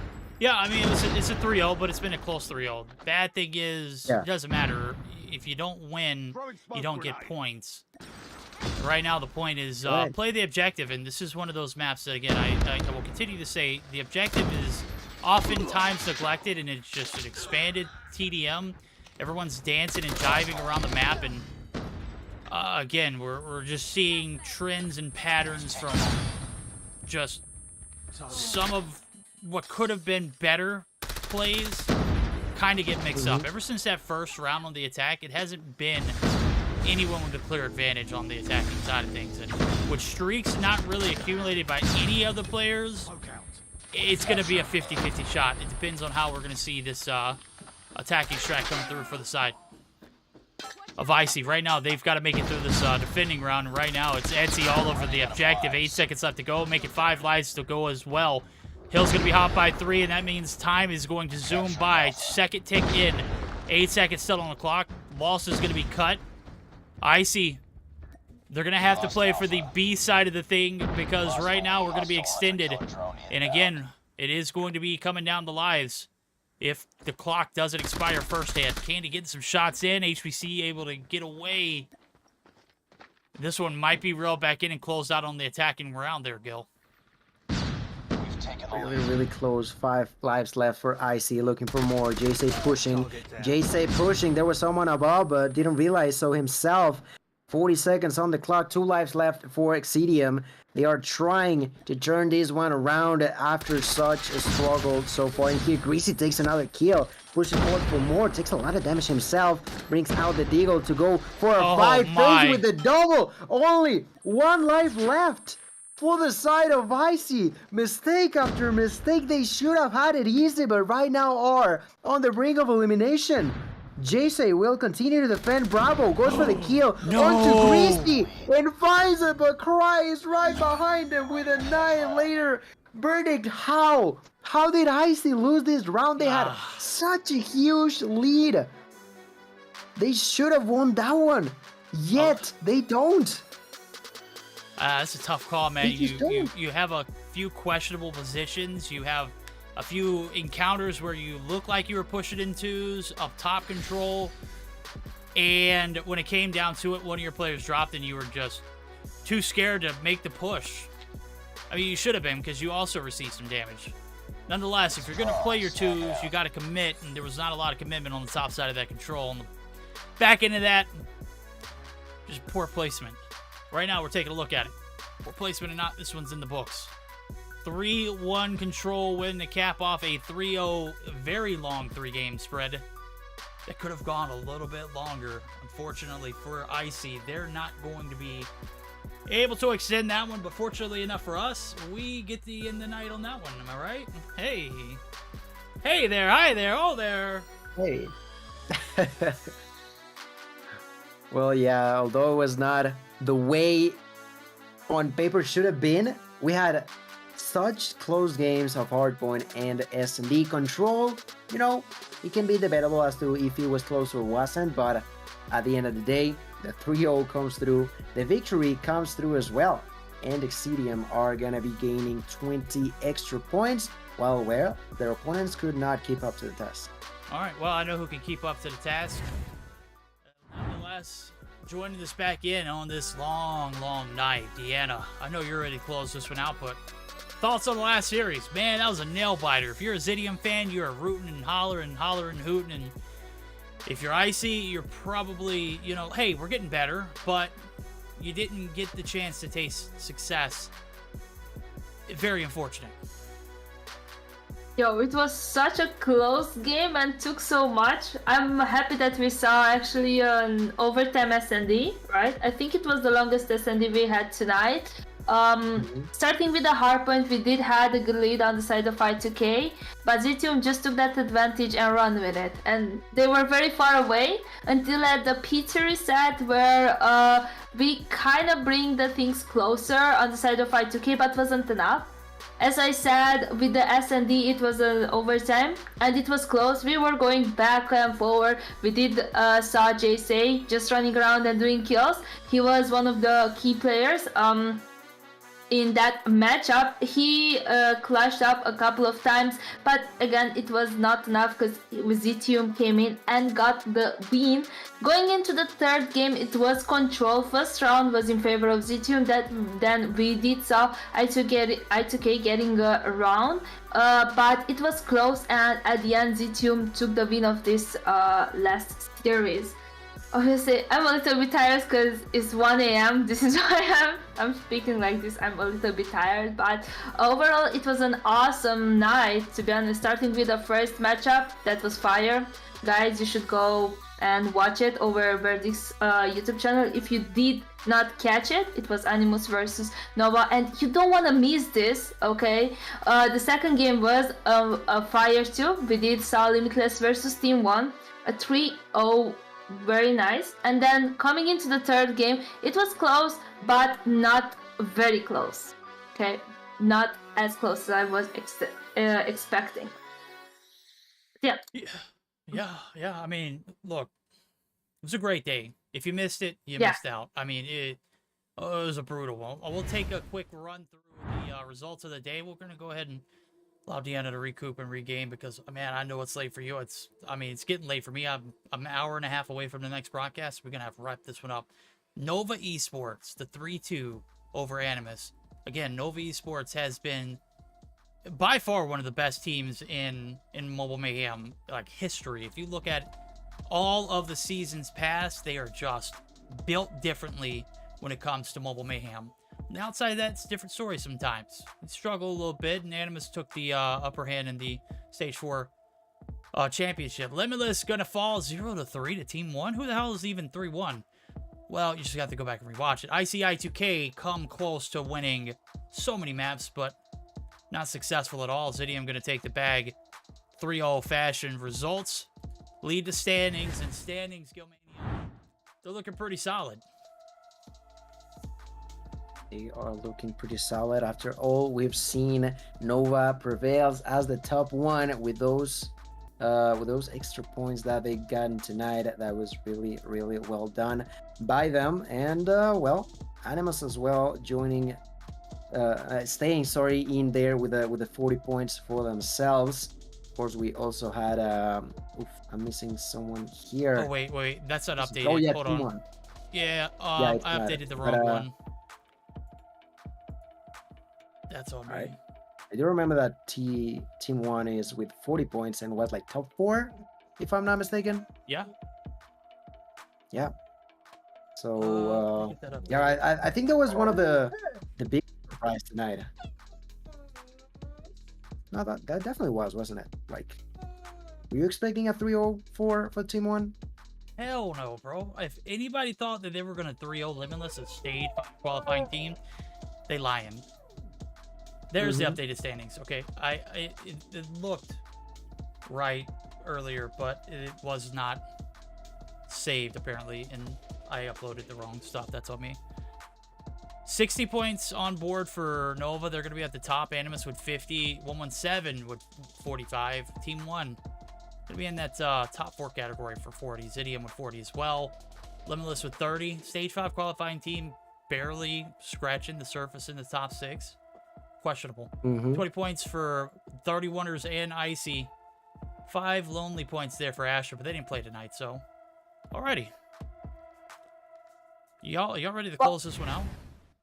Yes, well, overall it was an amazing matchup and it was an amazing night. Obviously, all teams were here. We did not have the DQ, you know? We did not have the DQ. That is something that I like to see. It was a pleasure to be here with both of you guys. You are amazing. And it was a pleasure to be the host. If you actually missed the beginning of the tonight's series, you can go, as I said and as Verdict said, over his YouTube channel. He's gonna upload the full video in a couple of hours, and you can actually see the great games that were tonight. It was a long night in EU, obviously, and to be honest, I'm a little bit tired, but I guess it's time to go. So we're gonna hear a word from our sponsor, and we're gonna set up a raid. Laters! I